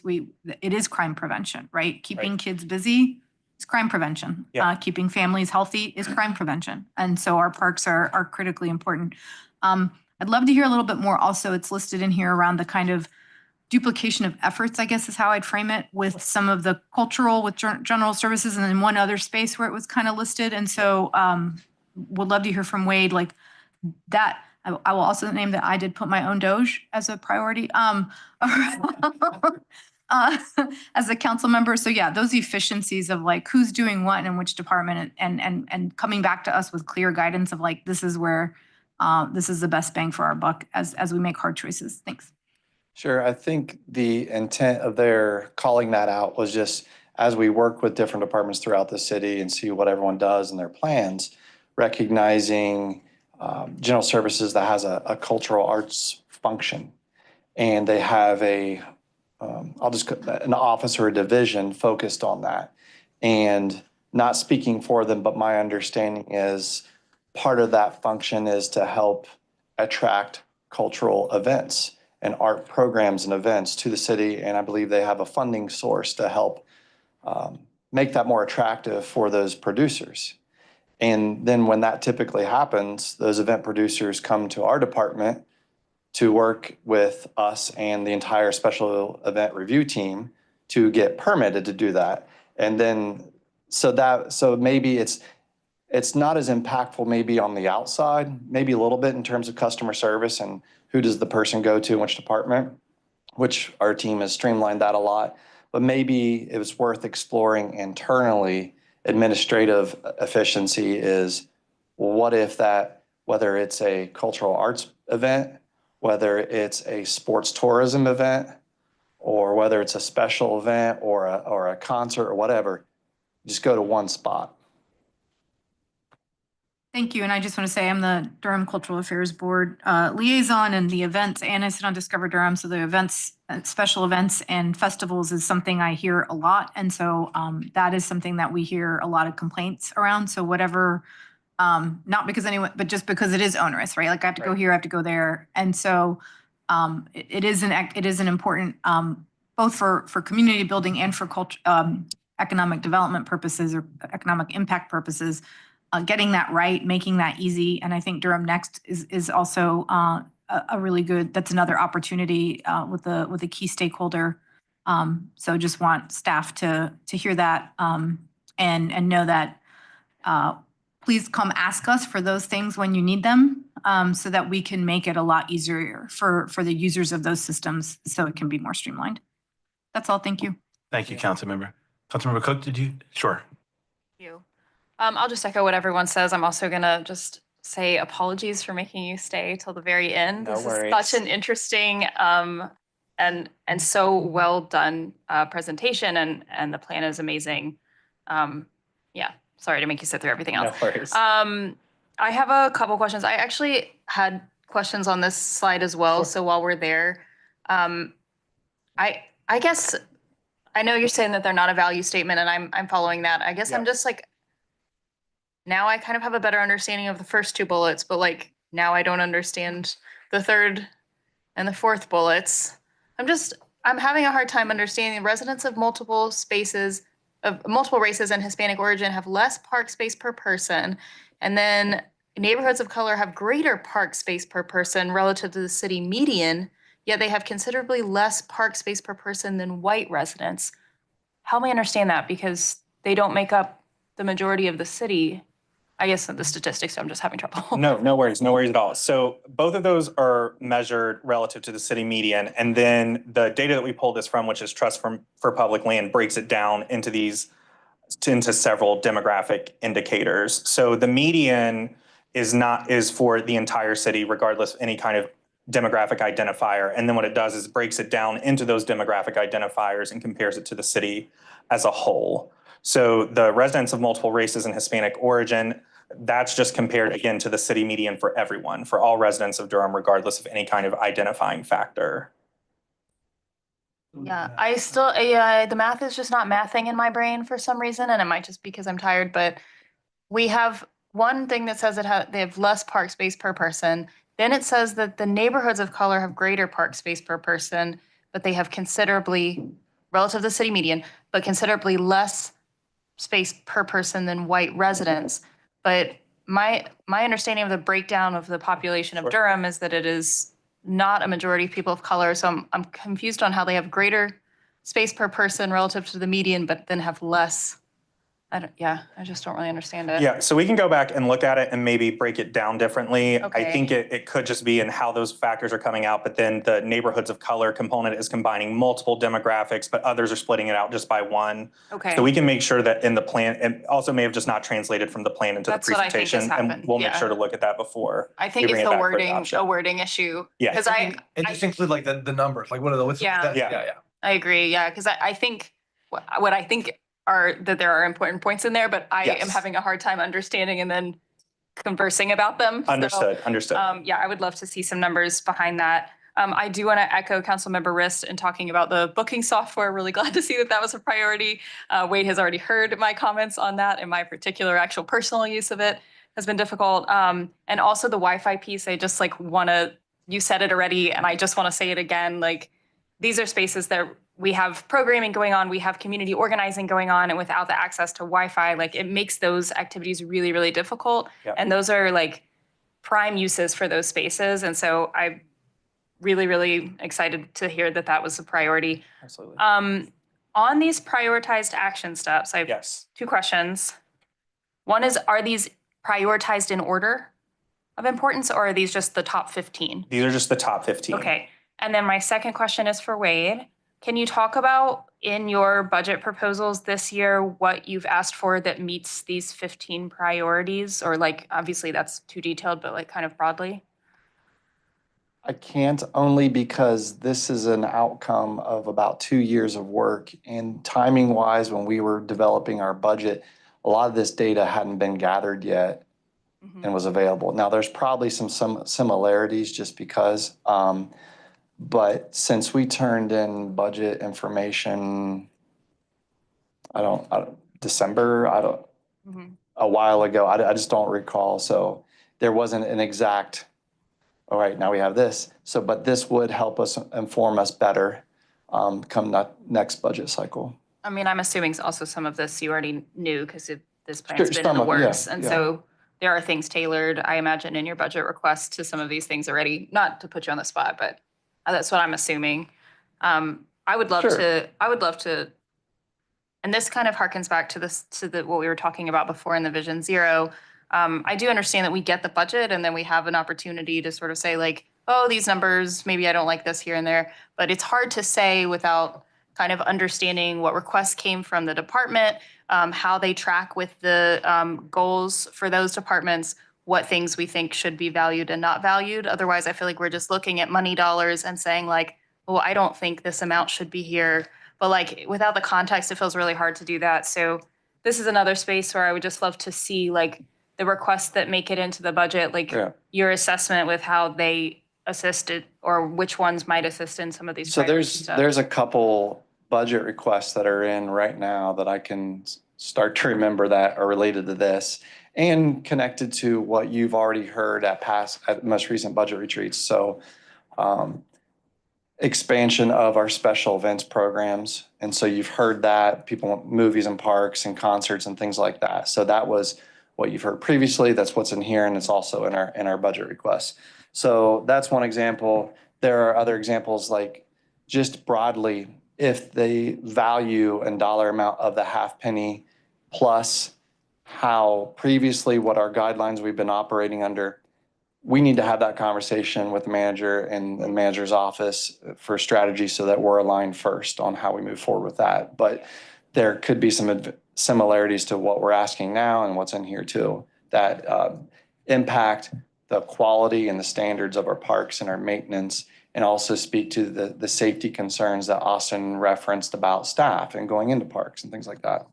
Yeah, totally. And you actually sort of hit my next question, which was going to be about that half penny increase and what we're actually looking for and what we think we need to meet that.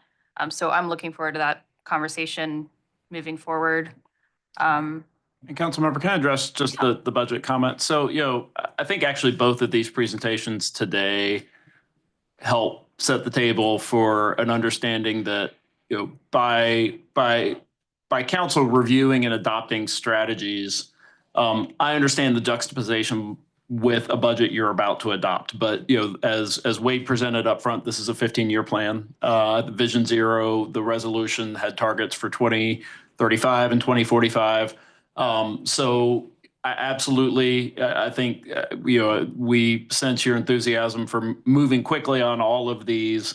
But I do want to emphasize that, these layer on top of other priorities you have also endorsed. And so that, in our efforts to bring you a budget, it is not us applying a different set of values than what you're responding to today, but it is taking your feedback and, from today's conversations and layering it in with the feedback you gave us in budget retreats and, and the other presumptions that we make, hopefully correctly, but not 100%, guaranteed that there is a core level of service that council intends for us to maintain without telling us to maintain it. And I think that becomes a big factor in the budget, and one that, I think we continue to seek feedback, guidance from the council on, where, you and I think made some good comments at the end of the budget retreat about when do we talk about what we deprioritize, and that isn't something that is built into our process that we're happy to explore. But I do want to say that you would be presuming correctly that neither the full suite of Vision Zero recommendations nor the full suite of 15-year master plan recommendations that you are going to see an immediate, representation in the budget. Nor would I say that they won't be top of mind as we go into budget meetings that we'll have over the next couple of weeks. So it's a balance. And I don't, I'm not being flippant when I say it really becomes your budget after I present it to you.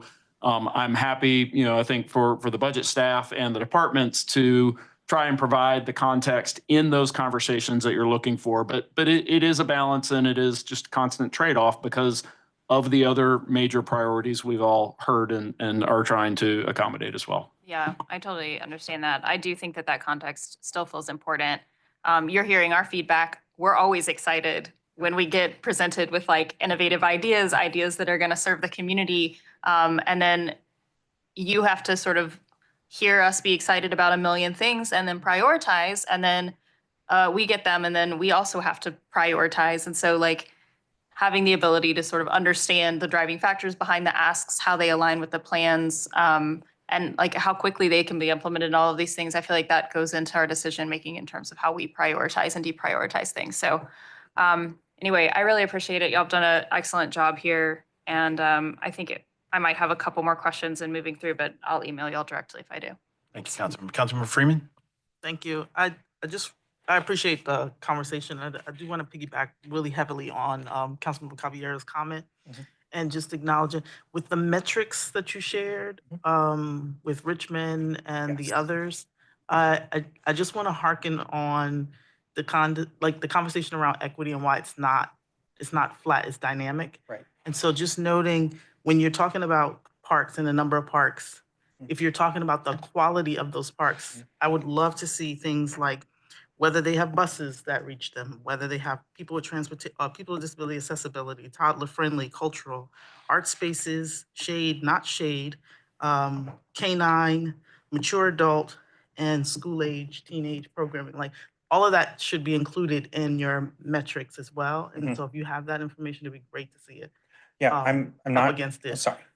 I'm not sure if it's in the plan currently, but that's something we can certainly add into that benchmarking section, just a crosswalk of how things stack up outside of quantitative factors. Yeah. Yeah. Mary, you have anything? You want to go last? Just another point. I do think that to Councilmember Cook's point, it is also not just this year's budget, it's also looking at what the CIP looks like and what the next 5 years of planning in context, knowing what can be moved forward in the next 5 years, not just this year. And so it is helpful to see what you think should be included. Thank you. Thank you, Councilman.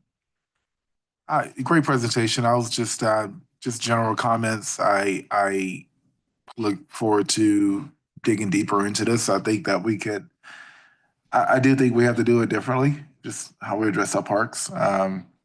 I look at parks and I see, Parks and Recreation, I see it as our partly real estate manager, in the city. Also a huge contributor to economic development. And I also look at our development community as partners in this. And I think an adversarial relationship with them is not going to get us much at all. So we have to be mature adults as we approach that conversation. And, I think there's a lot more opportunity we can take advantage of. And a lot of it is if we were to have more of a partnering approach to development, maybe we could be more integrative when it comes to, parks and our urban tier, and not only looking at what blanket land we can find.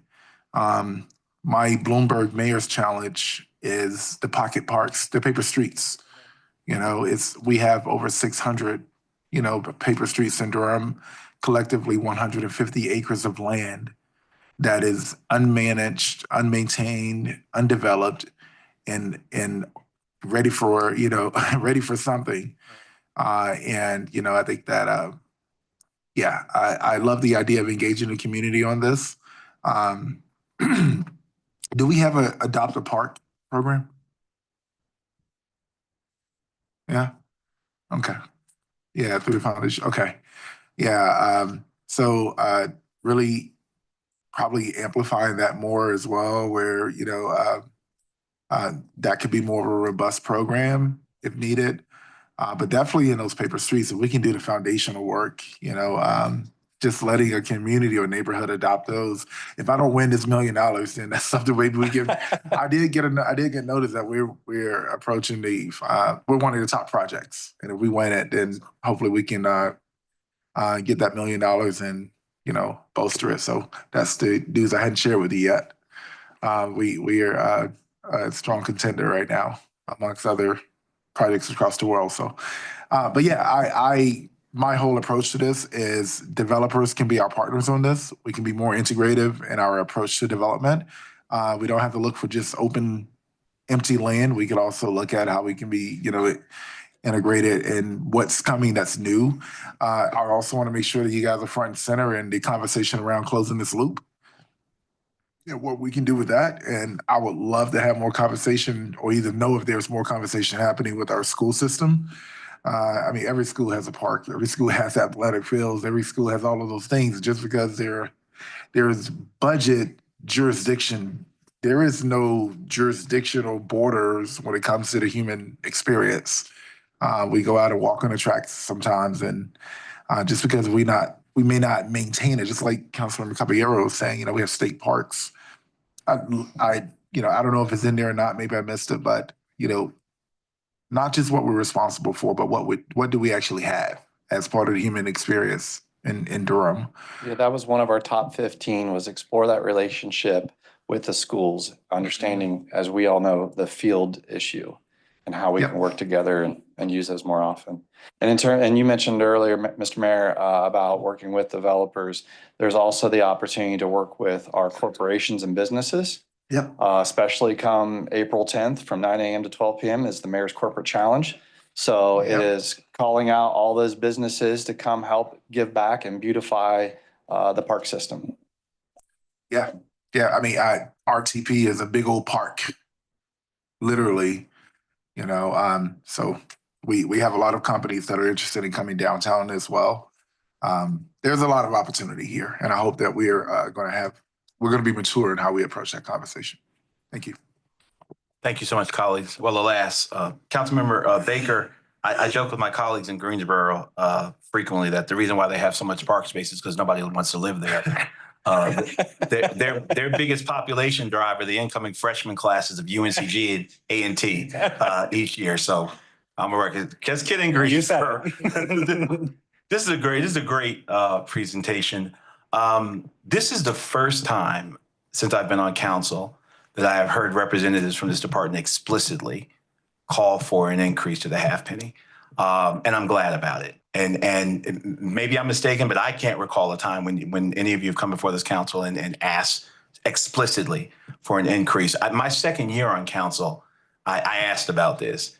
Mayor Schul was still mayor, and it was almost as though the half penny was sacrosanct. It was almost because of it just flowed so poetically that we would just like half penny for parks, half penny for parks. And I inquired about, have we ever thought about raising it to a penny? So I want to say that because of revaluation, and I don't want to put words in your mouth, in a de facto sense, there's going to be more money. But my sense is that you're asking for an actual movement from half penny. I know you'll take more money however you get it, but I'm saying that I would, very much be in support. Listen, you may think that cops don't need more money, or we can argue about what departments, but I think most of us in Durham will agree that these spaces, I've said it time and time again, parks are the most egalitarian spaces. Doesn't matter what color you are, rich, poor, who you love.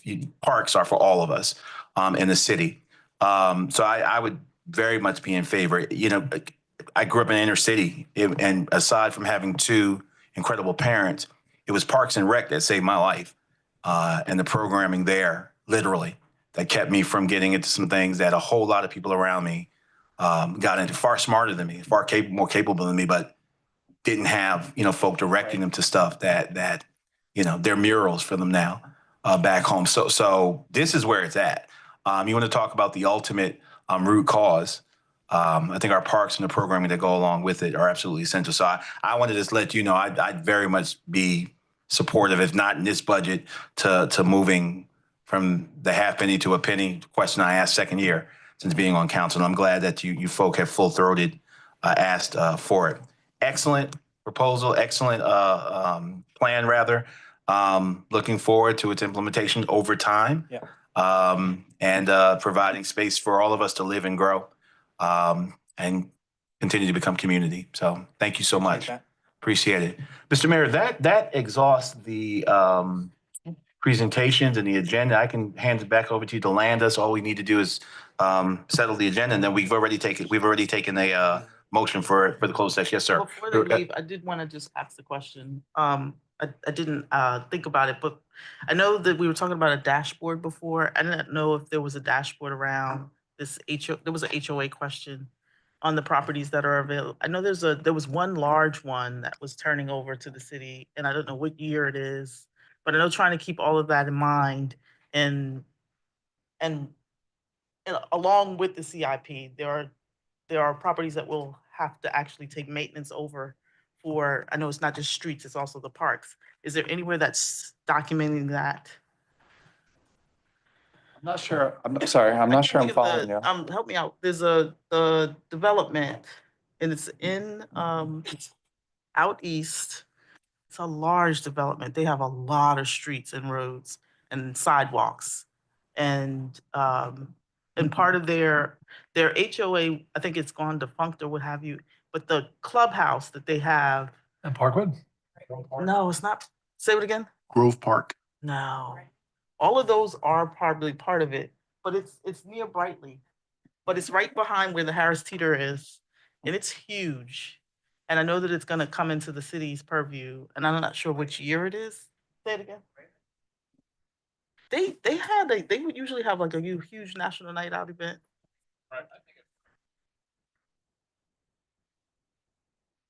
Cardinal Lake, which is back up. So, But I just know that there's a list of HOAs. That's it, Carolina Arbors. But Carolina Arbors, they were having, their HOA was complaining that they weren't gonna be able to keep it up because of some financial troubles. But I know that there was is it Del Webb? financial troubles in Del Webb and Carolina Arbors don't go in the same city. Well, I know that they turned it over to the community and they were saying that they needed to turn it over to the city.